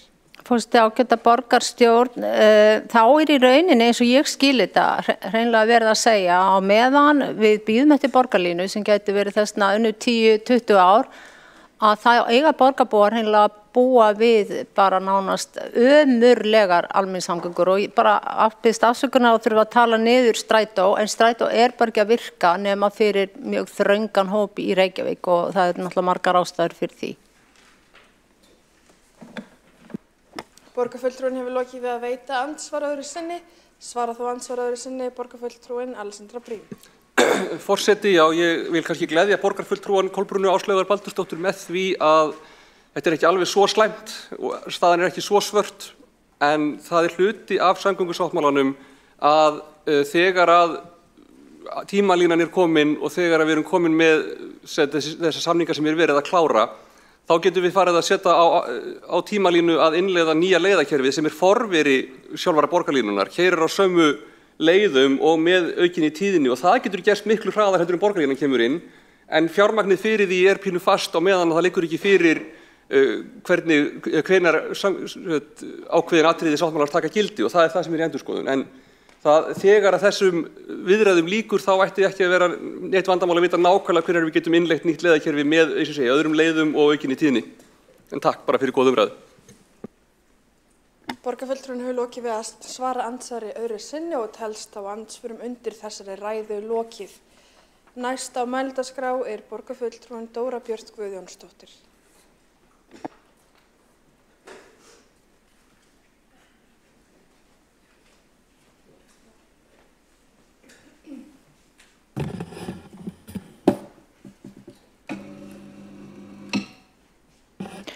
Forseti.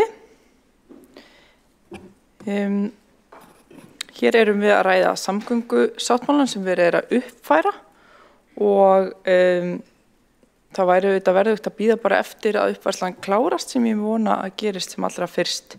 En úr því við erum hér þá vil ég gjarna koma inn í umræðuna í því ljósi að hér hefur verið ýmislegt skrautlegt sagt í pontu og tel ég mig núna til að svara því að einhverju leyti. Hér búið að tala umferðarljósastýringu og búið að fara með svona endurtekið efni í því samhengi og ætla ég að fara að því fordæmi og fara með hluta af endurteknu efni. Árið 2020 gerði sænska verkfræðistofan Sweco úttekt á umferðarljósastýringu á höfuðborgarsvæðinu. Niðurstöðan var að þessi mál væru í nokkuð góðri stöðu í samanburði við sambærilegar borgir og þó mætti gera betur. Fjárfesta þyrfti í fólki, meira í fólki og ferlum frekar en búnaði. Það er að segja að búnaðurinn stæði nokkuð framalega samanborið við aðra borgir en að koma þyrfti á mælalegum mælikvörðum, nýta betur sóknarfæri núverandi búnaðar og auka samráð milli ólíkra aðila í ferlinu. Í kjölfarið var stofnaður sérstakur samráðsvettvangur fagaðila og sem lagði grundvöll að innleiðingu þessara ráðlegginga.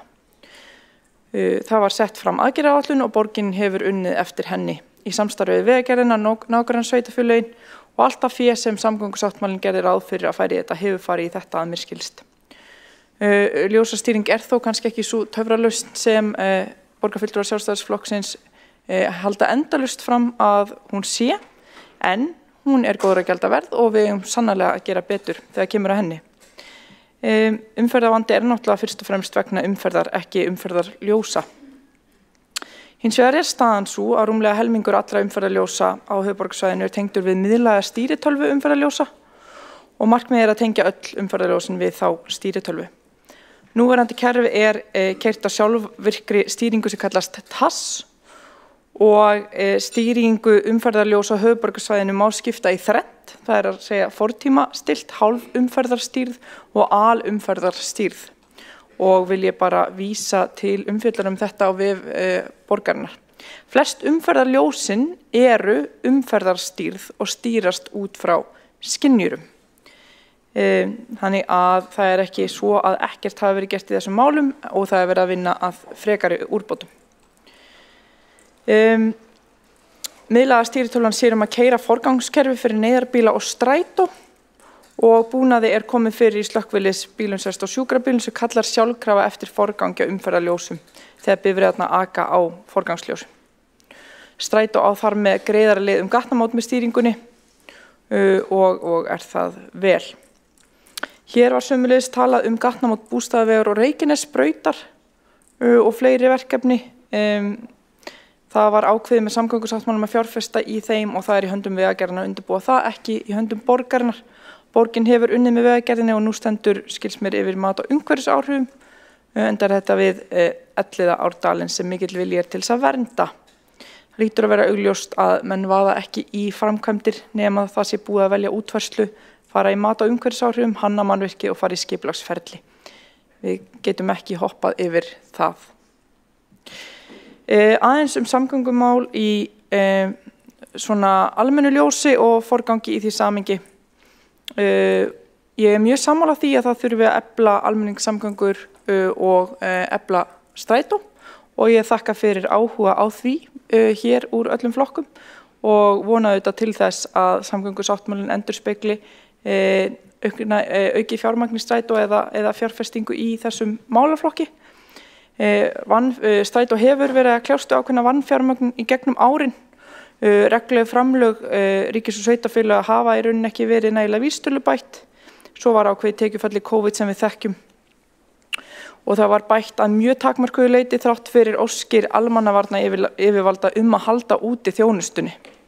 Þetta hefur háð fyrirtækinu eins og við þekkjum og hefur dregið úr tækifærum til þjónustu úrbóta strætó á verulegu marki og staði í vegi fyrir eðlilegri endurnýjun vagnflota og orkuskiptum. Og það kemur svo niður á notkun almenningssamgangna sem er afar miður en hins vegar er þeim sífellt að fjölga sem að nota almenningssamgöngur og það sýnir bara áhuginn er mikill. Lauslega áætla að nema upphæðirnar sem að hefur vantað inn út frá þessu 1,2 til 2,2 milljarða á ári og svo 1,9 milljarði einskiptiskostnað og uppreiknað gegnum árin eru þetta ansi miklar tölur.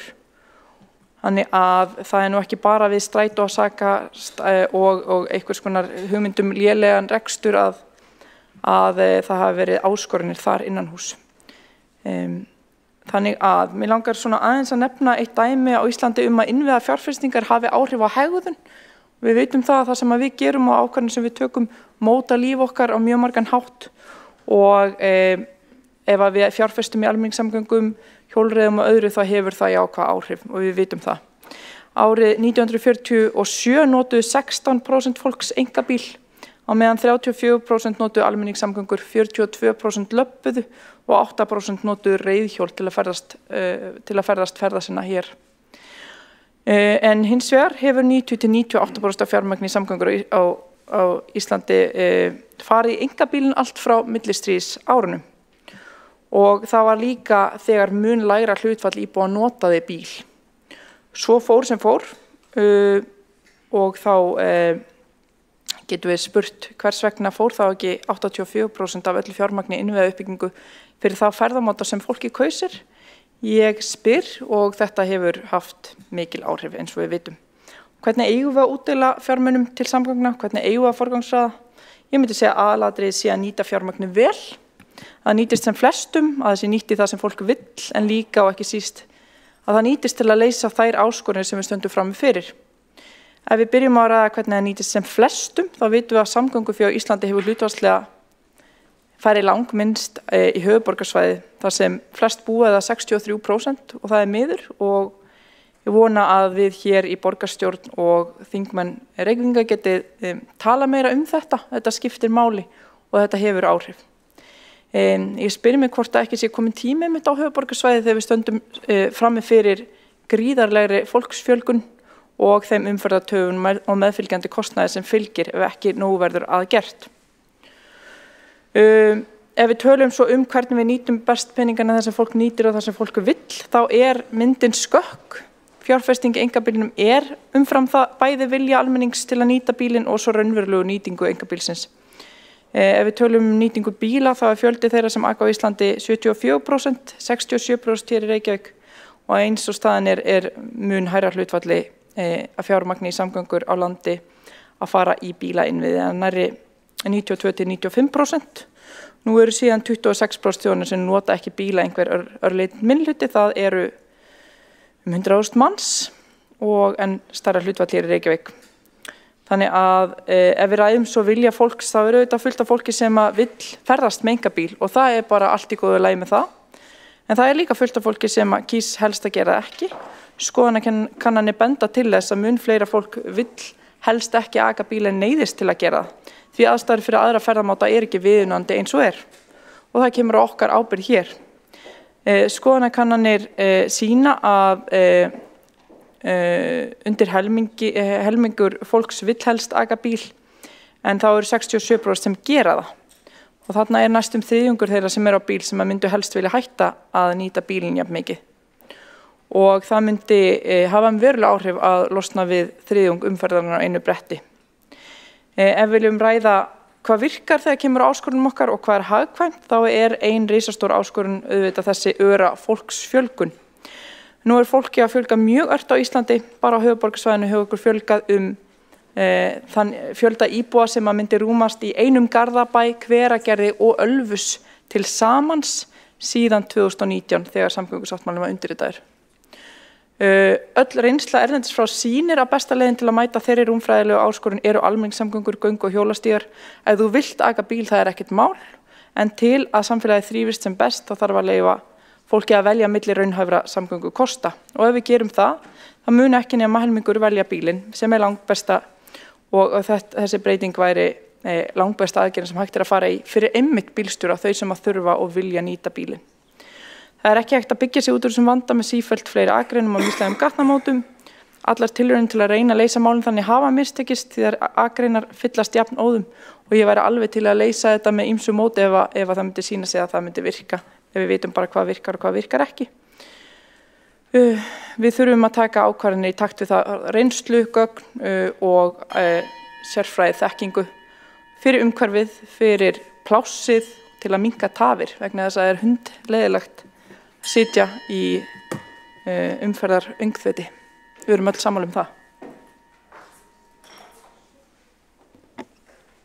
Borgarfulltrúinn hefur lokið við mál sitt. Næst á mælendaskrá borgarfulltrúinn Kolbrún Áslaugar Baldursdóttir.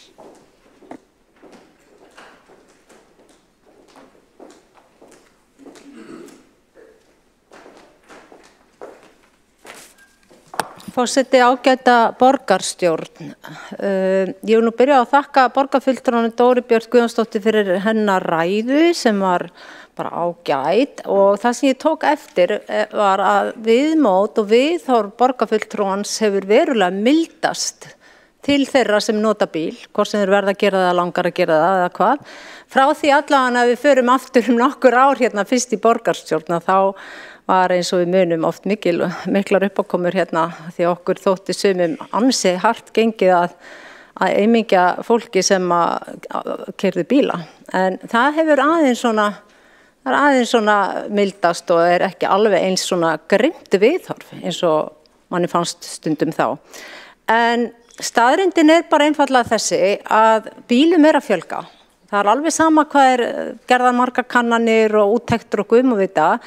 Þeir sem nota hjól, þeim líka aðeins að fjölga en alls ekki eins mikið eins og vænta mátti og svona vonast var til. Við höfum alveg fengið að sjá það á fundum umhverfis- og skipulagsráðs þegar við farið yfir þessar kannanir.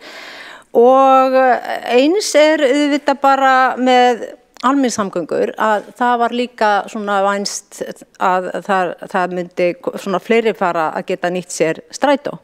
En það hefur ekki orðið. Þannig að við sitjum bara með þessa staðreynd og nú eins og framkomið, það fólksfjölgun alveg gríðarlega og við viljum auðvitað fólksfjölgunna, það ekkert annað í boði heldur.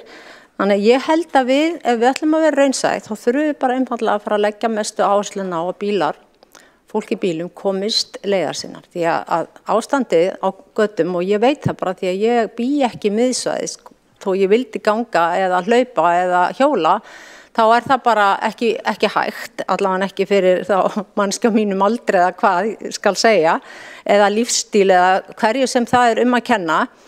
Og það bara að sitja í þessari súpu, umferðartafa og hnúta gjörsamlega óþolandi staða. Og maður sér það bara þegar maður situr fastur og kíkir yfir í aðra bíla hvað fólki líður illa. Og nú vil ég bara aðeins tala streituna í samfélaginu því að það að vera fastur í umferð og einmitt það þessi tilhugsun og hugsun oft bara, það hlýtur að hafa orðið slys. Af því að þetta er ekkert eðlilega mikið, það er ekki eins og að sé eitthvað smá hik eða bið. Það bara virkilega biðraðir í langan tíma sem tekur kannski öllu jafn einhverja 5 mínútur, tekur kannski 30-40 mínútur á verstu stundum. Og þetta hefur bara áhrif líka á andlega heilsu fólks og streitu og eins mikið eins og fólk reynar að gera ráð fyrir hvað tekur langan tíma að komast frá A til B, að þá þetta bara einum og mikið. Það ekki allir kannski eins og ég sem leggast að 1,5 tíma fyrr til þess að lenda ekki í þessu, en fólk hefur bara ekki alltaf tækifæri til að gera það. Sumir eru með stóran barnahóp og að koma sínu börnum þangað sem þau að mæta á morgnana og svo framvegis. Þannig að ég held að við verðum bara aðeins að fara að breyta svolítið taktinum og borgarlínan, hún í einhverju ferli og aldeilis ekki einhvern veginn fréttir af henni að það sé bara gerast að fyrstu vagnarnir fara af stað. Þetta ótrúlega stórt og viðamikið verkefni og kostnaðarsamt sem hefur tekið gríðarlegan tíma og á eftir að taka mörg ár að verða einhverjum alvöru valmöguleika. Strætó, ég meina, ætlum við bara að hafa það ástandið svona með strætó, eigum við bara að bíða. Ég meina, hvernig væri aðeins að endur forgangsraða þessum þáttum? Það eru bílar, þeim fer fjölgandi og strætó þarf að virka betur og Reykjavíkurborg, Reykjavík á stærsta hlutan í strætó BS. Og ef við tímum ekki að setja fjármagn í það, hvað þá? Á bara að halda svona áfram og fólk orðið reitt og svegt og pirrað og stressað og ég hrædd við það, ég hrædd við þegar streita að fara að heltaka fólk því að það getur valdið ekki bara veikindum, heldur líka slysum og pirringi og maður fann að sjá svona meiri viðbröð í umferðinni því að ef bara skoðum umferðarsálfræði þá við náttúrulega, við heldum við séum eitthvað voðalega öruggun í okkar stálhylki sem bíllinn. En þetta gæti ekki verið meiri sálfræði gangi heldur en út í umferðinni því að við förum inn í bílinn með allan pakkan. Það ekki eins og maður skilji pirring og þreytu eða svengd eða eitthvað eftir fyrir utan bílinn þegar maður sest inn undir stýri. Maður bara þar eins og maður stemdur hverju sinni.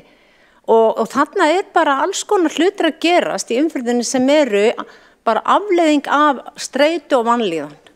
Og fólk með kvíða að vera seint og síðan náttúrulega sumir bara alltaf komandi og seint. Hvert sem þeir fara, þeir bara reikna sér ekki nægan tíma og það jafnvel þeir sem líka bara á hjóli og gangandi, en þetta streituvaldandi. Þannig að ég bara, mér finnst þessu umræða búin að vera ágætt en við erum engu nær, borgarstjóri nefndi hér fyrir í dag að við værum mögulega öll á sömu blaðsíðu en við sjáum bara ekkert vera að ske, það engar sérstakar aðgerðir í gangi að leysa erfiðustu hnútana. Það eru þrengingar, það eru framkvæmdir, það eins og sé ekkert skipulag á framkvæmdunum, það öllu skellt á í einu, þannig að þetta verður ennþá verra en heldur en ef það væri kannski betra skipulag á þessu og þétting byggðar farin að koma inn í þetta líka og þrenging gatna, meira sé að vera að þrengja götur þar sem fólk bara vill ekki sjá það í hverfum sínum, ég veist ekki vera að hlusta nægilega á til dæmis fólkið í bústaðahverfinu, það mjög umdeilt hvernig verður að breyta þar öllu, en erum við á sömu blaðsíðu? Ég bara ekki viss vegna að við þurfum þá að sjá að sé verið að gera eitthvað til að laga þetta þessi ár fram að borgarlínu sem á sinna að redda öllu. Þetta ákveðnar efasemdir síðan það. Við vitum í rauninni ekkert hvernig þessi borgarlína á eftir að virka við aðstæður eins og hérna í Reykjavík. Þetta öðruvísi í öðrum borgum, við vitum það vel, það veður öðruvísi og það svo margt allt öðruvísi heldur en borgir sem við berum okkur sama við. Man getur alveg séð hvernig þetta að virka frábærlega í öðrum stórborgum hérna í nágrenni við okkur, En horfum bara á veðurhaminn hérna á vetrum og bara að komast að borgarlínu. Þetta er ennþá svo mikið óskrifa blað, eins mikið búið að teikna þetta upp og skrá þetta og borga í þetta, að við höfum ekki hugmyndum hvernig þetta kemur til með að fungera síðan í raun og hverju muni raunverulega síðan nýta þetta. Það er bara þannig. Meina, við getum reynt að láta okkur dreyma en við vitum það ekki. Reynslan á algjörlega eftir að koma í ljós, ekki það borgarlína per se sem tæknileg græi eftir að virka, það er bara hvernig án eftir að virka hér við þessar einstöku aðstöður sem eru hér í Reykjavík og nágrenni og á Íslandi, bara eins og við þekkjum landið með öllu sínu. En ég vil gjarnan sjá aðgerðir, ég vil sjá að þessi meirihluti, kannski aðeins meira heldur en þá meirihlutin sem var, sem er reyndar sami meirihluti að mestu, sé að gera eitthvað, sé að losa þessa hnúta, sé að reyna að liðka fyrir það sem þetta er verst, með ljósastýringum, með einhvers konar stýringum, með því að skipuleggja framkvæmdir betur og þetta þarf að koma betur í ljós og vera skýrar. Og auðvitað hjálpar viðhorfið, það hjálpar alveg þegar borgarstjóri segir já við erum nú bara öll á sömu blaðsíðu. Það er ekki þetta grimmdar viðhorf gagnvart bíleigendum eins og var hérna á síðast tímabili, það var hrein tryllingur oft að hlusta á það. Auðvitað mýkir það alveg andrúmslofti þegar að við segjum já við stöndum nú saman í þessu en við þurfum að sjá eitthvað. Þetta er ekki bara spurningum að segja það. Ég veit ekki hvort að einhver hefur séð einhverja sérstakar aðgerðir hérna núna til þess að leysa bílaumferðarvanda, nei. Rétt upp hönd ef einhver hefur séð eitthvað. Ég hef allan ekki séð neitt en núna er bara við þurfum öll á sömu blaðsíðu, þá skulum við leggja línurnar og bara kartleggja verstu hnútana, verstu tafirnar og tala fallega bíla og bíleigendur og segja við munum gera allt til þess að losa tafir og umferðaröngþveiti svo að þið bílaeigendur, kæru bílaeigendur geti komist hratt og vel leiðar ykkar á ykkar einkabíl. Takk.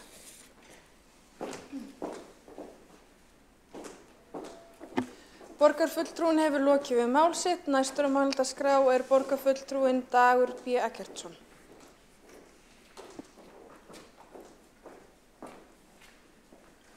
Forseti ágæta borgarstjórn, ég kem hér upp til þess að kannski meinaðurum taka undir óþreyju sem gætir eiginlega frá öllum flokkum að verkin tali af meiri krafti varðandi samgöngusáttmálann en það hillir nú undir það eins og framkom í yfirferð borgarstjóra. En þó hefði ég nú hugsanlega sleppt í að koma hér upp nema vegna þess að hér var mér til mikillar ánægju auglýst bókin Nýja Reykjavík eftir undirritaðan og vísa þar reyndar nokkuð kannski einkennilega í umfjöllun Sundabraut og án þess að ég ætla að gera það einhverju reglu hér að auglýsa þessa bók að þá langar mig aðeins til þess að rekja það sem þar segir Sundabraut af því að ég held að það samhengi geti verið að gagni fyrir allavega þá sem hafa verið að velta henni fyrir sér í þessari umræðu hérna og vona að ég fái leyfi forseta til að lesa kannski heldur lengra mál úr þessu riti heldur en vanin er. En þetta er sem að gripið niður í kaflan sem að fjallar veturinn að stóru verkefna sem var svona vinnuheiti sem við Sigurður Ingi þáverandi samgönguráðherra og innviðaráðherra gáfum veturinn þegar við vorum að reyna að setja í ferli, fyrsta lagi samgöngusáttmálann, öðru lagi flugvallamáli og þriðja lagi Sundabraut. Og með leyfi forseta, Sundabraut var þriðja stóra verkefni sem við Sigurður Ingi samgönguráðherra höfðum sammælst að koma í traustan farveg. Ég hafði látið mig mjög annt þessa framkvæmd nema á ferlinu sem borgarfulltrúi en saga hennar er miklu lengri. Sundabraut var fyrst sett fram í aðalskipulagi Reykjavíkur 1975. Undirbúningur hófst ekki fyrr en 20 árum síðar árið 1995. Þá var Reykjavíkurlistinn komin til valda og Sundabraut loks skilgreind sem þjóðvegur. Ingibjörg Sólrún var mjög áhugasöm framkvæmdina og ræddi mismunandi valkosti iðulega á hverfafundum borgarstjóra á sinni tíð. Það háði hins vegar alltaf framkvæmdina erfitt var að ná niðurstöðum bestu leigubrautarinnar og hún var lengst af ófjármögnuð. Það skipti máli vegna þess að verkefnið var svo dýrt að það hefði dregið til sín stóran hluta vegafjár ef ráðist hefði verið í það. Umhverfismat var þó loks gert og kynnt af hálfu Vegagerðarinnar vorið 2004. Þar var lagt til að fara innri leið á móts við Skeiðavog í Laugardalshverfi. Mörg hundruð manns mættu á íbúafund þar sem þessum áformum var harðlega mótmælt. Andstaðan var gríðarlega mikil í Laugardalnum en ekki síður í Grafavogi þar sem lagning Sundabrautar átti einnig að leiða til tvöföldunar Hallsvegar og aukinnar umferðar í gegnum hverfið. Öllum sem sátu þennan íbúafund og heyrðu í fólki úr þessum hverfum var ljóst að málið yrði ekki kert í gegn án frekara samráðs. Úr varð að ég leiti samráðshóp útfærslu og legu Sundabrautar sem settu var á fót í kjölfarið.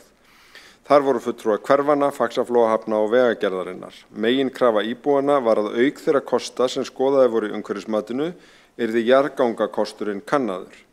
Það var gert og unnin skýrsla jarðgangakostinn. Þetta starf tók töluverðan tíma og var Gísli Marteinn Baldursson búinn að taka við formennsku í samráðshópnum þegar hún lá fyrir lok árs 2006. Borgarráð samþykkti í byrjun árs 2008 á stuttum borgarstjóraferli mínum þá að stefna borgarstjórnar væri sú að Sundabraut yrði í göngum með eðlilegum fyrirvörum umhverfismat og skipulag. Meðan á þessum undirbúningi stóð var Sundabraut mjög á dagskrá. Þannig var það líka í mínum fyrstu kosningum sem oddviti Samfylkingarinnar vorið 2006. Ég magalenti þar með miklum hvelli í umræðunni. Ég var líklega komin út í allt of mikil smáatriði í pælingum mínum Sundabraut og hafði tekið eftir því að stór hluta kostnaðaráætluninni fólst í fjölmörgum dýrum mislægum gatnamótum sem hönnunin gerði ráð fyrir. Ég talaði mjög fyrir Sundabraut og gagnrýndi tafirnar sem á henni hefðu orðið. Til að hugsa í lausnum sló ég því fram á einum fyrsta kosningafundunum á Kjalarnesi að til þess að koma Sundabraut í framkvæmd sem fyrst væri skynsamlegt að einfalda hana í hönnun. Stöð 2 var á staðnum og þetta var risafrétt. Andstæðingarnir túlkuðu þetta nánast þannig að ég var að boða einbreiða brú.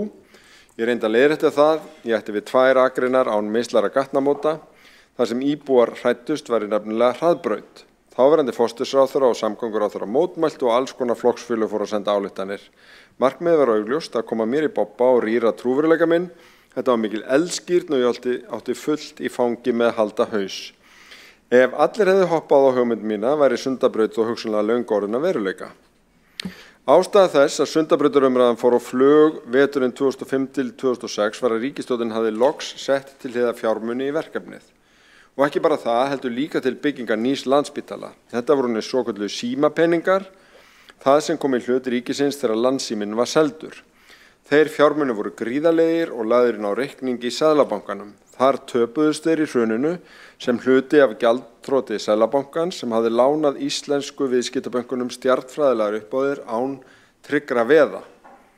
Sögulegt símtal Davíðs Oddssonar seðlabankastjóra við Geir Haarde forsætisráðherra neyðarlán til Kaupþings þar sem Seðlabankinn lánaði 500 milljónir evra sem töpuðust á innan við sólarhring fólu meira að segja í sér orðaskipti þar sem Sundabraut var nefnd. Davíð, við megum ekki setja íslenska ríkið á galeiðuna? Geir svarar, nei, þetta eru 100 milljarðar, spítalinn og Sundabrautin. Merkilega margir sjálfstæðismenn hafi gegnum árin viljað hengja það hálsin á Reykjavíkurborg og mér að Sundabraut ekki orðin að veruleika. Gjaldþrot Seðlabankans hvarf símapeningana þess að örlagaríku sólarhinga og fjárhagserfiðleika ríkisins eftir hrun eru miklu nærtækari skýring.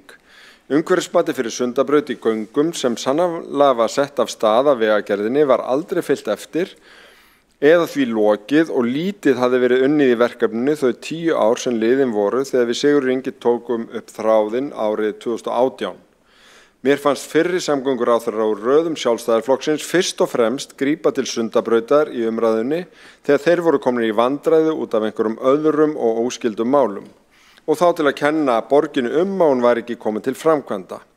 Reykjavíkurborg hefur hins vegar haft skýra sýn og stefnu í málinu frá upphafi árs 2008, Sundabraut eigi að vera í göngum og sú leið sem féll fallengun í samráðinu við íbúa 2005 til 2008, svokölluð innri leið, var tekin út af aðalskipulagi 2013 mótmælalaust. Síðan kemur hér kaflinn, með leyfi forseta, sem borgarfulltrúi Marta Guðjónsdóttir vitnaði í og taldi þar til þriðju ástæðuna hvers vegna Sundabraut var ekki hluti af samgöngusáttmálanum.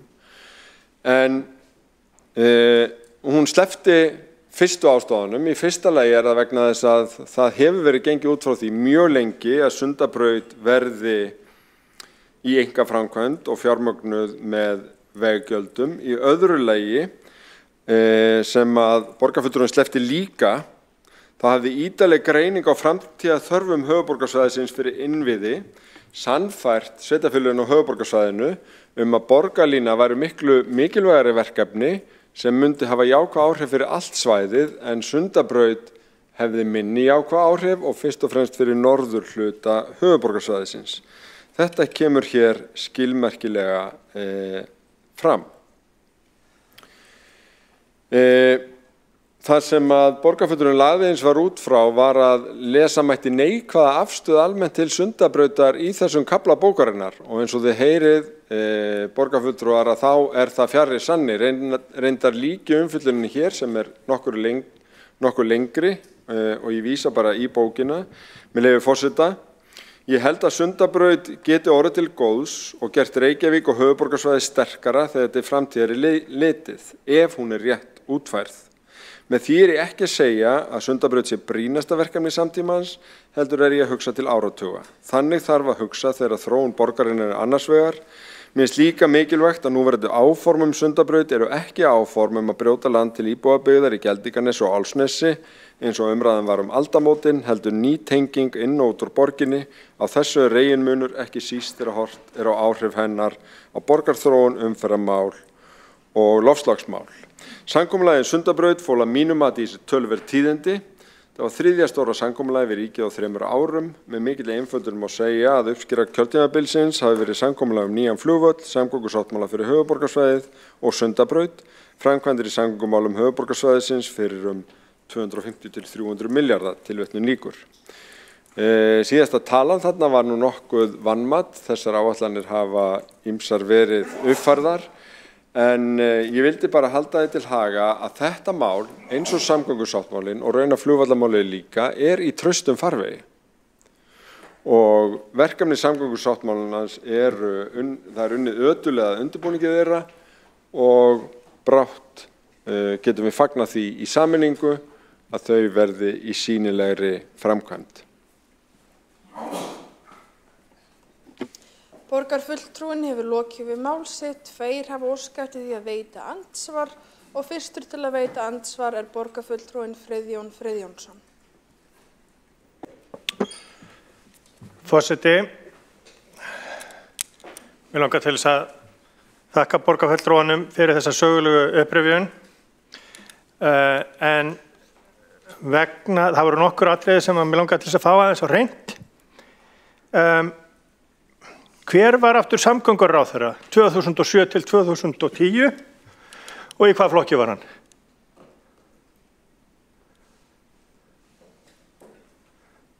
Borgarfulltrúinn hefur lokið við það að veita andsvar. Svara þá andsvari borgarfulltrúinn Dagur B. Eggertsson. Forseti, ágæta borgarstjórn, það var nú raunar ekki sami samgönguráðherra á árabilinu 2007 til 10 vegna þess að það var hrun 2008 og skiptum ríkisstjórn í kjölfarið. En í aðdraganda þess að skipta ríkisstjórn var Kristján Möller samgönguráðherra og hann var það aðeins áfram en svo tók Ögmundur Jónasson við ef ég man rétt. En megin ástæða þess eins og þarna rakið í bókinni að það var lítil dampur í þessari stórframkvæmd og öðrum eftir hrun var að allar kistur voru tómar og þær sem höfðu verið fluttar upp í Seðlabanka voru beinlínis galtómar því að Seðlabankinn fór á hausinn og það einsdæmi í heiminum. Þá borgarfulltrúinn lokið við að svara andsvari, veitir þá andsvar öðru sinni borgarfulltrúinn Friðjón R. Friðjónsson. Já, forseti,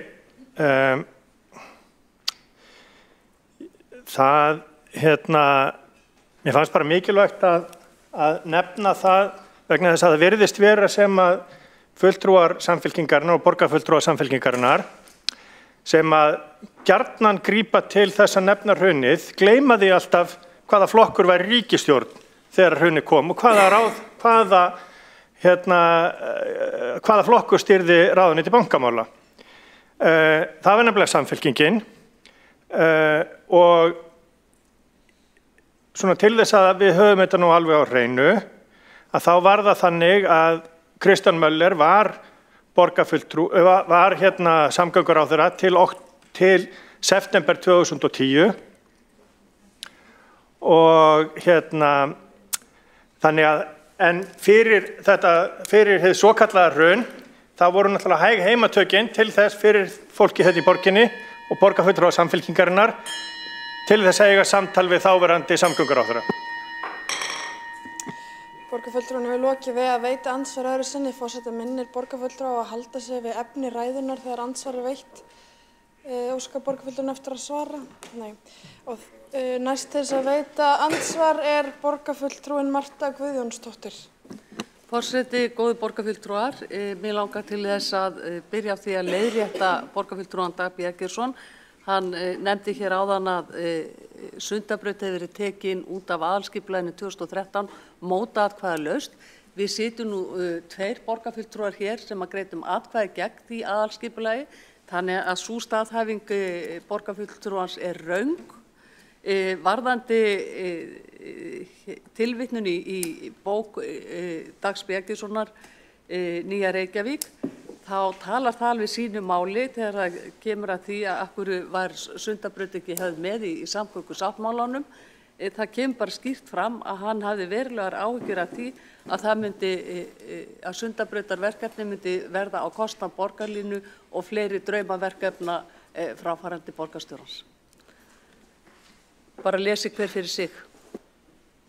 Borgarfulltrúinn hefur lokið við það að veita andsvar. Svarar þá andsvari borgarfulltrúinn Dagur B. Eggertsson. Forseti, ágæta borgarstjórn. Ég bara ítreka þakkir til borgarfulltrúans fyrir að hvetja fólk til að lesa bókina. Og hér ýmislegt bara skemmtilegt Sundabrautarmálið og þarna eru raktar einmitt ástæðurnar eins og ég kom inn á fyrir því að Sundabraut var ekki hluti af samgöngusáttmálanum. Og ég bara ítreka það í fyrsta lagi vegna þess að hún átti að vera í einkaframkvæmd og það ennþá gert ráð fyrir því.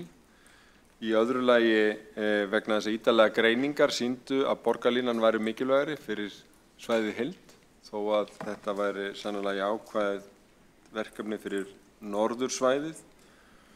Síðan í þriðja lagi sem að borgarfulltrúinn nefndi í máli sínu fyrr á fundunum að það hætt við því allavega í vissum útfærslum að Sundabraut væri líkleg til þess að auka umferð. En það segir í bókinni, með leyfi forseta, nýjustu greiningar benda til þess að þessi áhrif séu óveruleg. Þetta þarf þó að skoða vel í næstu skrefum og umhverfismati. Tilvitnun lýkur. Borgarfulltrúinn hefur lokið við það að svara andsvari. Veitir þá andsvar öðru sinni borgarfulltrúinn Marta Guðjónsdóttir. Forseti, ágætu borgarfulltrúar, það segir sína sögu að hér síðustu ár hafa þeir meirihlutar sem hér hafa setið við völd undir forystu Dags B. Eggertssonar, borgarfulltrúa, að þeir hafa unnið ötullega að því að fækka kostunum varðandi legu Sundabrautar og reynt að þrengja að legu Sundabrautar nú síðast í Gufunesi, þannig að viljinn hefur verið lítill til þess að fara í þessa framkvæmd. Það alveg augljóst mál og heimavinnan hefur ekki verið unnin. Við ættum að vera tilbúin með allar hluti, við hefum átt að vera búin með umhverfismatið og geta ýtt á andtakan leið og ríkið hefði gefið heimild til þess að fara í verkefnin. Það hefur ekki verið gert og ég minni aftur á ummæli í bókinni Nýju Reykjavík, ummæli Dags B. Eggertssonar og hvet fólk til þess að lesa þau, að hann telur að þetta hefði ekki átt að vera hluti af samgöngusáttmálanum vegna þess að það getur komið niður á borgarlínu og öðrum draumaverkefnum borgarfulltrúans. Borgarfulltrúinn hefur lokið við það að veita andsvar öðru sinni. Svara þá andsvari öðru sinni borgarfulltrúinn Dagur B. Eggertsson. Forseti, ágæta borgarstjórn. Ég ætla ekki að endurtaka mig en vísi það sem segir í bókinni að margir tóku þessu samkomulagi Sundabraut sem enn einu samkomulaginu Sundabraut, en staðreyndin var svo að þetta var fyrsta samkomulagi sem var gert milli ríkis og borgar Sundabraut og þó að ýmislegt hefði verið unnið í málinu. Það kom eins og verið á daginn eins og við vitum öll að það var mjög margt óunnið. innsta leiðin sem hafði verið niðurstaða umhverfismats 2004, hún var ekki tekin út af borðinu út af engu, heldur vegna rökstuddra og mjög vel rökstuddra raunar andstöðu íbúa bæði í Laugardal og Grafavogi. Og ef að borgarfulltrúinn vill grafast fyrir hvar andstæðan mest núna, þá hún raunar innan Sjálfstæðisflokksins. Þar sem sjálfur umhverfisráðherrann hefur boðað Sundabraut í göngum alla leið og vill ekki sjá hún komi nálægt Grafavogi eða Gufunesi. Þannig að þetta virðist nú ennþá ætla að vera býsna stórt mál og allflókið til úrlausnar. Þannig að vel verði. Borgarfulltrúinn hefur lokið við að svara andsvari öðru sinni. Varðar þessi athugasemd fundarsköp?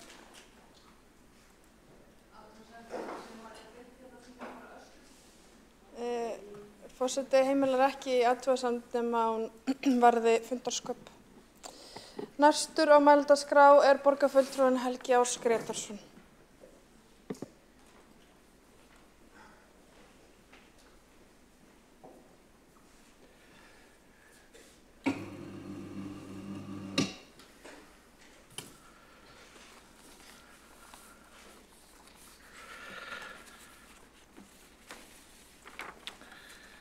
Forseti, ágæta borgarstjórn.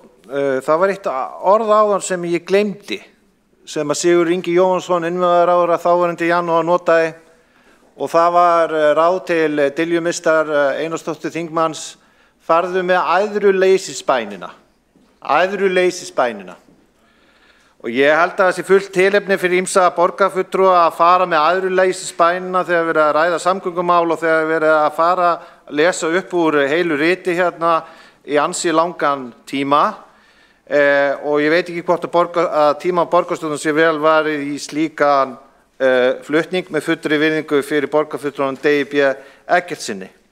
En það fyllsta tilefni til þess að fara með æðruleysisbænina þegar kemur að samgöngumálum hérna í Reykjavík. Og það eru fáein svona lítil dæmi sem ég vildi nefna. Það verið núna að halda áfram að vinna með Hlemmurtorg. Það byrjaði 2017 og það búið að eyða í því núna á verðgildi frá desember 2023 900 milljónum. 900 milljónum í þetta. Og þessi framkvæmd, hún heldur áfram í ár, 600 milljónir.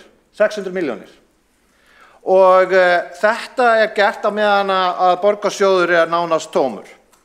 Afleiðingarnar fyrir bílaumferð á meðan og eftir þessa framkvæmd verða umtalsverðar. Vegna þess að bílastæðum hefur fækkað, það verður lokað fyrir bílaumferð á mikilvægar æðar og þetta allt gert í raun og veru eins og hefur verið rætt hérna til þess að ná fram ákveðinni skipulagshugmynd, ákveðinni vision vinstri meirihlutans hvernig eigi að þróa borgina. Og eitt annað lítið dæmi hvernig vegið að umferð einkabílsins, það framkvæmdin Snorrabraut Borgartún. Af því að ef við keyrið meðfram Snorrabrautinni, þá búið að bæta við ótrúlega mikið af umferðarljósum.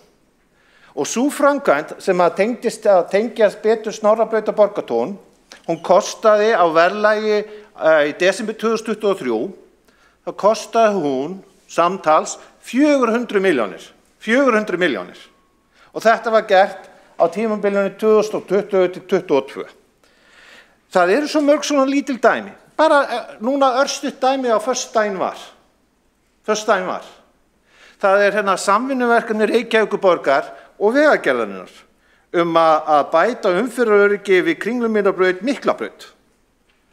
Og það vitað að það mikil umferð helgar og svo framvegis og þetta snýst að bæta þarna 4 horn.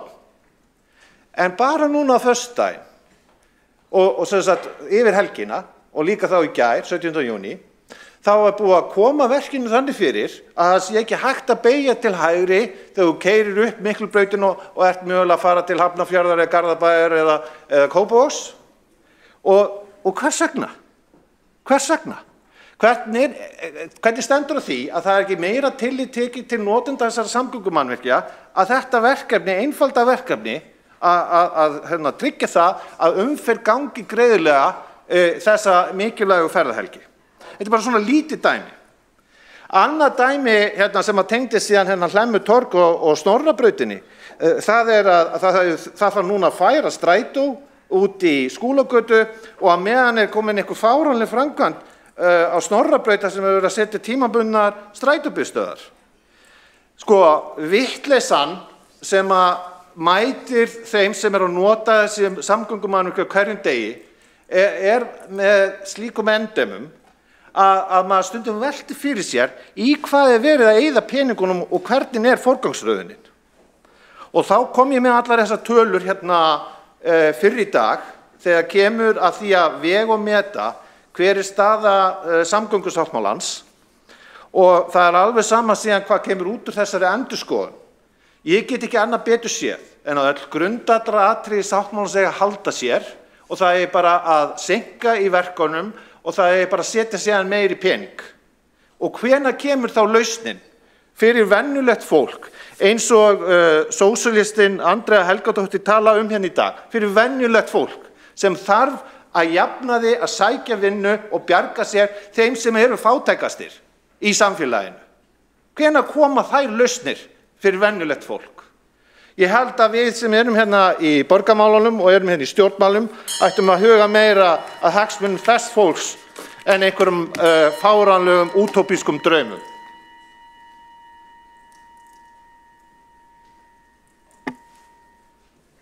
Borgarfulltrúinn hefur lokið við mál sitt. Næstur á mælendaskrá borgarfulltrúinn Kjartan Magnússon.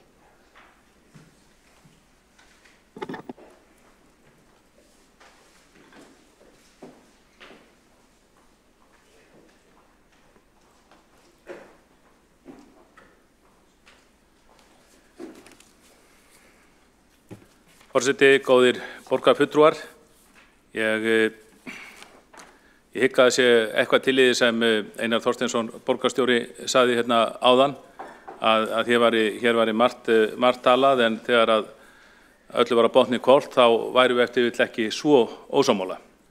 Og ég held að það sé þannig að við séum að mestu vonandi sammála markmiðin í samgöngumálum en okkur greinir kannski svolítið mikið á leiðirnar. Og markmiðin eiga að mínu viti að snúast að tryggja eins mikið umferðaröryggi og hægt greiða fyrir umferð og halda mengun í skefjum. En mig grunar þó að einhverjir kannski í salnum þeir vilja ekki endilega greiða fyrir umferð heldur reyna heftana í því skyni þá að breyta ferðamátum fólks. Nú, annars fannst mér margt bara ágætt koma fram. Nú, ég var þó undrandi að heyra þegar var vitnað í skýrslu Sweco. Skýrsla sem kom út árið 2020 var gerð held ég fyrir borgina og kannski lítið testamenti og hefur verið í umræðum ljósastýringu. Og ég verð undrandi því það er ekki fyrsta sinn sem borgarfulltrúar koma upp frá meirihlutanum og segja að þessi skýrsla sýna þessi mál séu í góðu lagi. Og þegar ég heyri slíka fullyrðingar, við höfum rætt þetta áður, þá velti ég mig fyrir mig hvort við séum að lesa sömu skýrsluna því að mér finnst að þessi skýrsla sem bara mjög aðgengilega á vef borgarinnar, Sweco skýrslan, þar finnst mér einmitt koma í ljós að vera leitt í ljós að málin séu ekki í svo góðu lagi. Og í kynningu sem fylgdi skýrslunni á sínu tíma þá ákveðin einkunnagjöf eða benchmarking fyrir hverja borg. Þetta eru 5 borgir, Reykjavík, Gautaborg, Almelo, Edinborg og Gent. En að mínu viti, þegar maður lítur yfir einkunnagjöfina og lítur yfir hverja borg fyrir sig, þá kemur Reykjavíkurborg verst út úr þessari einkunnagjöf. Og einkunnagjöfin gefin í 3 stigum, grænt, gult og rautt. Og Reykjavíkurborg fær 1 grænt ljós, 3 gul ljós og 2 rauð ljós. Og það engin önnur borg, það af þessum 5 samanburðar borgum sem teknar fyrir, það engin önnur borg sem fær rautt. í þeim þáttum sem skoðar eru. Það bara Reykjavíkurborg sem fær rautt ljós í einkunnagjöfinni og ekki 1 heldur 2. En Reykjavíkurborg fær þó 1 grænt ljós sem vissulega ánægjulegt, en það er undir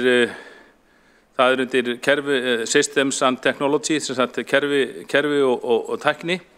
Þar kemur fram að Reykjavíkurborg búi yfir ágætis kerfi og ágætis tækni, en svo sérstaklega tekið fram að það sé ónýttir möguleikar, að það tala untapped potential eða sem sagt tækni og kerfin borgarinn rósað, en jafnframt tekið fram að það séu ónýttir möguleikar einmitt af því að þessi tækni sem borgin hefur yfir að ráða, hún sé ekki nýtt. Og hinnir einkunnaþættirnir eru viðskiptaferli, business processes, þar fær Reykjavík gult, frammistaða og mælingar, þar fær Reykjavík rautt, skipulag og mannauður, þar fær Reykjavík gult, í menning, þar fær Reykjavík gult og síðan í samvinnu eða samvinnu collaboration, þar fær Reykjavík rautt. Ekki tíminn sem fara betur við þetta, ég bara hvet fólk til að kynna sér skýrsluna betur. Og síðan kom líka hérna fullyrðing að við myndum bæta við Akranesinum, þá myndi það bara fyllast fljótt. Þetta finnst mér vera svona típist dæmi hugmynd sem við flytjum frá milljónaborgum. Auðvitað má benda á borgir eins og Los Angeles eða New York, aðra milljónaborgir, þar sem Akranesi hafa verið bætt við og þar fyllast leið. Það hins vegar ekkert að segja það saman 200.000 manna borg. Hér auðvitað hægt að fjölga Akranesinum og setja mislega gatnamót á þess að viðkomandi mannvirki fyllast leið. Nú eru cirka 700 bílar per 1000 íbúa per Reykjavík, það er ljóst að það eykst ekki mikið. Þess vegna eiga á þessi fullyrðing, hún getur átt við í 20 milljóna borgum, hún á ekki við í 200.000 manna borg eins og Reykjavík. Að síðustu vil ég segja að Sjálfstæðisflokkurinn stendur allur á bakvið Sundabraut. Það er bara auðvitað munur á því hvort hún verið brú eða göngum, og það er bara ferli sem í gangi og við höfum eitthvað niðurstöðu í. En hvort sem ákveðið verður, þá mun Sjálfstæðisflokkurinn að sjálfsögðu standa heilla baki þeirri niðurstöðu. Borgarfulltrúinn hefur lokið við mál sitt. Næstur á mælendaskrá er borgarfulltrúinn Friðjón R. Friðjónsson.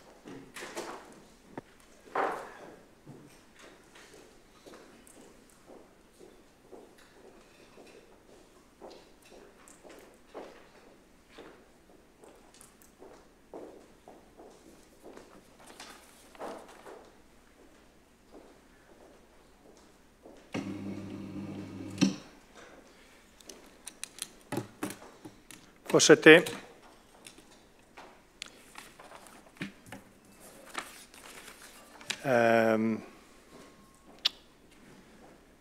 mér langar til þess að koma hérna aðeins upp og leggja orð í belgi þessu mikilvæga máli.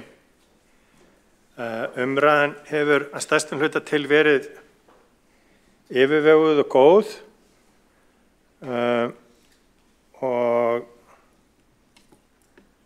og ljóst að fólk vill að við leysum þessi mál.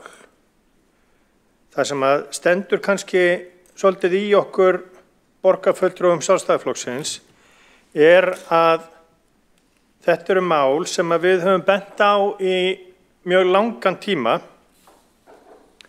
staða samgöngumála, löngu áður en að ég kom hingað inn.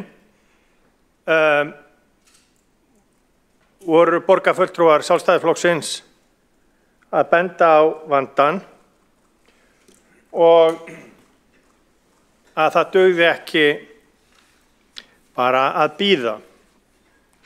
Hér hefur verið rifjað upp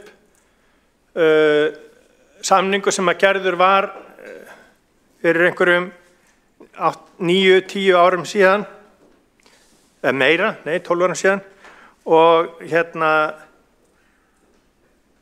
hvaða afleiðingar það hafði í raun og veru fyrir það að við fórum ekki í neinar umtalsverðar samgöngubætur vegna þessara meðgreiðslu sem að átt að vera með og styrkja almenningssamgöngur.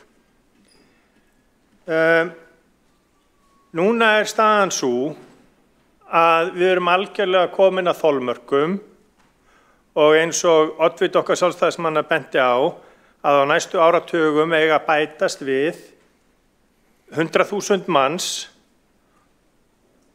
hérna á höfuðborgarsvæðið og við höfum svo sem rætt hérna áður í þessum sal að við stöndum frammi fyrir því að hér sé mögulega mikil mannfjölgun í kortunum og sérstaklega í tengslum við húsnæðismál og því mun óhjákvæmilega fylgja fleiri bílar og meiri umferð.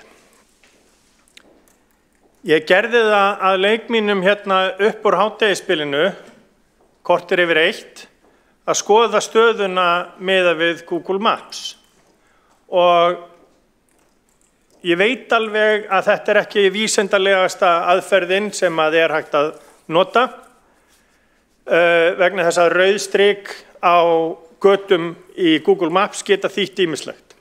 Það getur verið seinkun vegna framkvæmda og það geta verið alls konar ástæður.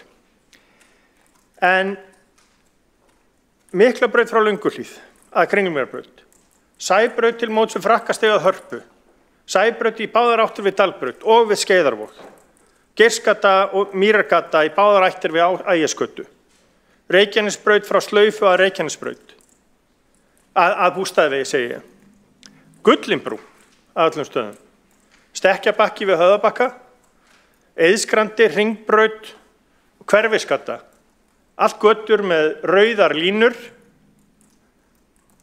sem að væri svo sem allt í lagi ef áhrifin ekki líka þau að þeir sem að nota GPS-tæki í bílunum sínum að tölvan á það til að beina fólki í aðrar áttir og aðrar leiðir og af stoppbrautum inn í hverfi og auka þannig umferðina þar. Ofanverð Breiðholtsbraut í austurátt. Þetta er dæmi það að þar eru framkvæmdir og þar gengur illa að koma traffíkin í gegn, allavega upp úr hádegisbilinu og það sem var svo merkilegt að þegar ég keyrði þarna þennan bút fyrir helgi, fyrir hádegi, þá var enginn á staðnum, engin vinnuvél, þarna er verið að gera brú, það var bara ekkert í gangi. Hvernig eiga borgarbúarnir, hvernig eiga borgarbúar að búast til því að eitthvað gangi, að eitthvað klárist, hvernig eiga þeir að treysta okkur til þess að við séum að hafa hagsmuni þeirra í huga þegar þeir horfa upp á framkvæmdir standa í marga mánuði, engan á staðnum, ekkert að gerast. Ég man eftir því að í apríl þá kom varaborgarfulltrúi Pírata, Elísabet Guðrúnar Jónsdóttur, í fjölmiðla og benti á að leið hennar í vinnuna hafði þrefaldast vegna framkvæmdana á Breiðholtsbraut. Sem er nákvæmlega það sem Andrea Helgadóttir, borgarfulltrúi, kom hérna inn á núna fyrr í dag.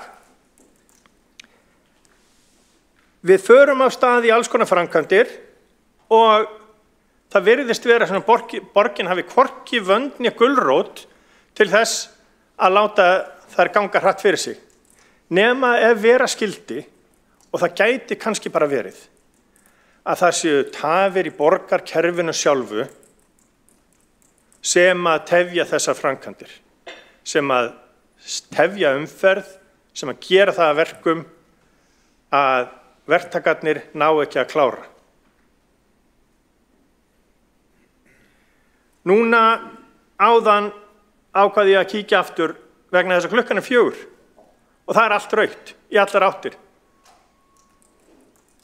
Ekki bara stoppbrautirnar, heldur Langholtsvegurinn er rauður, sem kom mér ekki á óvart því ég keyrði hann daginn. Það var bíl við bíl, rétt rúmlega 4. Vegna þess að fólk er að forðast Sæbrautina, vegna þess að hún er algjörlega stífluð. Og ég held nefnilega að lykil setningin hafi verið sögð hérna í dag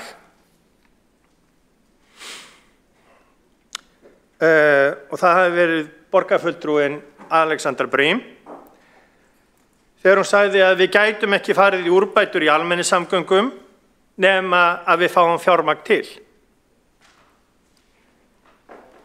Þar liggur hundurinn grafinn. Nema við fáum fjármagn til. Staðreyndin sú að borgin hefur ekki nægt fjármagn til þess að sinna venjulegum umbótum til þess að laga það sem þarf að laga, hvort sem það götur eða skólar eða sinna viðhaldi á hlutum eins og stúkunni í Laugardal.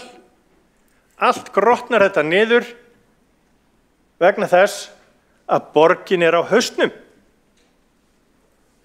og þarf að taka lán, 100 milljón evru lán, 15 milljarða króna lán til þess að sinna viðhaldi skóla. Vonandi frelsar það upp eitthvað fjármagn til þess að sinna viðhaldi gatnakerfisins. En ég skal viðurkenna það að meðan við höfum verið að tala þessi mál núna, það hefur verið rætt þessi mál hérna í borgarstjórn, umferðarvandann í Reykjavík í svo mörg ár að ég ætla ekki að halda niður í mér andanum vegna þess að það er því líklega erfitt fyrir andardráttinn.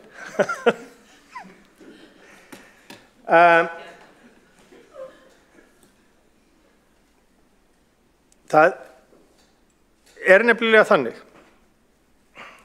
að borgin þarf að eiga fé til þess að standa í þessum framkvæmdum. Borgin þarf að geta,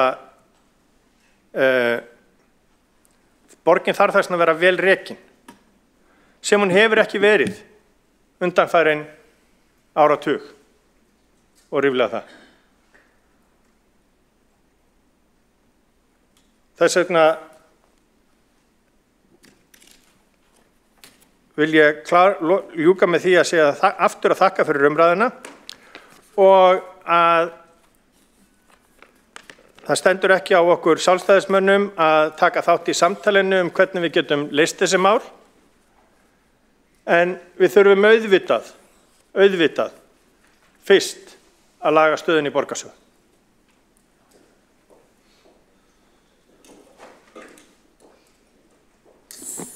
Borgarfulltrúinn hefur lokið við mál sitt. Næst á mælendaskrá og lokar umræðinu er borgarfulltrúinn Hildur Björnsdóttir.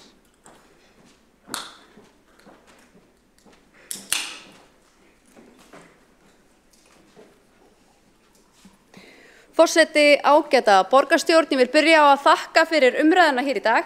Hún hefur verið mikilvæg og þegar allt kemur til alls að þá erum við í rauninu öll að minnstakosti sammála eitt og það er að umferðarvandinn hann er til staðar. En við erum kannski ekki alveg sammála leiðirnar í átt að því að leysa þennan vanda. Nú fyrr í dag þá veitti borgarstjóri andsvör við ræðu Kjartans Magnússonar, borgarfulltrúa, sem voru í raun andsvör við ræðu minni sem ég hélt hér fyrr í dag og vegna reglna fundarsköp þá fékk ég ekki tækifæri til að svara þessum andsvörum og ég gríp tækifærið núna. En þar vísaði hann til þess sem ég fjallaði í ræðu minni hér fyrr í dag, gatnamótana við Kleppsmýraveg og Sæbraut, þar sem farið var í svokallaðar umferðaröryggisaðgerðir. Þar var 2 vinstri beygjuakreinum fækkað niður í 1 og þetta var gert undir því yfirskyni að bæta umferðaröryggi. Og þá vil ég byrja á að ítreka tvennt. Við sjálfstæðismenn höfum lagt gríðarlega mikla áherslu á umfangsmiklar og fjölbreyttar umferðaröryggisaðgerðir og það hefur verið skrásett og er óumdeilt. Þá vil ég líka nefna að ekki neitt skiptir mig meira máli í umferðar- og samgöngumálum en öryggi sérstaklega barna og öryggi vegfarenda. Það sem við gerum athugasemdir við hér er að þessi tiltekna aðgerð sem átti að vera umferðaröryggisaðgerð olli í rauninni gríðarlegu umferðaröngþveiti, ekki síst inni í Laugardal, og var í rauninni allt annað en öryggisaukandi. Það sem við sáum ekki síst þá nokkra mánuði sem að ljósin á þessu svæði voru ekki rétt stillt, leiddi til þess að umferð jókst mjög mikið Sundlaugaveg, Laugarásveg og Langholtsveg og leiddi til þess að börn og foreldrar barna upplifðu þau ekki örugg á gangi hverfið og tóku mörg upp á því að skutla þeim á bíl leiðir sem þau áður gengu. Þannig að aftur, það ekki nóg að setja fallegt heiti eða eitthvað sem umferðaröryggis aukandi aðgerð þegar aðgerðin skilar síðan þveröfugum árangri og það það sem við bendum á. Við bendum jafnframt á að ástæða þess að ég nefndi þessa aðgerð vegna þess að við erum að horfa fram á þennan veruleika þar sem að miðspá, mannfjöldaspár Byggðastofnunar bendi til þess að á næstu 30 árum muni íbúum á höfuðborgarsvæðinu fjölga 105.000. Og við erum líka að sjá að bílum fjölgar svona, almennt hraðar en fólki, en ef við tökum bara mið af því að bílum myndi fjölga á sama hraða á fólki, þá erum við að horfa fram á ógnarfjölgun bíla hér á höfuðborgarsvæðinu næstu 30 árum og við vitum auðvitað að það bara varla pláss fyrir það og vandinn nógu mikill núna.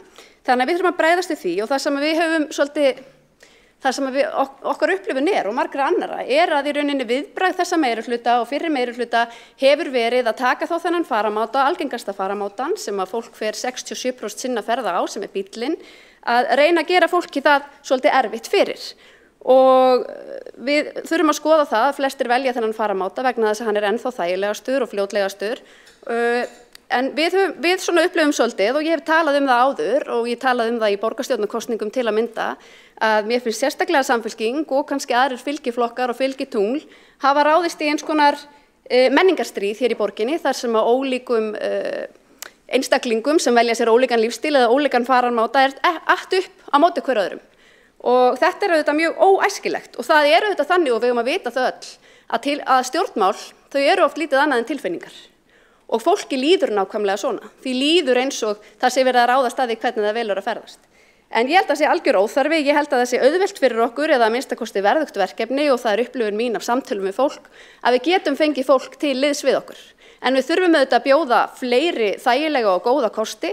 Við þurfum að skapa jarðveginn og forsendurnar, við hér í borgarstjórn sem förum með þá ábyrgð og það vald. Við þurfum að skapa jarðveginn og forsendurnar fyrir fólk að geta valið aðra kosti og líka að draga úr ferðaþörf. Því að við skipuleggjum borgina öðruvísi, að þá getum við líka dregið úr þörf fólks til að setjast upp í bíl til að sækja sér helstu nauðsynjar.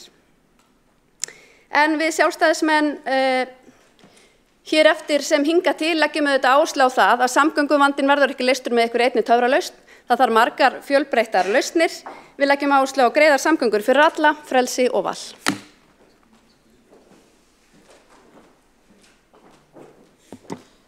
Borgarfulltrúinn hefur lokið við mál sitt og þá umræðu annan lið á útsendu dagskrá lokið.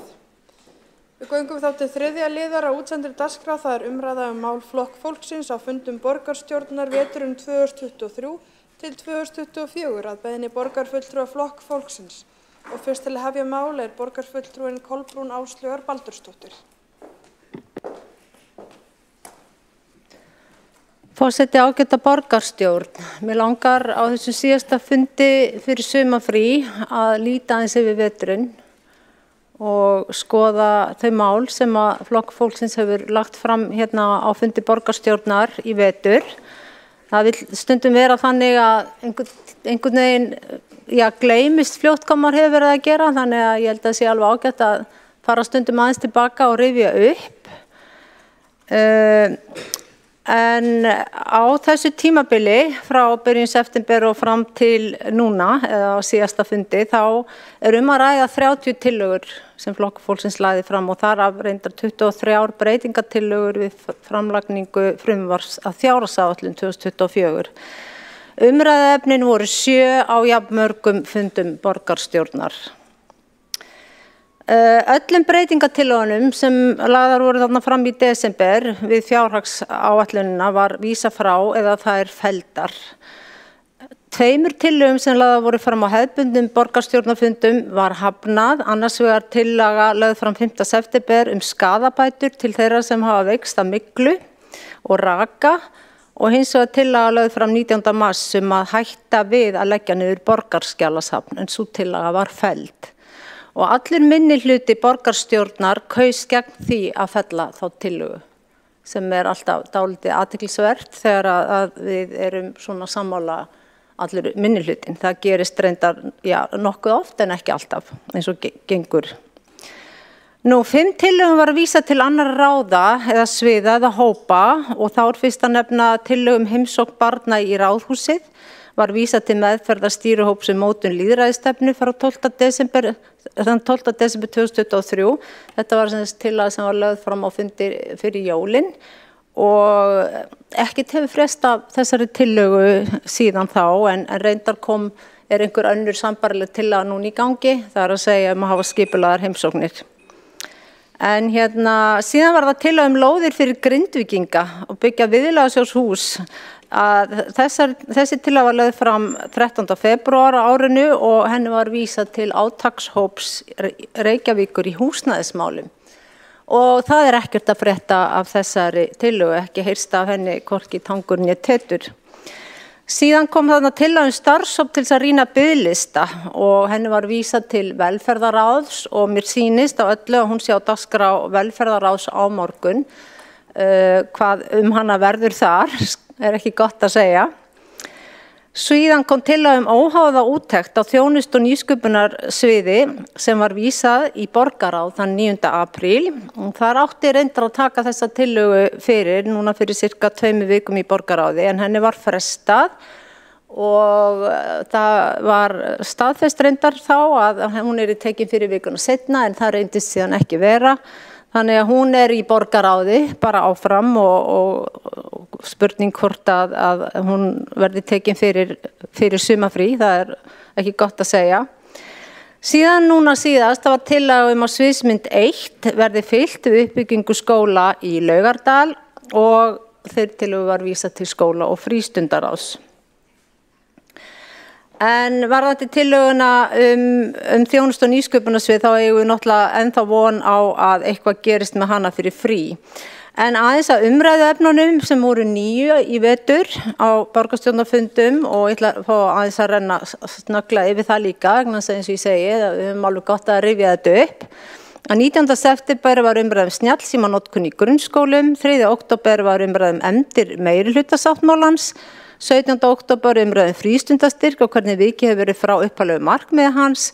7. nóvember var síðan fjárhagsáætlun og 29. nóvember var umræðum aðkeyptan kostnað Reykjavíkurborgar við ráðgjafakaup og 12. desember þar var umræðum að hafa opið hús fyrir börn og foreldra þeirra heimsækja Ráðhúsið og 29. janúar, sem sagt fyrsti fundur á þessu ári, þar var umræðum skertan opnunartíma sundlega á frídögum og 23. janúar þá ræddu við hérna vaxandi fátækt og ójöfnuð í Reykjavík og síðan kom í febrúar umræðum smáhýsin í Reykjavík og loks umræðum tjarnir í Reykjavík. Þetta var nú svona afraksturinn frá flokki fólksins þennan vetur. En mér langar aðeins kannski að dvelja við það að hvað þýðir það eiginlega þegar málum vísað á annan stað innan borgarkerfisins. Það koma þessar málsmeðferðartillögur sem að maður verður svona bara dálítið glaður með því að það þýðir allavega ekki að það sé tunnan eða tætarinn strax. En síðan þegar að maður fer svona að elta þetta dálítið uppi því að maður á það til að gleyma og bara ekki muna hvað maður hefur alveg verið að gera, þannig að þess vegna er þessi upprifjun svo góð, að í langflestum tilfellum þá daga það einfaldlega samt uppi í þessum ráðum, nefndum, hópum eða hvað það má kalla.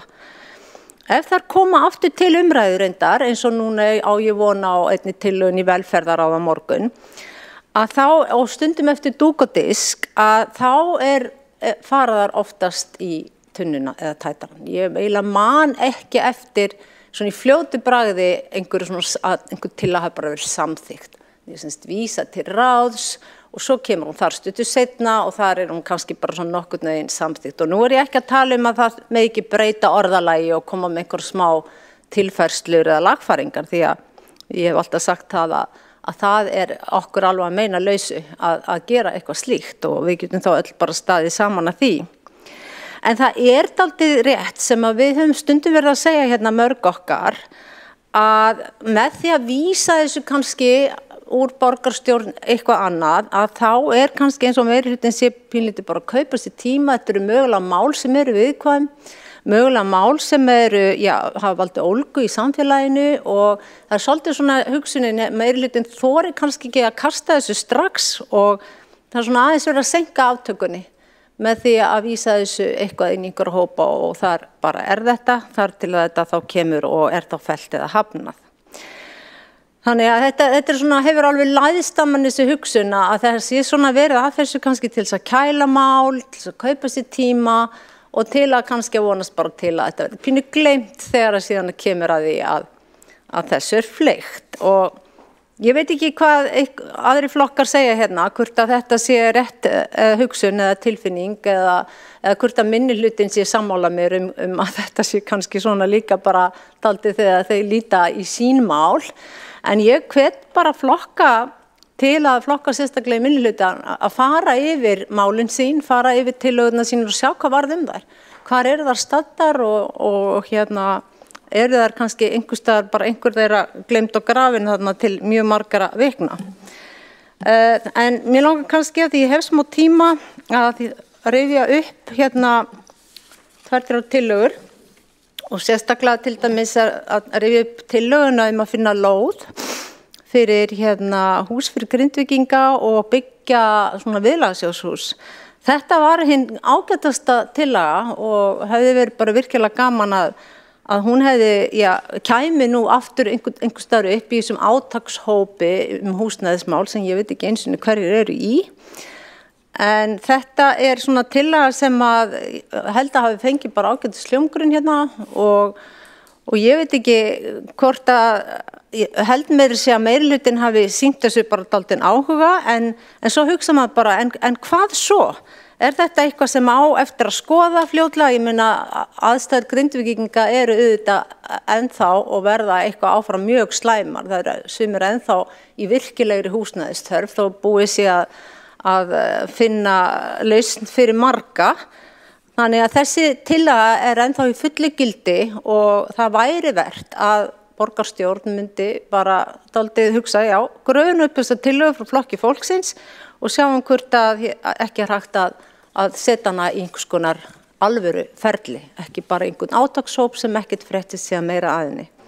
Nú tillagan að endurskoða ákvörðun niðurlagningu borgarskjalasafns, það var tillaga sem allir minnihlutinn var tilbúin til þess að styðja og eins og þið munnið kannski eftir að þá var þetta einstaklega erfitt og sorglegt mál en þessi tillaga var reyndar felld. Nú varðandi óháðu úttæktun á þjónustu og nýsköpunarsviði sem virkilega mikilvægt að fara verði í til þess að líka bara eyða á þá allir óvissu og bara tali að mögulega hafi verið farið þarna af lausung með fjármagn borgarbúa og skattpeninga borgarbúa og mikilvægt þess að þetta verði óháður aðili og þá erum við ekki að tala innri endurskoðun vegna þess að það þó að eigi að vera á pappírónum að innri endurskoðun sé óháður þá hann það ekki eftir öll þessi ár í þessu kerfi. En þarna eitthvað sem að ég hvet bara borgarstjóra til þess að fara að setja á dagskrá og vonandi að líta til með jákvæðum huga. Og að lokum það auðvitað sviðsmynd 1 fyrir Laugardalinn og það tillaga sem var vísa eins og við munum og aftur til borgarráðs þannig að það kemur sennilega hlut formanns borgarráðs Dags B. Eggertssonar og borgarstjóra að skoða þá tillögu alveg ofan í kjölinn. Borgarfulltrúinn hefur lokið við mál sitt, einn hefur óskað eftir því að veita andsvar, það borgarfulltrúinn Friðjón R. Friðjónsson. Forseti, ég langar til þess að þakka borgarfulltrúanum fyrir að gefa okkur þetta yfirlit. Ég í starfshópi innleiðingu lýðræðisstefnunnar og formaðurinn nú einhvers staðar í húsinu en ég veit ekki hvar. Þannig að ég hef alltaf skilið vinnu okkar við að gera reglur skólaheimsóknir og umgjörð það að það sé komið vegna tillögu borgarfulltrúans og sú vinna og sem að fór í samráð á samráðsvef borgarinnar núna fyrir nokkrum vikum síðan og lauk þar samráði og hefur verið kynnt í forsætisnefnd líka. Þannig að mér finnst það bara mikilvægt að það komi fram að skilningur minn allavega og ég held annarra sé sá að þetta sé vegna tillögu borgarfulltrúans. Borgarfulltrúin hefur lokið við það að veita andsvar. Svara þá andsvari borgarfulltrúin Kolbrún Áslaugar Baldursdóttir. Forseti, ágæta borgarstjórn, nei, það dálítið síðan að það kom tillaga svona skipulaðar heimsóknir barna í Ráðhúsið. Ég held að kannski borgarfulltrúin Þórdís Lóa Þórhallsdóttir geti komið aðeins inn á það betur en því miður þá það ekki tilkomið frá Flokk fólksins en svo tillaga sem hins vegar Flokk fólksins lagði fram var svona hugsuð sem öllu einfaldara dæmi og myndi ekki kalla eftir endilega þessu mikla kerfisbundna skipulagi sem við vitum öll að ákveðin pakki en þetta dásamlegt en það líka bara þá að opna húsið fyrir þá sem hafa virkilega áhuga og langar til þess að svona kíkja í bæinn. Þannig að þetta átti að vera svona kannski einfaldari leið sem myndi þá mögulega líka komast í gang og verða að alvöru því að það var ekkert að ske með þessa upphaflegu hugmynd sem kom hann árið. En það eitthvað að ske með það hins vegar núna. Borgarfulltrúin hefur lokið við það að svara andsvari Óskar borgarfulltrúin veitir þá andsvari öðru sinni borgarfulltrúin Friðjón R. Friðjónsson. Forseti, ég bara verða að biðjast forláts ef að ég sé að skreita Flokk fólksins fjöðrum einhverju annarra flokka en þetta bara svo ég hef staðið þessari trú og unnið að þessu verkefni í þeirri trú að þetta væri tillaga frá Flokki fólksins. Það rétt, það eitthvað að gerast og vonandi fara þessar heimsóknir á stað í haust og áhugi skólasamfélagsins var allavega þannig að við mögum búast við hópum einu sinni í viku, vonandi.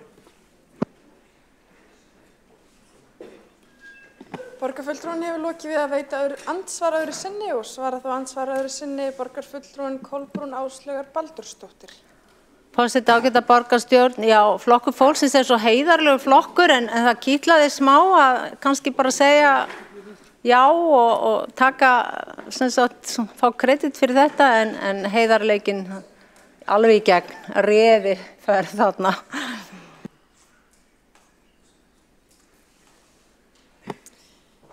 Borgarfulltrúin hefur lokið við að svara andsvar í öðru sinni og telst að andsvörum undir þessa ræðu lokið. Næsta mælendaskrá Kolbrún Áslaugar Baldursdóttir.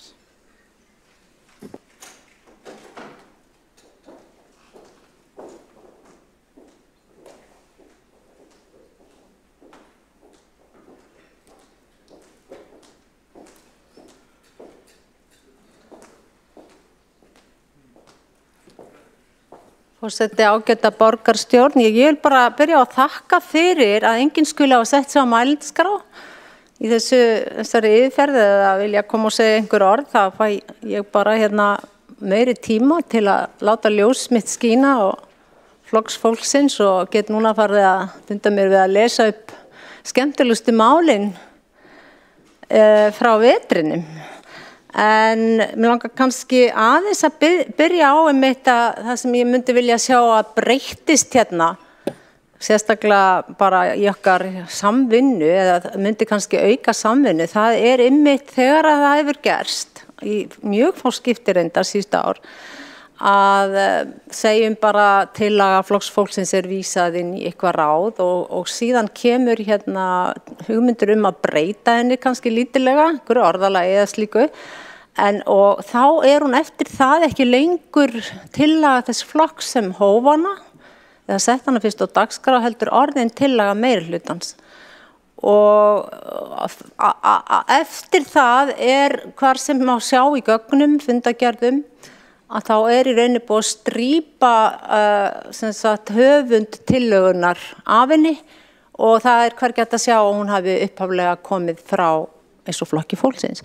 Og hér kannski bara að ræða bara smáægilega orðalagsbreytingu, efnislega kannski tillagan algjörlega svo sama, en leið og komin einhver breyting á tillögunni þá hún framlögð af meirihlutanum og og einhvern veginn, eins og ég upplifði þetta, svo ég segi bara alveg hreinskilnislega fyrstu árin hérna, það bara búið að stela málinu mínu og að því að bakvið svona tillögur sumar hverjar bara gríðarleg vinna, það búið að ræða við fullt af fólki, það búið að leggja sig í það að gera greinagerð og rannsóknir, jafnvel kannanir og skoða málið og í kjölinn og þetta olli ólgu og vanlíðan svona gerir það ennþá að maður hugsa líka akkur getum við ekki bara gert þetta saman. Ég hef áður rætt þetta hérna og stundum kannski meira uppnámi en ég myndi sjá fyrir mér að ef að til dæmis þessu verklagi breytt og þetta þá frekar líka bara sameiginleg einhvern veginn gerð sameiginlega því að breytingar á máli manns bara ofta hinu góða, ég meina betur sér augun auga, að þá myndi svona vera held ég líka bara meiri brú milli þessara tveggja hópa. Það að segja meirihlutan og minnihlutan, það ekki alltaf við versus þið. Og ég skil ekki af hverju að við höfum ekki getað breytt þessu, því að þetta jú eitthvað ferli og ég efast að þetta sé eitthvað niðurnjörvað í einhverjum samþykktum en þetta einhver venja, en þetta hefur kannski gert það verkum að það hefur verið óþarfa svona pirringur stundum milli þessara hópa sem að hefði ekki þurft að vera. Því að ég held að meiri sé að margir meirihlutanum geti sett sig í þessu spor og einu sinni voru einhver hérna í meirihlutanum í minnihluta. Þess að fyrirvandi borgarstjóri held ég hafi bara einu sinni verið lengi í minnihluta og hann man kannski eftir því að hann var að berjast til þess að fá áheyrn og annað slíkt en svo sem veit ég ekkert það. En þetta allavega eitthvað sem að mér finnst að af þessum 2 árum sem eftir eru að mætti alveg skoða og væri ég oft verið að ímynda mér ef ég væri nú í þessum sporum að vera formaður ráðs eða í meirihluta að þá myndi ég gera margt mikið meira og öðruvísi. Vegna þess að ég myndi leggja áherslu mitt á að ná meiri tengingu og ná meiri samvinnu og bara leyfa þá minnihluta að láta meira ljósið skína sem hluta heild. Því að það yrði bara miklu skemmtilegra og það léttir líka á meirihlutan. Það mikið betra bara að leyfa öðrum svolítið að koma stað og allan og þó að verði ekki hægt að láta allar óskir rætast sem minnihlutinu vill. En leið og kemur samt svona einhver opnun og samtal og mild og einhver sammeilin niðurstaða að þá líklegt að svona neikvæðni og bara leiðindi víki dálítið. Það rosalega erfitt að vera leiðilegur við einhvern sem almennilegur við mann. En leið einhver kom einhver að stæla við mann að þá maður alveg til í slaginn, skiljið hvað ég meina. Svo það sé svona smá hérna sálfræði. En nú ég að vera búin með ræðu 2, en ég á eftir ræðu 3 því að ég ger ráð fyrir enginn sé á mælendaskrá og það bara allt í lagi. Þannig að ég ætla þá bara að fá að víkja hérna til hliðar en ég sest í sæti reyndar ef einhver komið á mælendaskrá. Borgarfulltrúin hefur lokið mál sitt. Næsta mælendaskrá borgarfulltrúin Sanna Magdalena Mörtudóttir.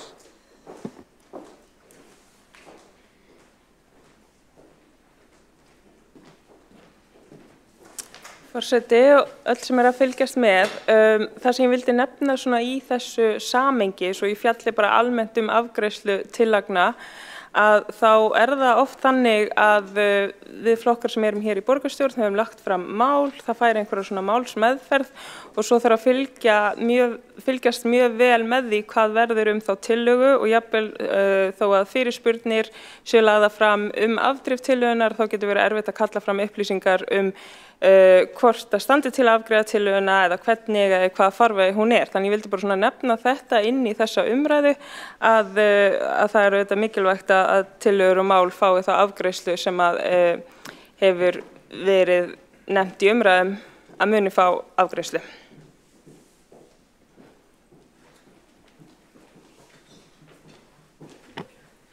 Borgarfulltrúin hefur lokið við mál sitt. Næsta á mælendaskrá borgarfulltrúin Kolbrún Áslaugar Baldursdóttir.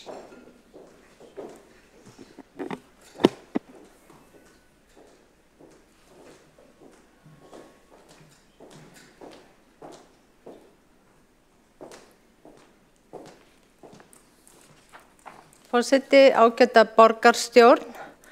Ég vil þakka fyrir sérstaklega góða áheyrn og þakka þetta borgarfulltrúanum sem að tók hér til máls. En fyrst og fremst bara að fá svona hljóð og góða áheyrn og fá bara eiga sviðið í málinu sínu, það eiginlega bara dálítið skemmtilegt. En mér langar að nota þessar síðustu mínútur til þess að fylgja úr hlaði tillögunni sem mitt fyrir velferðarráð á morgun. Það er að rýna biðlista og við höfum oft og mörgum sinnum talað þennan fræga biðlista barna eftir skólaþjónustu sem hefur verið ótrúlegur biðlisti vegna þess að ég hef fylgst með honum frá byrjun og ég fer inn á það sem við kallum Velstat, það er að segja statistik eða tölfræði velferðarsviðs og ég leita alltaf eins.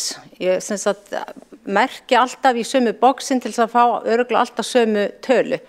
Þannig að það er ekki hægt að segja sér stundum að leita eftir einhverju öðru, þetta er alltaf sama leitin. Og 2018 að það voru á þessum lista 400 börn. Þau voru að bíða eftir sálfræðingi aðalega, talmeinafræðingi, kennsluráðgjafa, sérkennara og hegðunarráðgjafa og einhverju örfá félagsráðgjafa. Síðan fór nú þessi listi alveg langt yfir 2000 en það hefur eitthvað aðeins fækkað á honum og ég held hann sé núna, gáði nú ekki alveg í morgun en hann tæp 2000 börn núna.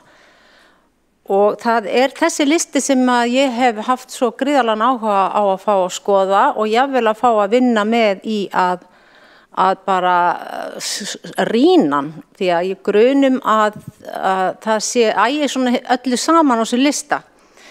Nú ég hef rætt þetta við marga, meðal annars kollega mína sem starfa hjá skólaþjónustunni, sálfræðinga og það þannig að þegar að barn þarf að fá einhverja greiningu, þá segjum að barnið sé grunur ADHD en síðan sé einhverju talmeinaörðugleikar, að þá greiningin í bútum. Það byrja kannski á að greina og skima og greina ADHD, síðan fer barnið aftur á biðlistan til þess að bíða eftir talmeinafræðingi. Og það þessi bútar, greiningabútar sem valda því að barnið alltaf á þessum biðlista.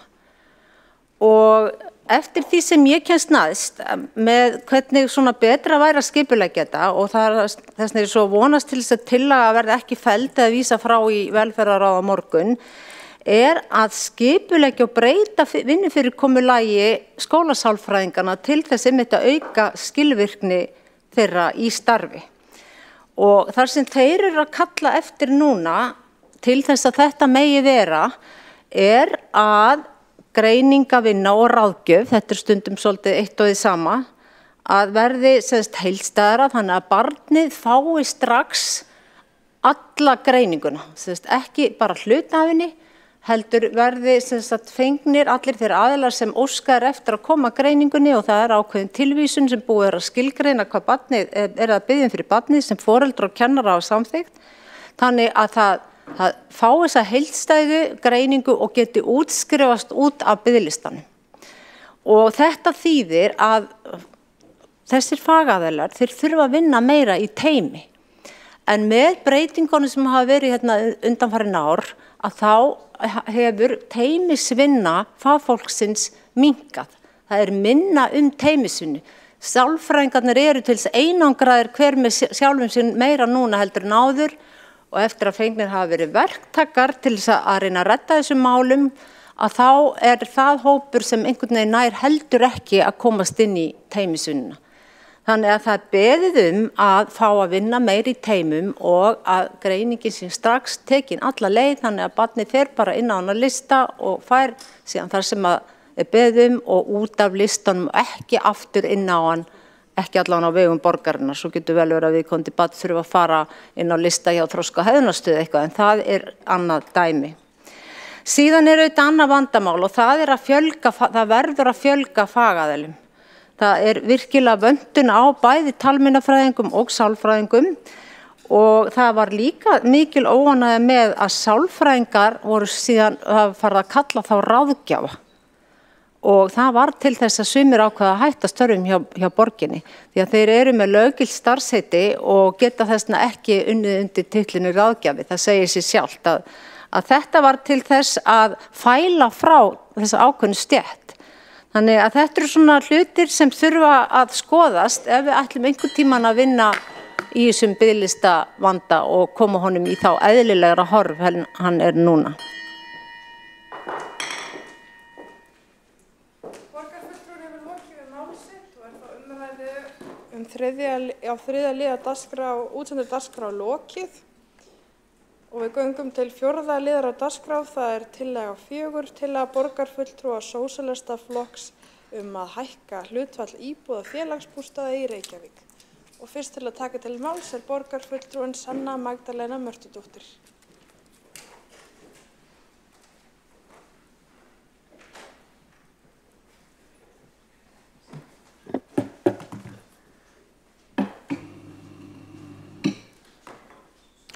Forseti og öll sem að fylgjast með. Við þurfum öll þak yfir höfuðið og þakið og veggirnir og herbyggin þurfa helst að vera notaleg, þar sem okkur líður vel og finnum fyrir öryggi. Markaðsvæðingin sem hefur náð yfir flestalla hluti mannlegs lífs gerir það nær ómögulegt fyrir lágtekjumanneskjur og fjölskyldur að finna sér gott og ódýrt húsnæði. Húsnæði sem verður heimili til lengdar. Ef það finnst, þá er það oftast heppni sem spilar inn í fjölskyldu og vinatengsl eða eftir langan tíma á biðlista. Eins og staðan er núna, þá eru 656 manns að bíða eftir félagslegu leiguhúsnæði hjá borginni. Þarna er að ræða lágtekjufólk sem býr við þunga framfærslubyrði og erfiðar félagslegar aðstæður. Og ekki öll í þeirri stöðu komast inn á biðlistan til þess að byrja með, þar sem það þarf að uppfylla ströng viðmið til að vera samþykktur inn á þann lista. Þannig að þrátt fyrir fátækt þá kemst ekkert endilega inn á þennan biðlista, ert ekki metin í nægilega mikilli þörf eins og reglurnar segja. Í lögum húsnæðismál þá er fjallað skýrt ábyrgð sveitarstjórna við að mæta húsnæðisþörf þar sem það stendur með leyfi forseta. Sveitarstjórn ber ábyrgð á og hefur frumkvæði að því að leysa húsnæðisþörf þess fólks í sveitarfélaginu sem þarfnast aðstoðar við húsnæðisöflun.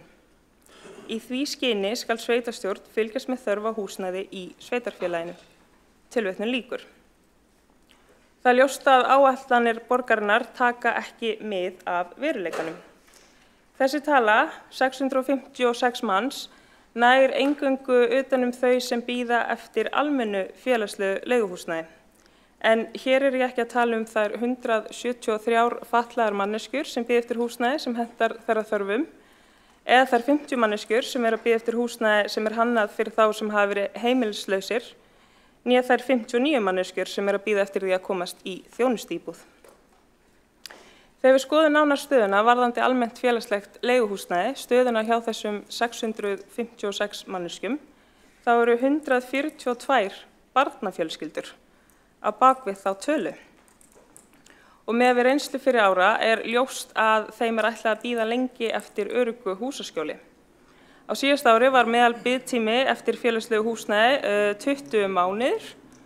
Og þegar litið er til kaup áætlana félagsbústaða þá gera þær eingöngu ráð fyrir því að fjölga almennum félagslegum leiguíbúðum 375 á árunum 2024 til 2028.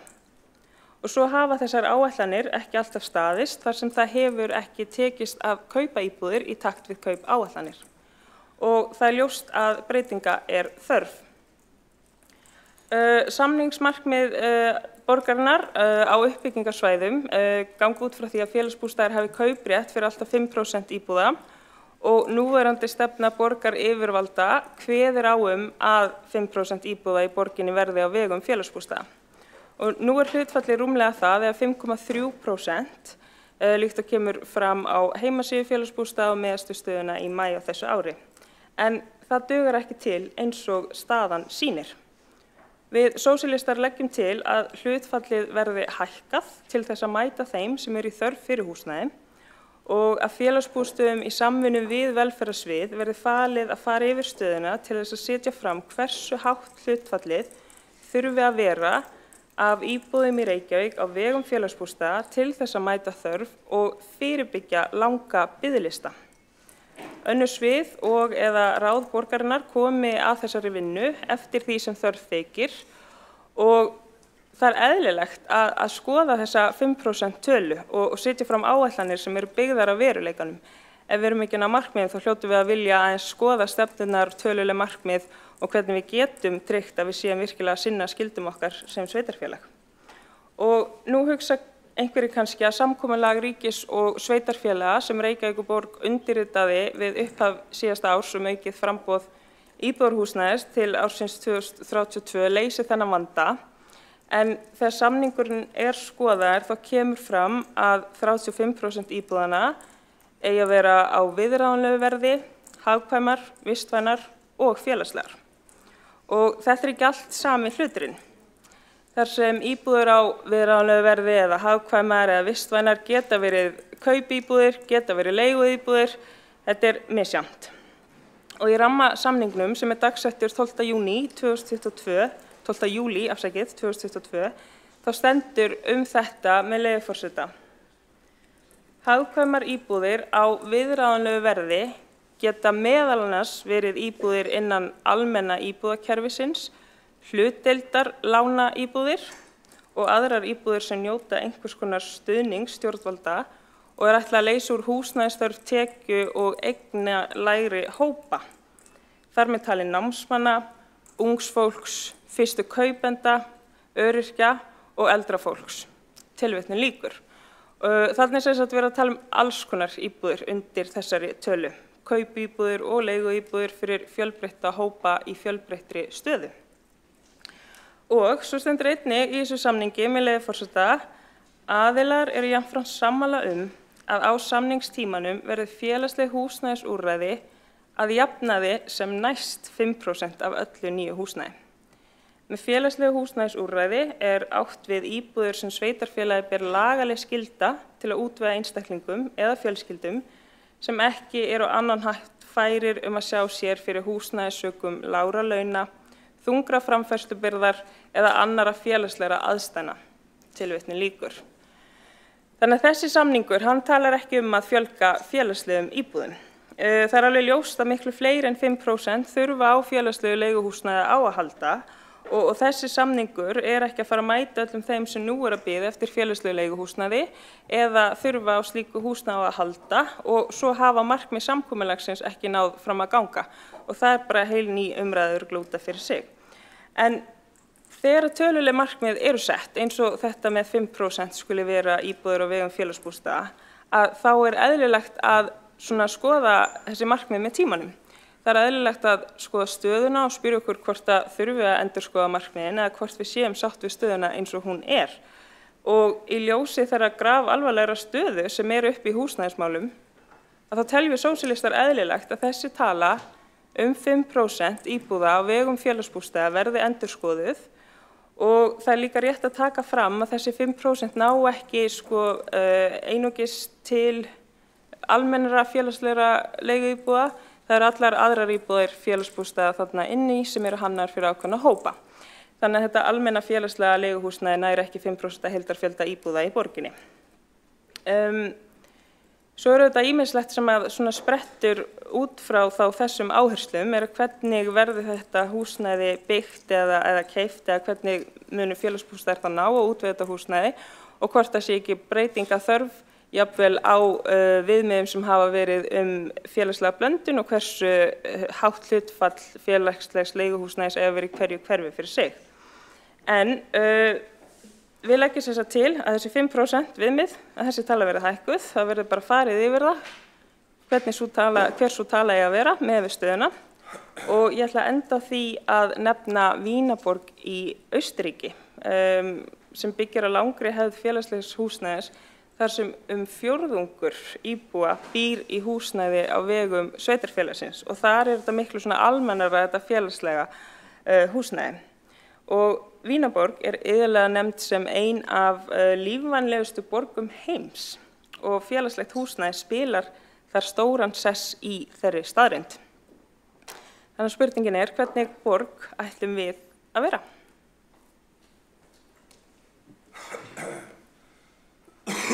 Borgarfulltrúi Sanna Magdalena Mörtudóttir hefur lokið máli sínu og þá kemur upp í andsvar borgarstjóri Einar Þorsteinsson. En er það nú þetta? Afsakið, þetta var víst ekki andsvar. Borgarstjóri hefur óskað eftir því að vera settur á mælendaskrá og tekur því næsti máls.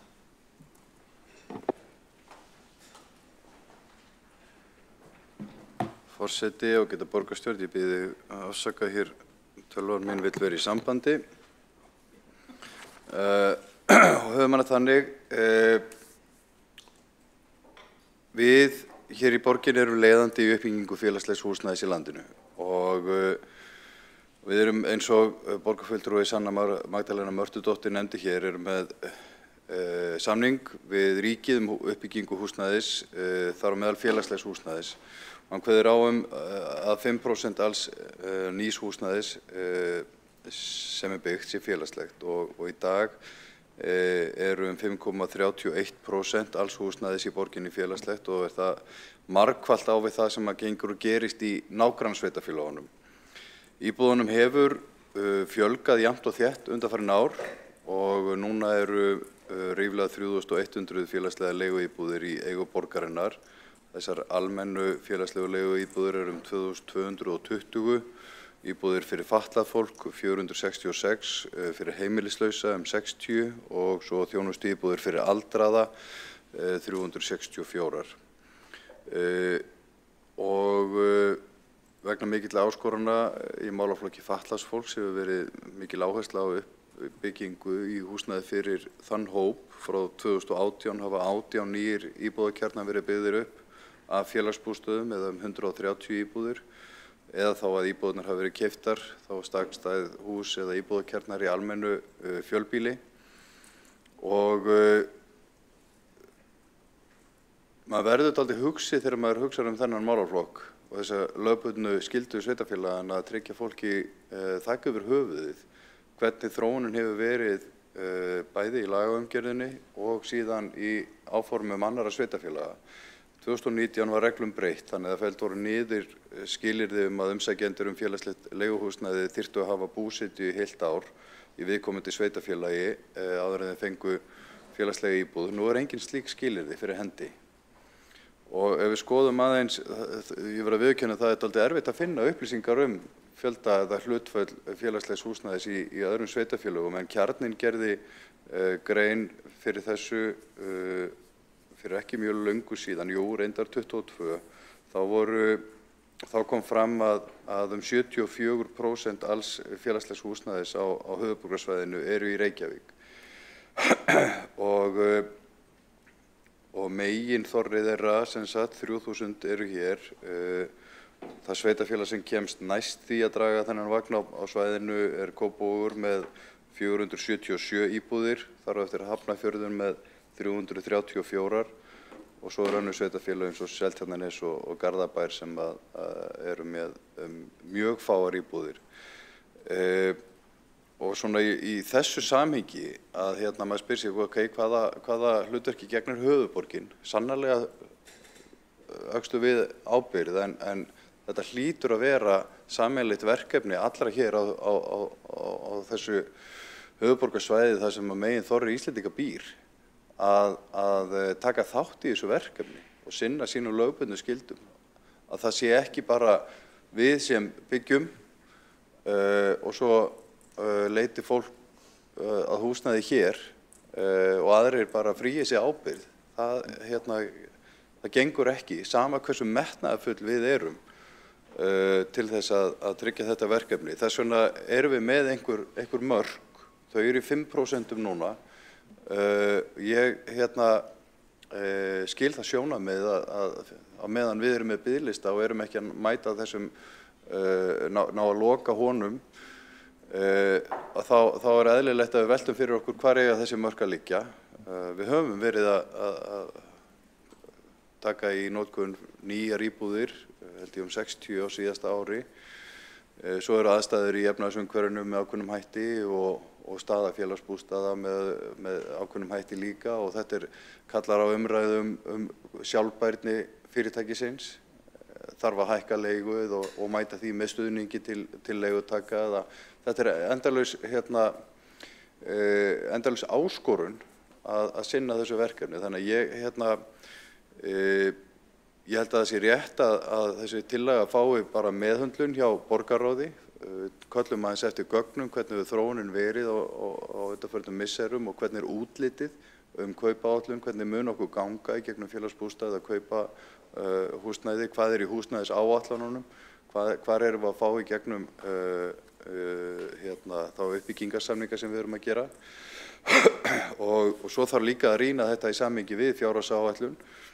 Þannig að ég ætla að leggja fram málsmeðferðartillögu að þessari tillögu sósíalista verði vísað til borgarráðs og á þeim vettvangi köllum við eftir upplýsingum hana og hversu fýsilegt að hreyfa til þetta hlutfall. En ég verð að viðurkenna það svona dálítið erfitt að þrátt fyrir að maður hafi mikinn metnað í þessum málaflokki að segja, jú, við tökum þetta bara allt í fangið. En það er heldur ekki, það er ekki gott fyrir hins sveitarfélögin heldur, en við horfum á þetta mál út frá hagsmunum okkar fólks sem býr hér í Reykjavík og sníðum stakk eftir vexti þannig. Þannig að ég geri legg fram þessa málsmeðferðartillögu. Borgarstjóri Einar Þorsteinsson hefur lokið máli sínu. Einn borgarfulltrúi hefur óskað eftir að koma upp í andsvari. Helgi Áss Grétarsson. Já, forseti, ágæta borgarstjórn.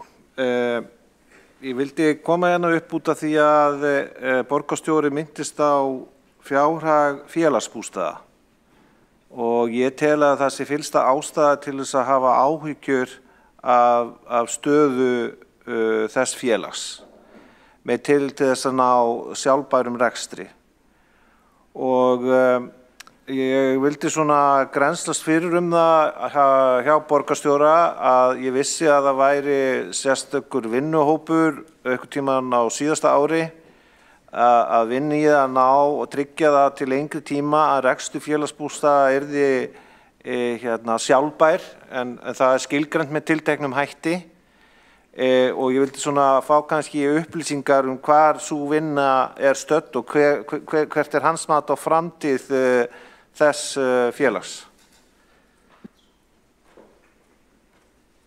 Borgarfulltrúi Helgi Áss Grétarsson hefur lokið við að veita andsvar. Þá svarar andsvari borgarstjóri Einar Þorsteinsson. Forseti, ágæta borgarstjórn, nú sit ég ekki í stjórn félagsbústaða en það afar mikilvægt að tryggja það að rekstur félagsbústaða geti verið sjálfbær og við þurfum að horfast í augu við það að ef það þarf að hækka leiguna þar til þess að tryggja sjálfbærni fyrirtækisins þá er eðlilegt að rýna það vel. Við þurfum líka að taka saman tölur og að rýna hvernig við getum mætt þessum viðkvæmasta hópi í okkar samfélagi með þá auknum stuðningi eða öðrum ráðstöfunum af því að við höfum ákveðnum skyldum að gegna. Þannig að vinnunni miðar áfram og mér finnst eðlilegt að tillögur þetta liggi fyrir áður en að við hefjum næsta haust eða förum inn í fjárhagsáætlunarferlið. Þannig að þar er málið statt.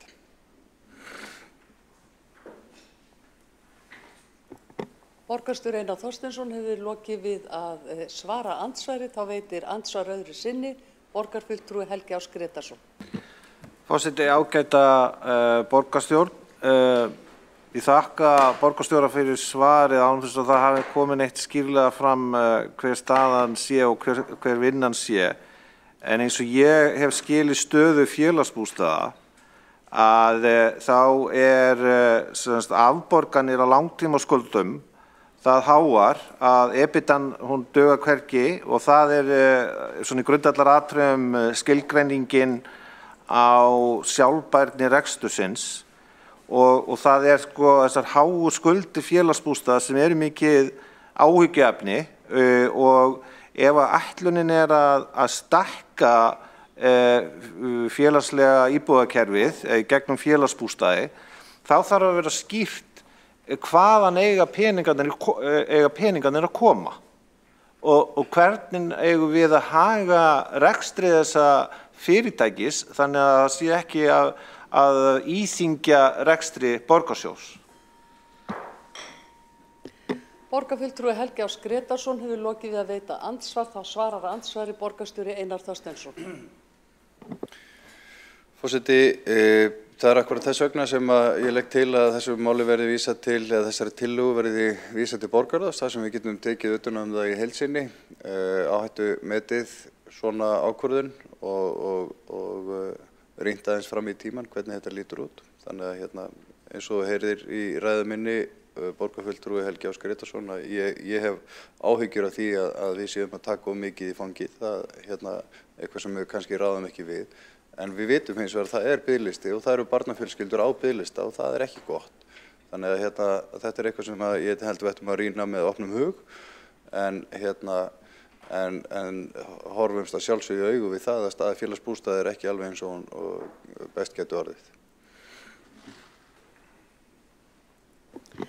Borgarstjóri Einar Þorsteinsson hefur lokið við að svara andsvari og þá telst andsvörum lokið. Næst tekur til máls borgarfulltrúi Sanna Magdalena Mörtudóttir.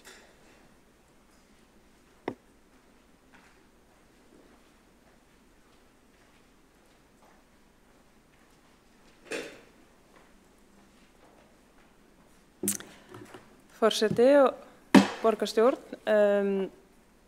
Önnur sveitarfélög að standa sér hræðilega en það breytir ekki þeirri staðreynd að Reykjavíkurborg að bregðast fátækum Reykvíkingum í leit að húsnæði. Borgarstjóri Einar Þorsteinsson nefndi að það væri búið að taka út þessa kröfu að þú þurftir að hafa búið í sveitarfélaginu í tiltekinn tíma áður en sótt félagslegt leiguhúsnæði. Áður fyrr þá var það þannig að þú þurftir að hafa búið hér í 3 ár, svo var reglunum breytt og það var nóg að hafa búið hér í 1 ár með lögheimili og núna þarf ekki að hafa búið hér í ákveðin tíma en það er rétt að taka fram að það er gefið stig fyrir það í umsóknarferlinu ef þú hefur búið hér í ákveðin tíma. Þannig að þegar þú ert að reyna að komast inn á annan biðlista þá er alltaf betra að fá fleiri stig þannig að þá hjálpar vissulega að hafa búið hér í sveitarfélaginu.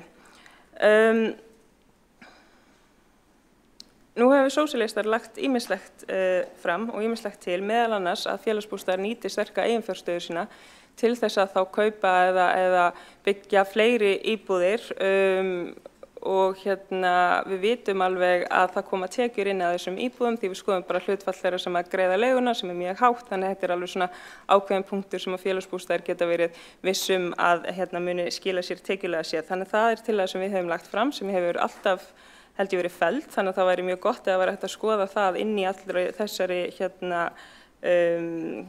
yfirferð í borgarráði, af því þar sitjum við bara fram tölulega hvernig væri hægt að útfæra þetta. Það er svona talað einhvern veginn ábyrgð ríkis, ábyrgð annarra sveitarfélaga, ég starfa hér sem borgarfulltrúi í Reykjavíkurborg, það er kannski bara fínt ef að borgarstjóri Einar Þorsteinsson hringir í fjármálaráðherra sem er hans flokksfélagi ef mér skjálfast ekki með við allar þessar breytingar, þá veit ég ekki alveg, maður ekki alveg alltaf hver nýjasta staðan er. Eftir stendur að við erum að tala um fólk, við erum að tala um manneskjur, við erum að tala um fjölskyldur, við erum að tala um börn sem eru í mjög bara oft ömurlegri stöðu. Þannig að spurningin ætti alltaf að vera hvernig mætum við þeim sem að við berum ábyrgð á og það ætti alltaf að vera útgangspunkturinn í okkar vinnu og ég vona innilega að þetta verði rýnt en ekki bara vísa einhvern veginn til umfjöllunar borgarráðs þar sem við fáum umsögn að Reykjavíkurborg standi sér best öllum og þess vegna sé engin þörf á að breyta hlutunum. Þannig að bara gott að þetta fá nánari skoðun. Ég vona að þessi skoðun taki ekki langan tíma af því það er auðvitað nauðsynlegt að bregðast við til þess að mæta þessari stöðu sem er uppi núna í dag.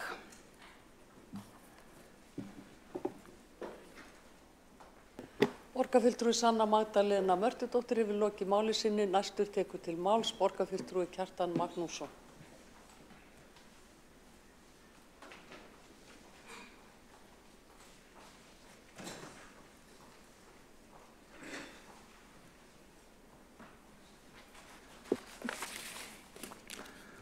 Forseti, góðir borgarfulltrúar. Ég alveg vissum að svo tillaga sem liggur hér fyrir að hækka hlutfall íbúða félagsbústaða í Reykjavík, hún flutt af mjög góðum hug en í þessu þetta sem öðrum þá verðum við að taka tillit til stöðu fjármála borgarinnar, bæði félagsbústaða og borgarsjóðs, eins og reyndar Helgi Ás Gretarsson borgarfulltrúi kom inn á hér áðan. Ég vil bara taka undir þau orð. Fannst athyglisvert, ég held að borgarstjóri hafi sagt eitthvað á þá leið að staða félagsbústaða væri ekki alveg eins og hún geti best orðið. Þetta verði nú að segja, þetta fannst mér vera, þetta svokallaður úrdráttur sem stílbragð sem mikið notað í Íslendingasögunum. Þar sem veikari orð eru notuð en efnistandan til, einmitt til þess að vekja athygli á málinu og ég bara treysti því að þessi orð borgarstjóra, þetta var ekki alveg svo geti best orðið, hafi verið sögð í því skyni. En það verður bara, og við höfum kannski aðeins fjallað það áður, að staða félagsbústaða HF, hún ekki alveg eins og hún geti best orðið, hún náttúrulega bara hræðileg. Það verður bara að nota það orð hér í borgarstjórn, þar sem við erum að tala fyrir opnum tjöldum, en við höfum líka að tala saman af hreinskilni og hispursleysi. Og brýnasta verkefni nú fyrir okkur, varðandi málið þessa fyrirtækis, að bregðast við miklum hallarekstri og skuldasöfnun félagsins sem verður að gera sem fyrst og rétta af alvarlega slagsíðu sem í fjármálum þess. Nú, það hefur verið bent á það, endurskoðendur, jafnt sem stjórnmálamenn, að við núverandi aðstæður þá standi félagið ekki undir aukinni greiðslubyrði lána sem einkum hafi verið tekið til að fjármagna fasteignakaup, endurbætur og viðhald. Og við sem sitjum í stjórn félagsbústaða við vitum það að jafnvel þótt félagið hætti nú þegar að fjárfesta í eignum, þá bendir margt til þess að reksturinn yrði ósjálfbær næstu 10 árin. Á síðasta ári þá nam veltufé frá rekstri 1.063 milljónum króna en afborganir langtímalána 1.493 milljónum. Þetta þýðir auðvitað að félagið ekki sjálfbært og í árslok vantaði sem sagt tæpar 400 milljónir upp á að bara veltufé frá rekstri næði fyrir afborgunum langtímalána. Skuldir félagsins jukust 6 milljarða á síðasta ári, námu tæpum 63 milljörðum króna áramót og nettó lántak ársins nam rúmlega 3 milljörðum króna. Það því ljóst að það brýn þörf á því að styrkja tekjugrundvöld félagsins til frambúðar í því skyni að tryggja sjálfbærni eða leita annarra leiða til hagræðingar starfsmenni sem ég held að getur orðið erfitt. Og í skýrslu sérstakrar áhættu nefndar fyrir árið 2023 sagði að aukin lántaka félagsins hefði neikvæð áhrif á rekstur þess í formi hærri fjármagnskostnaðar og blikur var á lofti hvort veltufé frá rekstri myndi eitt og sér döga fyrir afborgunum lána þegar fram í sætti. Og svo hefur heilt ár þá hefur borgarkerfið verið að baksa við að hækka leiguna, leiga félagsbústaða hækkar með sjálfvirkum hætti til að mæta raunhækkunum. Þannig að hún hækkar í samræmi við verðlag, en þar fyrir utan talið að þurfi að hækka leiguna 8–9%, sem sagt raunhækkun, til þess að fyrirtæki geti staðið undir sér. Og það hefur verið stefnt að því að 6,5% hækkun leiguverðs núna mitt ár 2024. Mér sýnist að markmið ekki vera nást því að vegna vandræða hér eða vandræðagangs í borgarkerfinu þá ekki tekist að fá samþykkta neina hækkun. Þessi hækkun 6,5% myndi ekki duga til en hún myndi þó kannski duga langleiðina og stórbæta eða bæta tekjuflæði félagsins frá því sem nú er. En það er þannig að það eru sérstættar samþykktir, samkvæmt samþykktum þá þarf velferðarráð að samþykkja allar slíkar hækkanir og einhverjum ástæðan þá hefur málið ekki ennþá verið samþykkt í velferðarráði. Ég ræddi þetta nú bara eitthvað tíma persónulegu borgarstjóra, væntanlega myndi það duga að borgarar myndi gera þetta en einhverjum ástæðum þá hefur ekki tekist að að koma þessari hækkun í gegn sem myndi styrkja fjárhagsgrundvöll félagsins þó að það dugi ekki til. Og auðvitað verðum við að hafa þetta í huga þegar við ræðum hvort að fjölga félagslegum íbúðum í borginni, því að með að við núverandi fyrirkomulagi þá verður það væntanlega ekki gert nema í gegnum þetta félag. Nú, það síðan þannig að spurn eftir félagslegu húsnæði, hún endalaus í ákveðnu skilningi, því að ég alveg sannfærður það að það þyrfti að fjölga íbúðum mjög mikið þangað til að markaðurinn fyrir þeim yrði mettaður, því að hér er ákveðnum hætti niðurgreitt húsnæði að ræða, og ef mörgum slíkum íbúðum ef það eru margar slíkar íbúðir settar út á markaðinn, þá mun spurnin örugglega aukast eftir þeim. Og ég held að því miður að sá markaður yrði seint mettaður, kemur auðvitað til greina, en það verður ekki hægt að keyra þetta félag öllu lengra út á ystu nöf. Rekstur þessa félags hefur mjög mikið breyst frá því sem var. Einu sinni var þetta ekki B-hluta fyrirtæki eins og nú er. Einu sinni var þetta bara fyrirtæki sem var undir A-hlutanum, og það var bara tekist á það í fjárhagsáætlun borgarstjórnar hvað ætti að kaupa margar nýjar íbúðir. Borgarsjóður sá bara það og afhenti ákveðinni deild hjá velferðarþjónustunni eða félagsmálasviðinu þær íbúðir til rekstrar, og þannig að skuldir vegna þessar íbúða voru lengi vel hverfandi, vegna þess að það var borgin rekið með afgangi og það var bara látið stjórnast afgangi hvað keypt mikið. Síðan farið í þessa leið að gera þetta sérstöku fyrirtæki, og þá fara menn að tala að nýta þessa sterka eigin fjárstöðu, og það hafa menn gert síðast og bara auki skuldir, en það hins vegar ekki góð stefna í sjálfur sér, held ég, að taka borgarfyrirtæki og vegna þess að taka skuldir til borgarfyrirtæki og skuldsetja þau upp fyrir rjáfur án þess að viðkomandi borgarfyrirtæki hafi skilyrði til þess að borga af þeim lánum, og tala að við séum að nýta sterka eiginfjárstöðu. Með sama hætti geta menn talað að það er að tala öll, bara borginni í heild, samstæðu borgarinnar, þar sem skuldirnir eru komnar yfir 500 milljarða, að ég einn af þeim sem vara við þessari skuldasöfnun, svo segja bara aðrir, við erum bara að nýta sterka eiginfjárstöðu. En það verður bara að vera ljóst, hvort sem við erum að ræða eitt fyrirtæki eða alla samstæðuna, að það ber feigðina í sér að telja að það sé endalaust þetta framkvæma og kaupa og eyða á spenna til viðbótar og standa straum af því með auknum lánum. Það hefur verið gert allt og víða í borgarkerfinu, bæði hjá A og B-hlutanum, og það er ekki hægt að ganga endalaust í þann sjóð, svo má segja, eða á þar lánalínur. Og þess vegna, ég held að við getum alveg fyrir okkar leitið samþykkt að þessi vísa til borgarráðs og farið við málið þar, en ég held að það hljóta verið í algjörnum forgangi að sjá til þess eða reyna að grípa til aðgerða til þess að gera reksturinn sjálfbæran, en ekki ganga kannski lengra í þá átt að kaupa íbúðir á þess að geta fjármagnar nema með lánum. Aðtöðum það líka borgarfulltrúar góður að nú eru peningar aftur orðnir dýrir. Það var, ég held að það sé engin röksemd, að það var notað sem röksemd fyrir lántöku hérna árum saman að vextir væri svo lágir að þetta væri ekkert mál. En nú eru bara, eins og bara öll heimili og fyrirtæki finna fyrir og sveitarfélög líka, nú eru lán orðin dýr.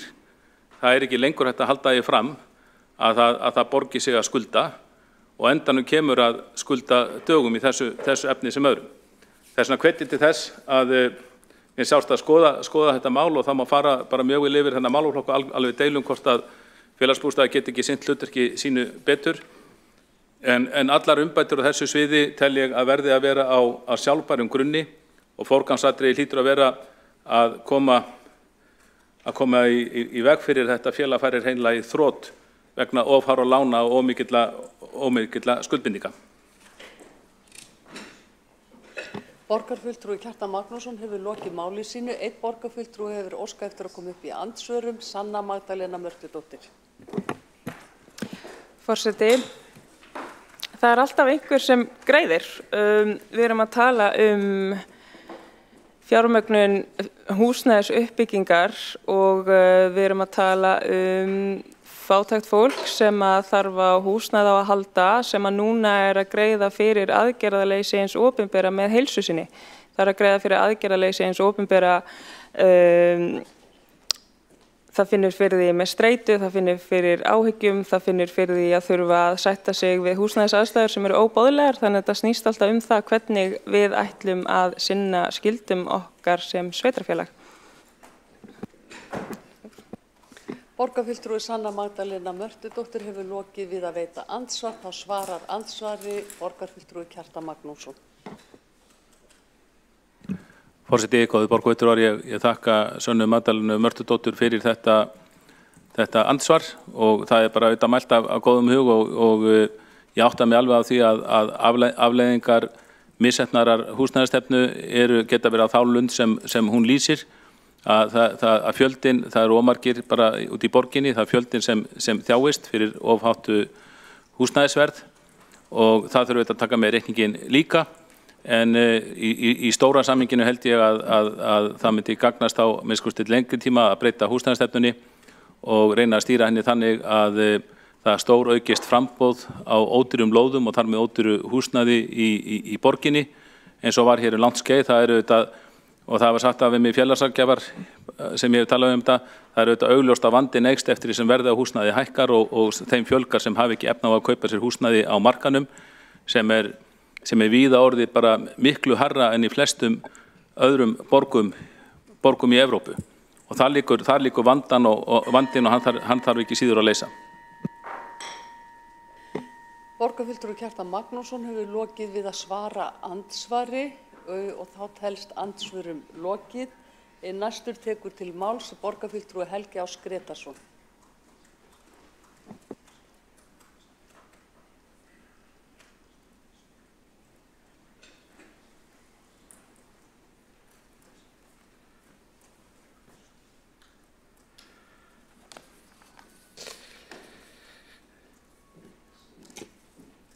Forseti, ágæta borgarstjórn. Fyrirliggjandi tillaga Sósíalistaflokksins eða borgarfulltrúa Sósíalistaflokksins lítur að því að auka umsvif félagsbústaða. Félagsbústaðir eru í raun og veru fasteignafélag í eigu Reykjavíkurborgar sem er ætlað að ná ákveðnum markmiðum í húsnæðismálum, sérstaklega í þágu þeirra sem að lakast standa. Og það er mjög skiljanlegt og eðlilegt stefnumarkmið að gera sem mest fyrir þann hóp í samfélaginu. Hinn praktíski vandi er að félagsbústaðir skulda mjög mikið. Samkvæmt síðasta ársreikningi og námu þessar skuldir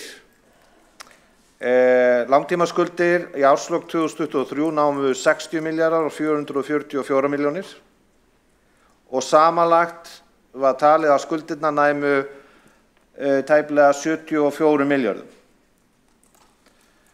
Það er náttúrulega ansi sérstakt þegar fasteignamat hækkar þá hefur sú reikningskúnst verið í bókhaldi Reykjavíkurborgar að félagsbústaðir geta tekjufært hækkun fasteignamatsins.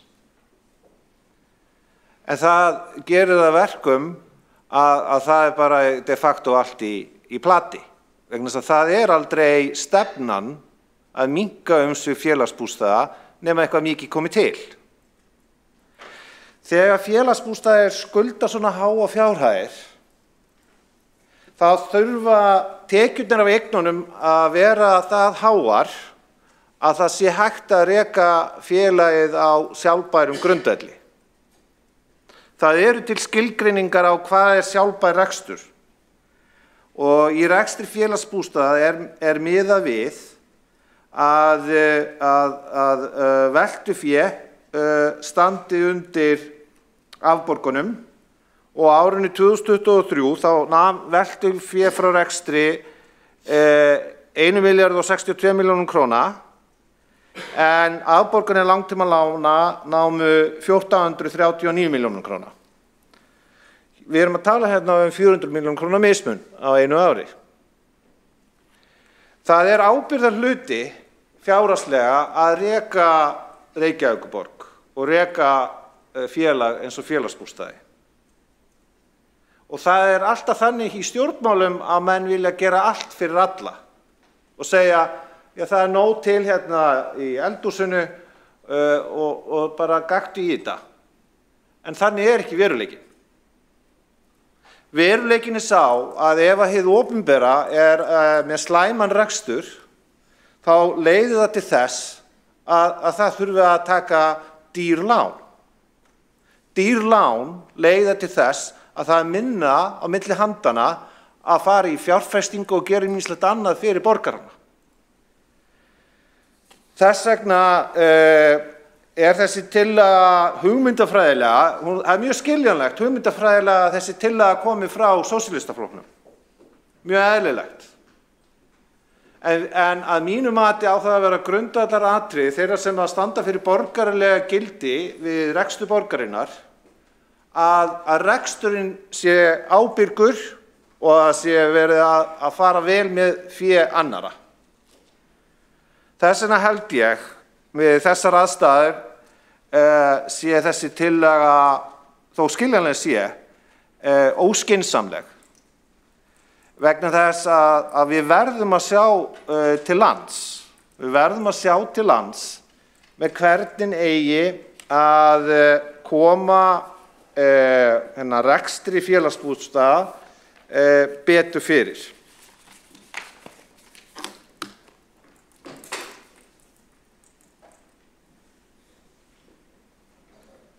Borgarfulltrúi Helgi Áss Grétarsson hefur lokið máli sínu. Einn borgarfulltrúi hefur óskað eftir að koma upp í andsvörum. Sanna Magdalena Mörtudóttir. Forseti, borgarstjórn, á móti mætti spyrja hver kostnaðurinn við það að hýsa ekki fólk, hver kostnaðurinn við þann félagslega vanda sem hlýst að því þegar að fólki ekki mætt sem í húsnæðisstörf, hver kostnaðurinn við að mæta þeim sem að á götunni, sem get ekki verið í neyðarskýli, sem óska eftir því að vera í gistiheimili og velferðarsvið Reykjavíkurborgar, jafnvel að greiða fyrir slíkt og hver kostnaðurinn til langtíma við það að mæta ekki húsnæðisstörf þeirra sem að nú eru á bið eftir húsnæði búa við mjög slæmar aðstæður og þær aðstæður muna öllum líkindum skila sér út í bara, hvað segir maður, vellíðan og líðan þessa fólk sem að bið eftir húsnæði og það eru börnanna og þau alast upp við þessa svona útilokunar tilfinningu að geta ekki búið neðstæður eða þurfa að búa inn á einhverjum og svona mjög mikil óþægindi. Þannig að þetta allt kostnaður þegar við skoðum hlutina. Borgarfulltrúi Sanna Magdalena Mörtudóttir hefur lokið við að veita andsvar. Þá svarar andsvari borgarfulltrúi Helgi Áss Grétarsson. Forseti, ágæta borgarstjórn. Auðvitað er alltaf hægt að útfæra rökleiðslu af þessu tagi. Staðreyndirnar hins vegar að tala sínu máli. Það er ekki hægt að borga fyrir velferð nema með traustum opinberum rekstri. Og meðan að rekstur Reykjavíkurborgar í heild sinni og félagsbústaða í því ástandi sem hann þá er það ábyrgðarhluti að hvernig eiga fjármagna tillögu af þessu tagi. Á að taka nýtt lán, á að selja eignir annar staðar í borgarkerfinu til þess að borgin geti komið með meira hærra stofnframlag. Hver á lausnin að vera? Ég hef fullan skilning á þeim aðstæðum sem að borgarfulltrúin Sanna Magdalena Mörtudóttir var að lýsa. En með því að auka skuldir hins opinbera með þeim hætti sem að endalaust verið að leggja til, þá erum við einfaldlega að leggja þær byrðar á framtíðar kynslóðir og hjálpum því engum. Borgarfulltrúi Helgi Áss Grétarsson hefur lokið við að svara andsvari. Þá veitir andsvar öðru sinni borgarfulltrúi Sanna Magdalena Mörtudóttir. Forseti, borgarstjórn, eins og ég nefndi áðan, þá tel ég eðlilegt að eiginfjárstaða félagsbústaða sé nýtt til þess að fjármagna frekari uppbyggingu og að það myndi hjálpa þeim kynslóðum sem að hafa alist upp við húsnæðiskrísu og fátækt. Borgarfulltrúi Sanna Magdalena Mörtudóttir hefur lokið við að veita andsvar. Þá svarar andsvari borgarfulltrúi Helgi Ás Grétarsson. Forseti, ágæta borgarstjórn. Hvað er átt við með því að nota eiginfjárstöðuna? Eiginfjárstaðan hún er mjög bundin í þeim fasteignum sem fyrir eru og það er með fasteignamat. Nú þá þarf að selja þær til þess að búa til nýtt fé eða þá, eins og ég var að tala um hérna áðan, að taka ný lán og ný lán eru dýr. Eða þá að það sé tekið til annars staðar í rekstri Reykjavíkurborgar, einhverjar eignir seldar eða aðrar ráðstafanir gerðar og stofnframlag Reykjavíkurborgar til félagsbústaða hækkað. Það er nefnilega ekki bæði hægt að halda kökunni og borðana. Það er bara efnahagslegu veruleiki sem á að leiða til þess að þeir sem að sinna opinberum rekstri eiga sína aga og ráðdeild og skynsemi.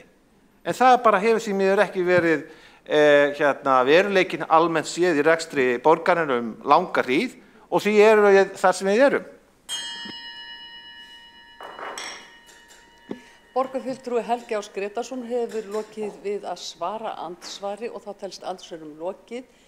Næst til máls tekur borgarfulltrúi Sanna Magdalenu Mörtudóttir og þar með lokar forseti mælendaskrá. Forseti, borgarstjórn, einn möguleikinn gæti verið lántaka. Það er að taka lán, það er að byggja fleiri íbúðir, það er að fá fleiri leigjendur sem greiða mánaðarlega gjald á þessari fjárfestingu. Ég tel við að skoða þetta allt saman af því að í grunninn stendur og við þurfum að mæta ákveðnum skyldum, þurfum að fara í uppbyggingu. Já, mér finnst það bara að vera okkar svona skylda að mæta því að við séum ekki með fólk hérna á vergangi.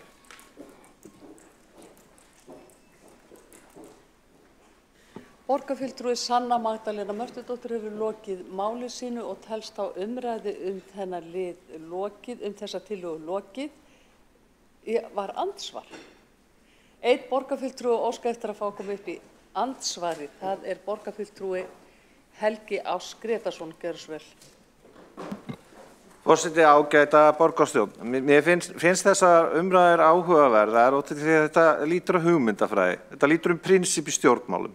Það sem hér er verið að leggja til að hálfu fulltrúa sósíalistaflokksins, það er að auka skuldir hins opinbera, þessi borgarinnar, en vandamálið er bara að skuldir borgarinnar eru orðnar svo háar að það er bara mjög erfitt fyrir borgin að taka ný lán. Og það er líka mjög flókið fyrir félagsbústaði að taka ný lán. Vegna þess að einhvers staðar verða peningarnir að koma. Og það hefur ekki verið útfært í þessari tillögu, annað en það bara að taka ný lán. Og þetta er dæmigert fyrir hugmyndafræði og efnahagsstjórn vinstrimanna að það var bara fjármagna alls konar svona verkefni, velferðarkerfisins eða önnur með lántöku. En svo þegar aðstæður breytast þá er það mjög erfitt fyrir skuldara að borga niður þessi lánöll. Þess vegna held ég að þessi tillaga, þó hún sé allra góðra gjaldverð, þá sé hún óskynsamleg. Borgarfulltrúi Helgi Ás Grétarsson hefur lokið við að veita andsvar. Það svarar andsvari borgarfulltrúi Sanna Magdalena Mörtudóttir. Forseti, önnur leið sem væri hægt að fara væri með því að styrkja tekjugrunn borgarsjóðs með því að sækja fjármagn til þeirra sem að geta greitt til sveitarfélagsins og skoða þar hvort við þurfum ekki að hækka aftur fasteignaskatta atvinnuhúsnæði, sérstaklega með því að fókusa á stærri fyrirtækin en eftir að skattar á þessi atvinnuhúsnæði voru lækkaðir þá verður borgin af 500 milljónum ár hvert. Nú önnur leið væri að berjast fyrir því að fjármagnseigendur ríkir greiði útsvar til nærsamfélagsins, til sveitarfélagsins, þannig styrkist borgarsjóður, fær inn tekjur og gæti þá ákveðið að leggja hærra fjárframlag til félagsbústaða. Það er önnur leið. Borgarfulltrúi Sanna Magdalena Mörtudóttir hefur lokið við að svara andsvari. Þá veitir andsvar öðru sinni borgarfulltrúi Helgi Ás Grétarsson. Forseti, ágæta borgarstjórn. Þetta er aftur mjög skemmtilegt vegna þess að hver er þá nýjasta hugmynd vinstrimanna hér? Nú það er náttúrulega að hækka skatta. En hvaða afleiðingar myndi hækkun skatta á fyrirtæki hafa mögulega? Já, það er nefnilega möguleiki fyrir fyrirtæki að fara í önnur sveitarfélög þar sem eru lægri skattar.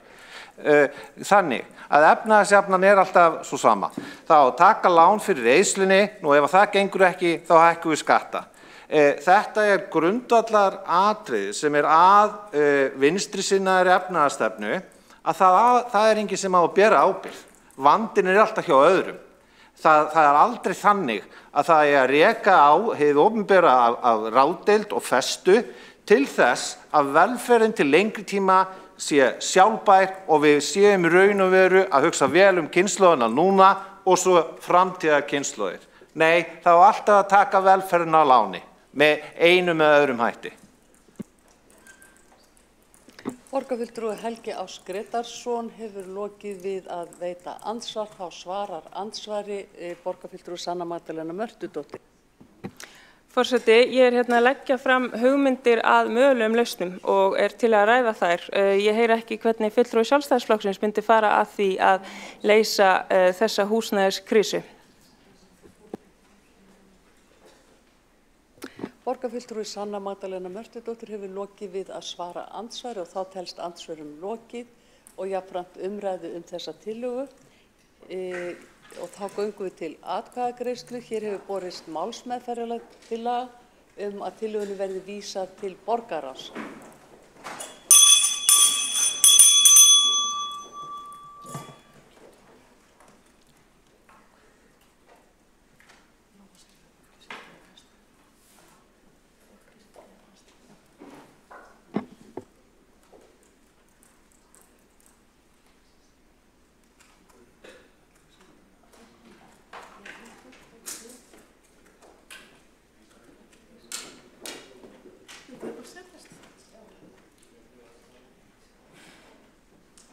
Þá tökum við tillöguna til afgreiðslu. Það málsmeðferðartillaga að tillögunni verði vísað til borgarráðs. Þeir borgarfulltrúar sem vilja samþykkja tillöguna vinsamlega skefið merki.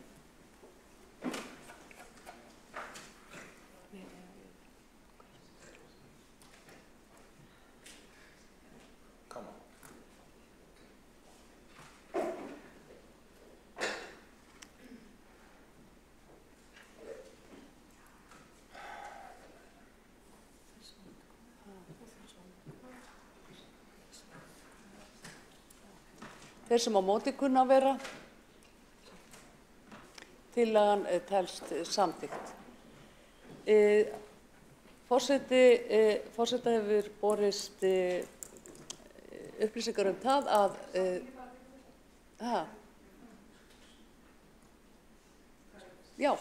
að verða forsetaskipti. Forseta hefur borist upplýsingar það að verða forsetaskipti á þessum tímapunkti.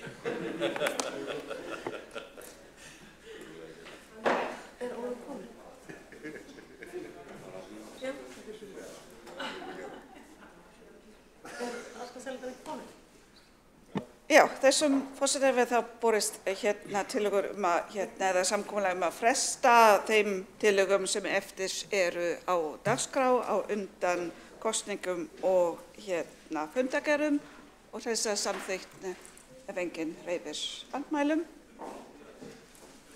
Já, og þá farið í 9. dagskrárlið sem kosning forseta borgarstjórnar til 1 árs og 4 varaforseta og liggur fyrir tillaga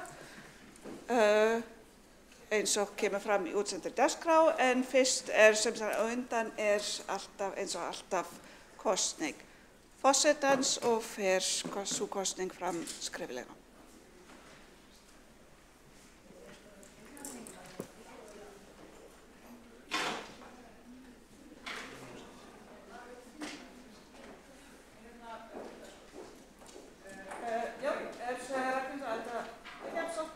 Já. Við bara óskum eftir kosningu frestunum. Það búið? Má ég ekki? Já. Já.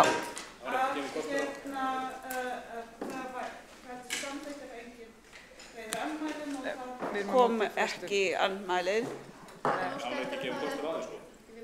Já, forseti tilbúinn að leyfa atkvæðagreiðslu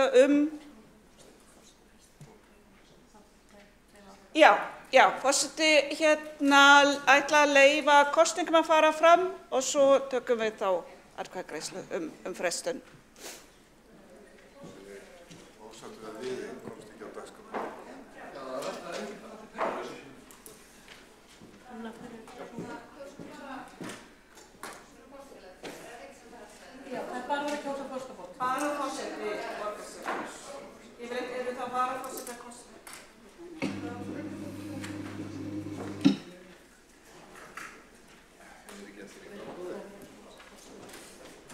forseti ætla að ítreka nú bara kosning forseta borgarstjórnar.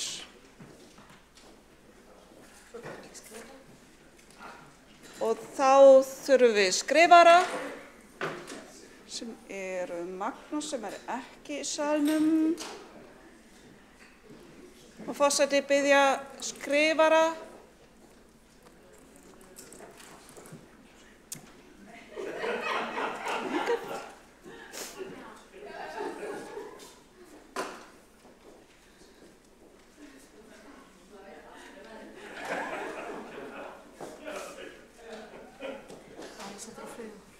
Já, Alexandra og Friðjón. Alexandra Brím og Friðjón Friðjónsson.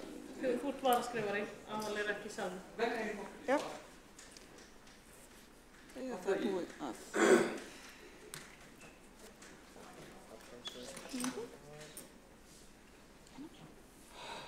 Varaskrifari ekki að skemmtilega vera varalesari.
Og þá hefst lesturinn og það Þórdís Lóa Þórhallsdóttir.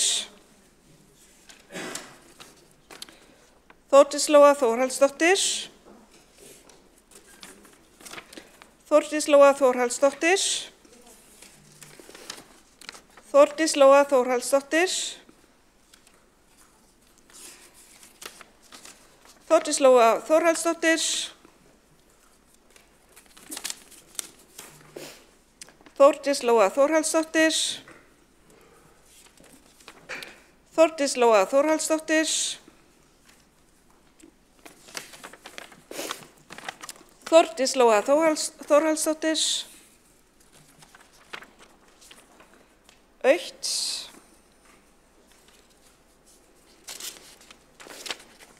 Og það autt.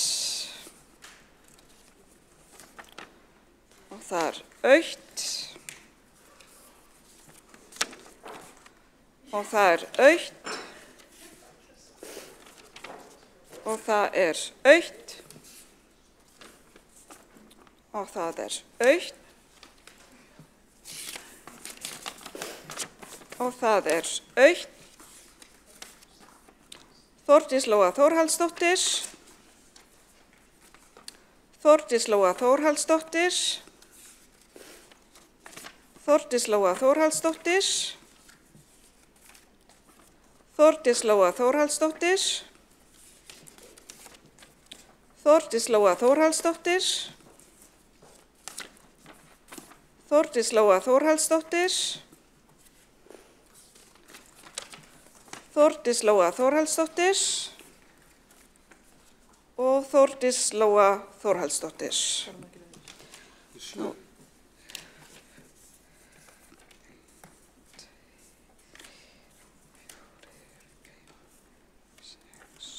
Þannig Þórdís Lóa Þórhallsdóttir kosin með 16 atkvæðum, 7 skilaauðu. Og skal forseti nýjum og verandi forsetum. Til hamingju.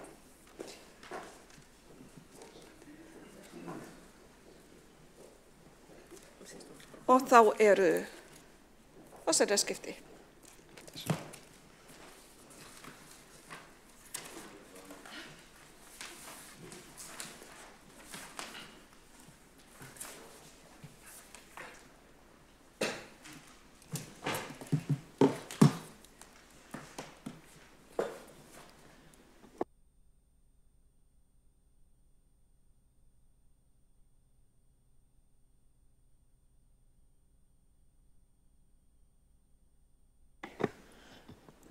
Kæra borgarstjórn, ég þakka traustið og við vindum okkur í að það hafi komið ósk það að við myndum ganga til atkvæða frestun á málum. Var það eitt mál eða?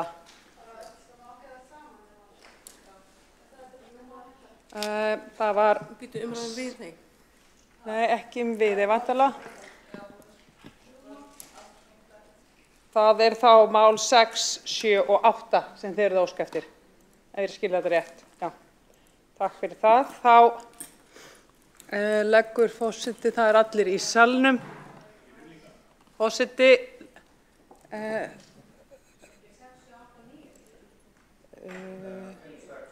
6, 7 og 8, 9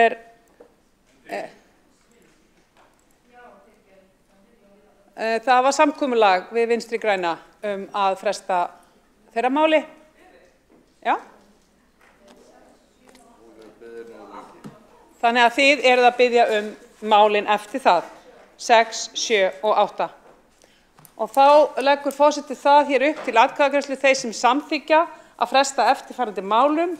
Það umræða gjaldskyld bílastæði í Reykjavík, það tillaga Flokks fólksins breytt skipulag og fyrirkomulag á vinnu skólasálfræðinga og umræða starfsaðstæðuleik og grunnskóla. Þetta eru mál 6, 7 og 8. Þeir sem eru samþykkir vinsamlegast gefa merki. Þeir sem á móti kunna vera og það samþykkt með atkvæði meirihlutans, mótatkvæði eru frá Flokki fólksins og Sjálfstæðisflokki, hjáseta hjá Vinstri grænum og Sósíalistaflokki. Og við höldum áfram kosningu. Hér einnig lagt til að kosnir verði varaforsetar. Og það þá Magnea Gná Jóhannsdóttir, Líf Magnúdóttir, Sabíne Leskov og Marta Guðjónsdóttir verði kosnar sem varaforsetar. Og ef enginn hreyfir mótmælum, þá lít ég svo á að það sé staðfest. Eigum við að kjósa? Nei, þá það staðfest. Takk fyrir það. Og þá erum við með kosningu í borgarráð og skrifarar.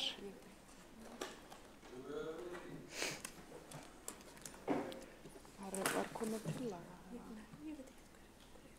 Ég var búin að láta Ólöfu vita.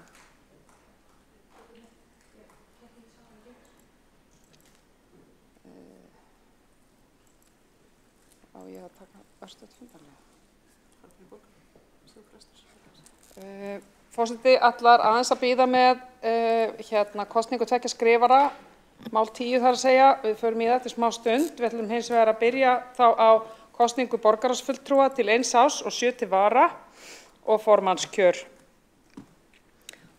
Og þá hljóðar tillagan svona. Lagt til að Dagur B. Eggertsson, Árelía Eydís Guðmundsdóttir, Dóra Björt Guðjónsdóttir, Þórdís Lóa Þorleifsdóttir af lista SBPC og Hildur Björnsdóttir, Ragnhildur Alda María Vilhjálmsdóttir og Sanna Magdalena Mörtudóttir af lista DJ taki sæti í borgarráði til 1 árs. Einnig lagt til að Magnea Gná Jóhannsdóttir og Heiða Björg Hilmisdóttir, Alexandra Brím og Pavel Bartosek af lista SBPC og Kjartan Magnússon og Marta Guðjónsdóttir og Andrea Helgadóttir af lista DJ taki sæti sem varafulltrúar í borgarráði til 1 árs. Jafnframt lagt til að Dagur B. Eggertsson verði formaður ráðsins. Og ef enginn hreyfir mótmælum, þá lít ég svo á að það sé samþykkt. Flott. Við höldum.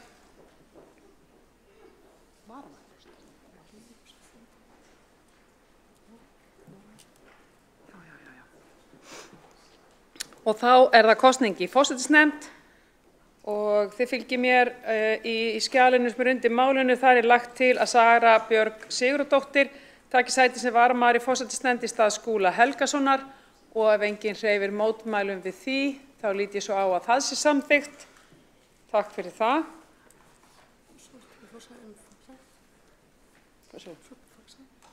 Já.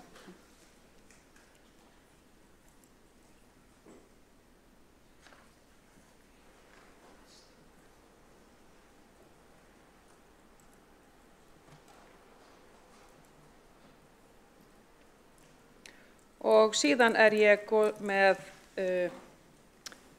nei.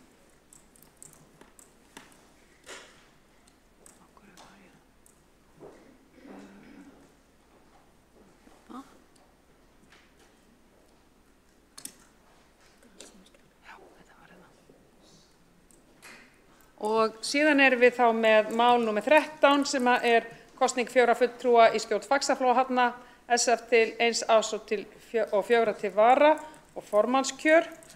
Og það lagt til að Þórdís Lóa Þórðardóttir, Hildur Björnsdóttir, Már Másson og Ragnheiður H. Magnúsdóttir taki sæti í stjórn Faxaflóahafna til 1 árs og Friðjón R. Friðjónsson og Pavel Bartasek, Íris Baldursdóttir og Sigurbjörg Ásta Jónsdóttir taki sæti til vara. Jafnframt lagt til að Þórdís Lóa Þórðardóttir verði formaður stjórnar. Og ef enginn hreyfir mótmælum, þá lít ég svo á að það sé samþykkt. Og þá við komin að málinu sem forseti frestaði stund áðan sem mál númer 10. Það kosning skrifara til 1 árs og 2 til vara. Og það lagt til að skrifarar verði Árelía Eydís Guðmundsdóttir og Ragnhildur Alda María Vilhjálmsdóttir verði kosnir til skrifara til 1 árs. Heiða Björg Hilmisdóttir og Björn Gíslason verði skrifarar til vara. Og ef enginn hreyfir mótmælum við því, þá lít ég svo á að það sé samþykkt. Þá við komin að þeim lið í dagskrá borgarstjórnar sem innifelur í sér fundargerðir. Það liður 14, það fundargerð borgarráðs frá 13. júní og það 4. liður viðauki við fjárhagsáætlun Reykjavíkurborgar 2024 og einn hefur óskað eftir að taka til máls, það Kolbrún Ástríðar Baldursdóttir, gjörðu svo vel.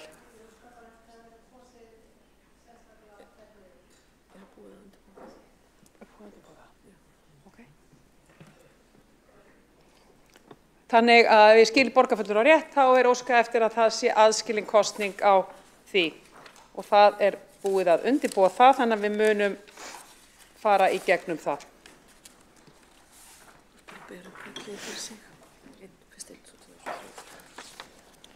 Ég bið borgarfulltrúa að fara undir skjalið í fundargerð.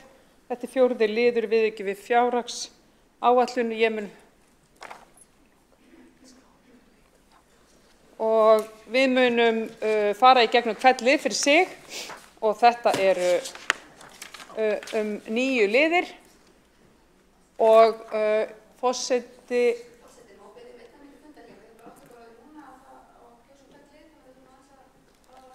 óskar eftir örstuttu fundarhléi. Forseti verður við því fundarhléi í 5 mínútur.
Fundi er framhaldið í borgarstjórn. Við erum undir lið 14 sem er fundargerð borgarráðs frá 13. júní og erum að fara í gegnum viðauka og greiða atkvæði sundur liðað fjórða lið við fjárhagsáætlun Reykjavíkurborgar. Forseti lokar þá mælendaskrá undir þessum lið og við vindum okkur í atkvæðagreiðsluna. Allir borgarfulltrúar á sínum stað. Forseti mun lesa þetta upp eins og vanalega.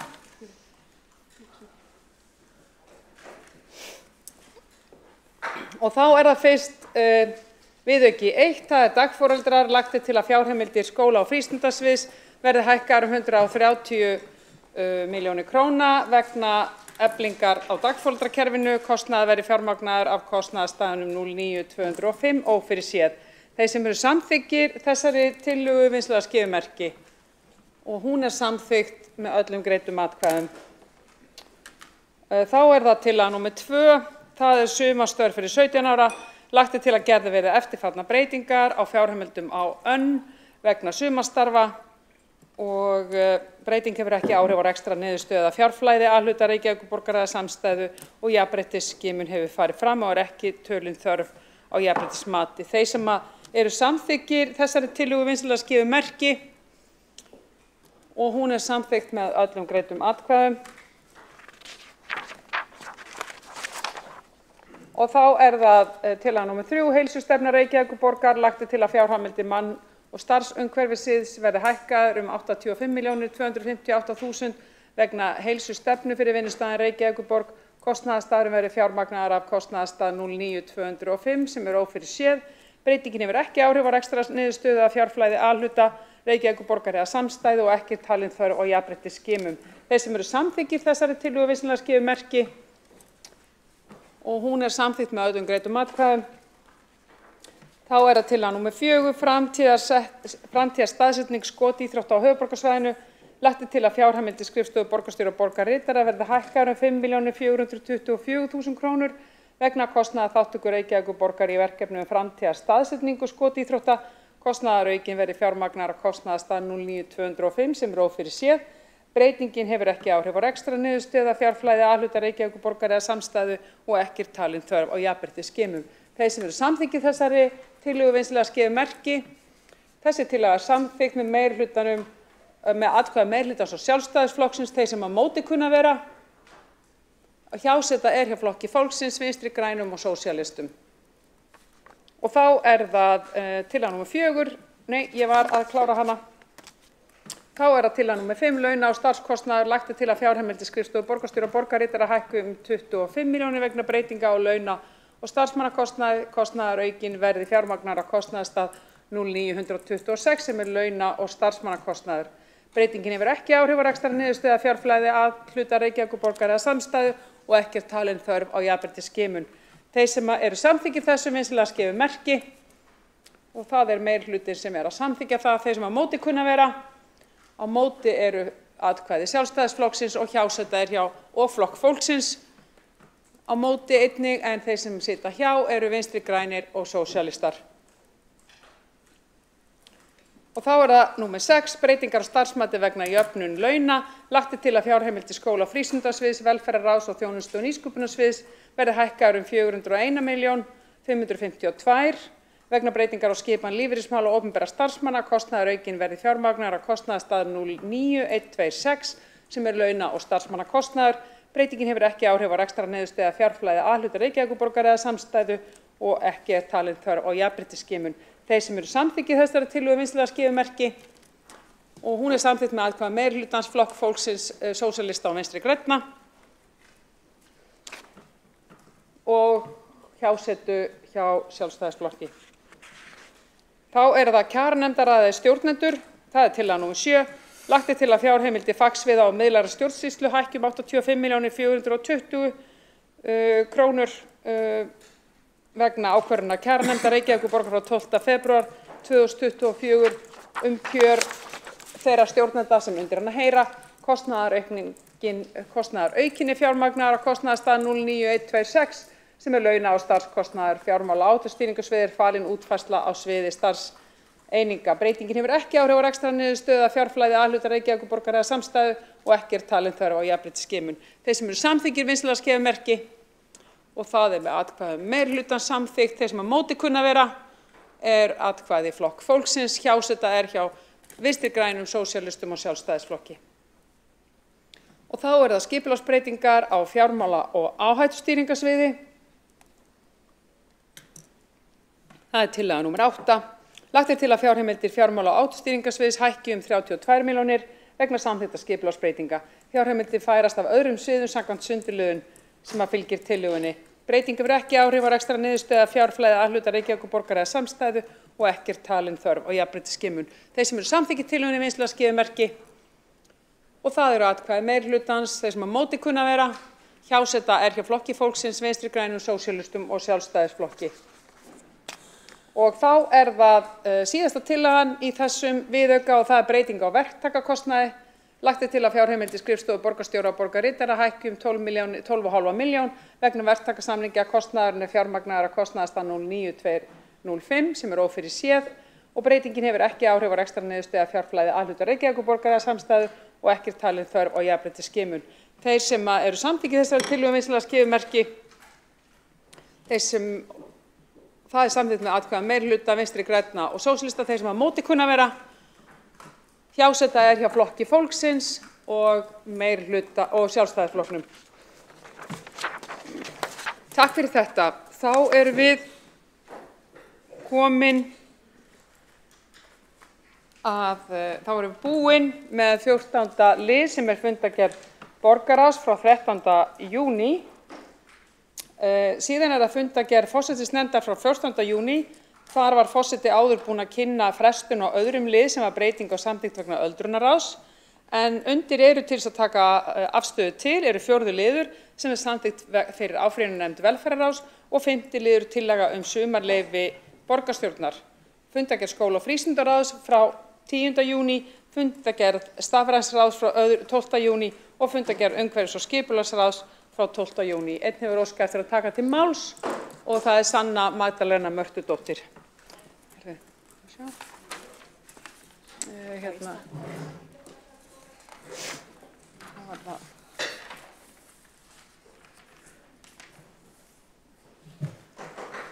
Forseti, ég undir lið, undir 4. lið, fundargerð forsætisnefndar frá 14. júní, samþykkt fyrir áfrýjunarnefnd velferðarráðs. Það uppfærsla til að samræma við aðrar nefndir og það sem hefur alltaf verið sem sagt þessar 6 vikur.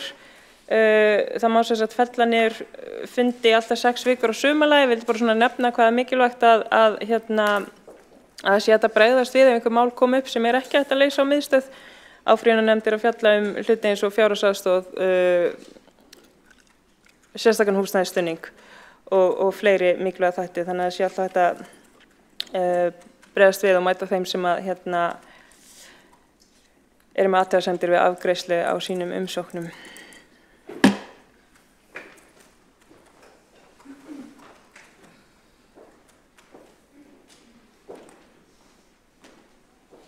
Borgarfulltrúar hefur lokið máli sínu, einn hefur óskað eftir að koma upp í andsvar, það Magni Agna og Jóhannsdóttir, gjörðu svo vel.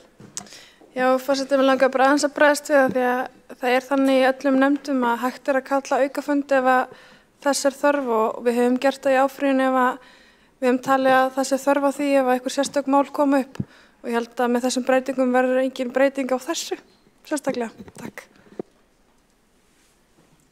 Borgarfulltrúar hefur lokið við að veita ansvar og svara þá ansvari eða nei?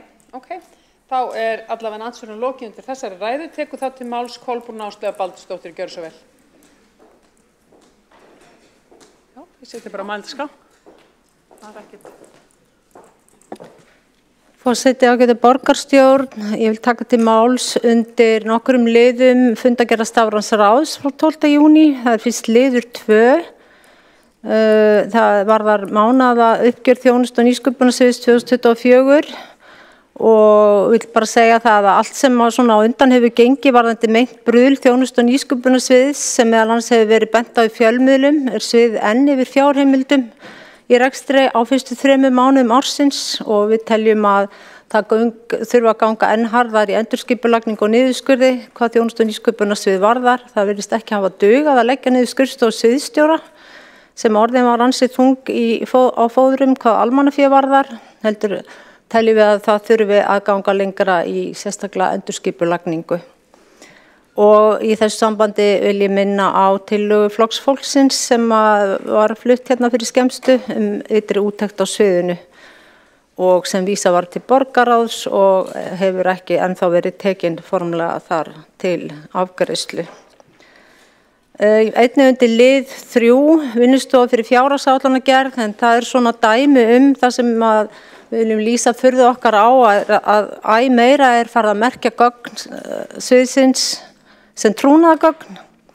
Og þetta gerum við okkur grein fyrir því að í einstaka tilfellum að þá þarf að vera trúnaðarmerkingar á gögnum, en þetta nú orðið þannig í þessu ráði að það nánast flest allt bara trúnaðarmerkt núna. Ég veit ekki eiginlega, við spyrjum okkur hvað verið að fela. Okkur þessi trúnaðarmerking á ótrúlegustu gögnum sem ekkert hefur að gera með neinar persónugreinanlegar upplýsingar en neitt slíkt og sannarlega ekki að sjá neitt viðkvæmt. Það eitthvað sem að greinilega ekki ætlast til að borgarbúar fá að skoða. Nú síðan það undir lið 6. Þar ársskýrsla þjónustu og nýsköpunarsviðs og það svo merkilegar þessar skýrslur að þar svo endalaust verið að tala að það Reykjavík ekki lengur eftirbátur annarra, hvað var það tækni og hagnýtingu. Með leyfi forseta heldur sagt að sé komin í forystu hlutverk og ekki nóg með það að það sé ekki bara innanlands heldur á alþjóðavísu. Við í Flokki fólksins myndum gjarna vilja sjá hvar frægðin á heimsvísu liggur hjá sviðinu. Hvar eru viðurkenningarnar og verðlaunin og hvað eina sem nánast gefið í skinn hér sér skýrslu að sviðið hefur fengið fyrir stafræna lausnir vegna þess að við höfum einfaldlega verið að gagnrýna að það vantar svo gríðarlega mikið á að hægt sé að tala að þetta sé, við erum ekki að tala fullnægjandi, þetta heldur viðunandi. Það bara borið saman við önnur sveitarfélög þá virðist Reykjavíkurborg svona mestu ekki vera nálægt því að vera þar þó að sé einstaka lausnum sem verið að gera góða hluti.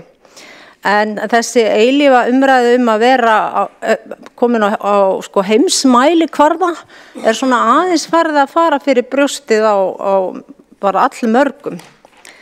Nú að lokum það liður 10 að þá kannski svona þessi vangavelta á hverju vefur ljósmyndasafnsins og borgarsögusafn verði ekki færðir undir aðalvefur Reykjavíkurborgar.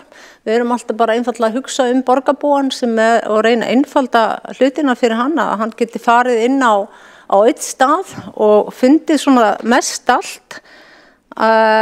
Og ég tala nú að það sé sífellt verið að tala notendamiðaða hönnun og þetta notendamiðaða, hvar það í þessu? Vegna þess að þetta ansi margir staðir sem fólk þarf að fara á til þess að safna saman svona einhverjum upplýsingum, hvað þá einhverjum grunnupplýsingum og auðvitað einfaldast að hafa þetta allt á einum stað, hvort það reykjavík.is eða auðvitað væri líka fínt að vera meira, það ennþá nokkrar kjarnavörur hjá Stafrænu Íslandi sem að borgin hefði vel geta verið með í og það hefði einfaldað notendum.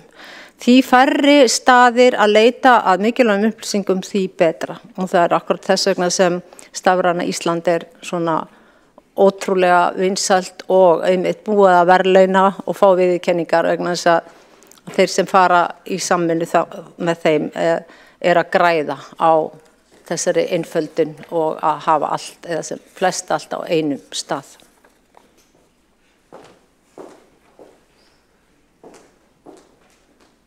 Borgarfulltrúinn lokið máli sínu, tekur þá til máls. Það einn og hefur óskað eftir að koma upp í andsvar og það Alexandra Brím, gjörðu svo vel. Forseti, já, mér það ljúft og skylt að andsvara þessu málflutningi borgarfulltrúan aðeins. Fyrsta lagi þá voru nokkri liðir lagðir fram undir síðustu fundargerð sem voru til kynningar. Þeir munu vera lagðir fram aftur áður en þeir verða afgreiddir og sendur til borgarráðs. Þeir ekki tilbúnir en út af því að þeir geta varðað útboð eða það bara hvaða væntingar fólk ætti að hafa hvaða peningar verði settir í verkefni, þá var talið réttast að hafa á trúnaðarmerkta akkurat á þessum tímapunkti. Þeir verða samt lagðir fram aftur áður en þeir verða afgreiddir. En ég vildi líka árétta það að yfirkeyrsla á þessum mánuðum ársins útskýrð í uppgjörinu. Ef að borgarfulltrúinn hefði lesið það, þá erum við að tala annars vegar bara vegna vísitölu sem ekki var gert endilega ráð fyrir og vegna þess að það var ákveðið útboð sem var kært og meðan að var verið að vinna úr því, það búið að vinna úr því núna en á fyrstu 3 mánuðum var ekki búið að vinna úr því og þar alveg var ákveðið sparnaði sem var gert ráð fyrir að myndi nást sem náðist ekki þarna. Það líka þannig með upplýsingatækni þjónustuna, hún í raun undir fjármögnuð en það áætlun fyrir 2025 að þá þetta eitt af því sem verður breytt fyrirkomulaginu á og þó að það verði rekið af þjónustu- og nýsköpunarsviði þá það fjármagnað af þeim stöðum sem að nota kerfin sem að ræða. Þannig að það vissulega þannig að það þarf að lagfæra hvernig þessi atriði eru bókfærð. En já, upplýsingatækni þjónustan yfir en það af þessum ástæðum. Borgarfulltrúinn hefur lokið við að veita andsvar og svara þá andsvari Kolbrún Áslaug Baldursdóttir, gjörðu svo vel. Forseti ágæta borgarstjórn, varðandi trúnaðinn að þá þetta nú svona áberandi skyndilega má segja næstum því að þetta fylgjustu með þessu sviði og fundargerðum og það var mjög mikill munur. Það var einstaka mál kannski trúnaðarmerkt hérna áður, eða það er að segja fyrsta hlutan á þessu tímabili.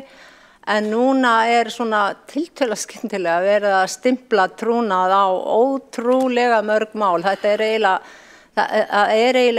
getur engin skýring beinlínis verið okkar allt í einu öll þessi mál meir og minna núna eru með trúnaðarmerkta stimpilinn. Þannig að þetta lítur þannig út að með því að setja stimpil á þetta sem trúnað þá kannski getur flokkur eins og flokkur fólksins ekki að vera að dreifa neinu eða láta vita að neinu. Þannig að það bara því miður þá þetta svona dálítið áberandi í okkar huga og mjög mörgum fleiru. Nú ég gæti, ég sannlega búin. Borgarfulltrúinn lokið við að svara andsvari og veiti þá andsvari öðru sinni, Alexandra Brím, gjörðu svo vel. Forseti, svo ástæði fyrir því að þessi mál eru öll á þessum fundi að þau eru öll afurð úr sama fundi verkefnastofunnar á þóninu og þau eru öll, þau koma þessi mismundi liðir af því að ef við hefðum klárað þau þá hefðu þau þurft sína eigin samþykkt hvert og þau fengu sína eigin kynningu en þau eru öll, þau vantar það öll að þau eru ekki öll tilbúin og þau koma frá sömu úr sama verkefnahópnum, þannig að þetta er ekkert flóknara en það. En ég vissum að það er mjög auðvelt fyrir fólk sem vill gera allt tortryggilegt að ímynda sér að það sé þeim sjálfum til höfuðs og undirstrika þannig einhverjar samsæriskenningar sínar. Borgarfulltrúinn lokið við að veita andsvari öðru sinni og svara þá andsvari öðru sinni Kolbrún Áslaug Baldursdóttir, gjörðu svo vel. Forseti ágæta borgarstjórn, ég ætla bara að halda mig við þessa efnislegu þætti og koma aðeins í þessu seinna andsvari inn á yfirkeyrsluna. Það meira og minna yfirkeyrsla gegnum gangandann og þrátt fyrir gríðarlegt fjármagn sem hefur farið inn á þetta svið og samt eru hlutir fjölmargir einhvers staðar fastir í ferlinu og ætti að vera löngu tilbúnir en ekki og maður nefna innleiðingu hlöðunar og gagnalandslag ætti að vera mun með lengra komin, teikningaskönnin sem kynnt var fyrir mörgum árum enn ólokið og svona mætti lengi telja. Þannig að yfirkeyrsla í rauninni, það ekki endalaust hægt að koma með einhverjar skýringar og samfæra fólkum að allt að vel sé verið að fara með fjármagn því að afurðirnar eru bara ekki að sýna sig í neinu sambærilega við þessar háu fjárhæðir. Borgarfulltrúinn hefur, forseti óskar eftir hljóði.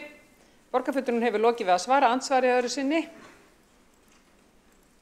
og við höldum áfram.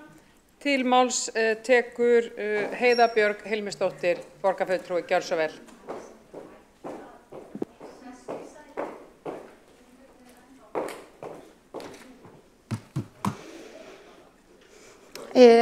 Forseti, ágætu borgarfulltrúar, ég ætla að koma hérna upp undir lið 4 í fundargerð forsætisnefndar á 14. júní og í rauninni fá bara fagna góðu samstarfi við forsætisnefnd og skrifstofu borgarstjórnar varðandi nýja samþykkt sem verið að leggja hér fram fyrir áfrýjunarnefnd velferðarráðs Ég hef hins vegar fengið ábendingar það, við munum kynna þetta á morgun og í velferðarráði og mér finnst alveg sjálfsagt að fresta afgreiðslunni ef að beiðnir það, en hins vegar getum við, ef þetta, leið og þetta hefur verið staðfest hér, kosið í rauninni nýja áfrýjunarnefnd og það sem að breytast þá í rauninni að það verða 3 kjörnir fulltrúar og starfsmenn hafa þá ekki atkvæðisrétt í nefndinni og þetta svona sterkara kannski form utanum þessa mikilvæga nefnd sem að íbúar geta áfrýjað ákvörðunum velferðarsviðs til og ég held að þær breytingar sem hér eru lagðar til séu svona flestar byggja á því sem við höfum áður rætt í velferðarráði að sé eitthvað sem að við viljum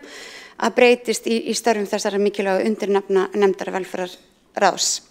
En bara ég er sátt við þessar breytingar og finnst alveg bara ánægjulegt að klára að samþykkja það hérna fyrir og bara ítreka góðar þakkir til bæði forsætisnefndar og skrifstofu borgarstjórnar fyrir að hafa unnið vel og hratta þessu með velferðarráði og hlusta vel á okkar beiðnir breytingar.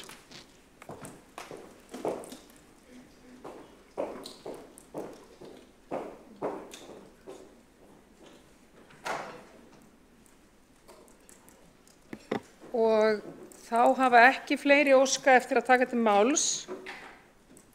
Forseti, við erum því í fundargerð, við erum í 15. lið í dagskrá borgarstjórnar í dag og forseti ítrekar að undir fundargerð forsætisnefndar frá 14. júní hefur liður 2 verið frestað. 4. liður samþykkt fyrir áfrýjunarnefnd velferðarráðs sem borgarfulltrúinn vísaði hér í. 5. liður tillaga að sumarleyfi borgarstjórnar frá 2024 og síðan erum við hér með fundargerð skóla- og frístundaráðs frá 10. júní, við erum með fundargerð stafræðsráðs frá 12. júní og fundargerð umhverfis- og skipulagsráðs frá 12. júní. Og þá komið að því að við greiðum atkvæði.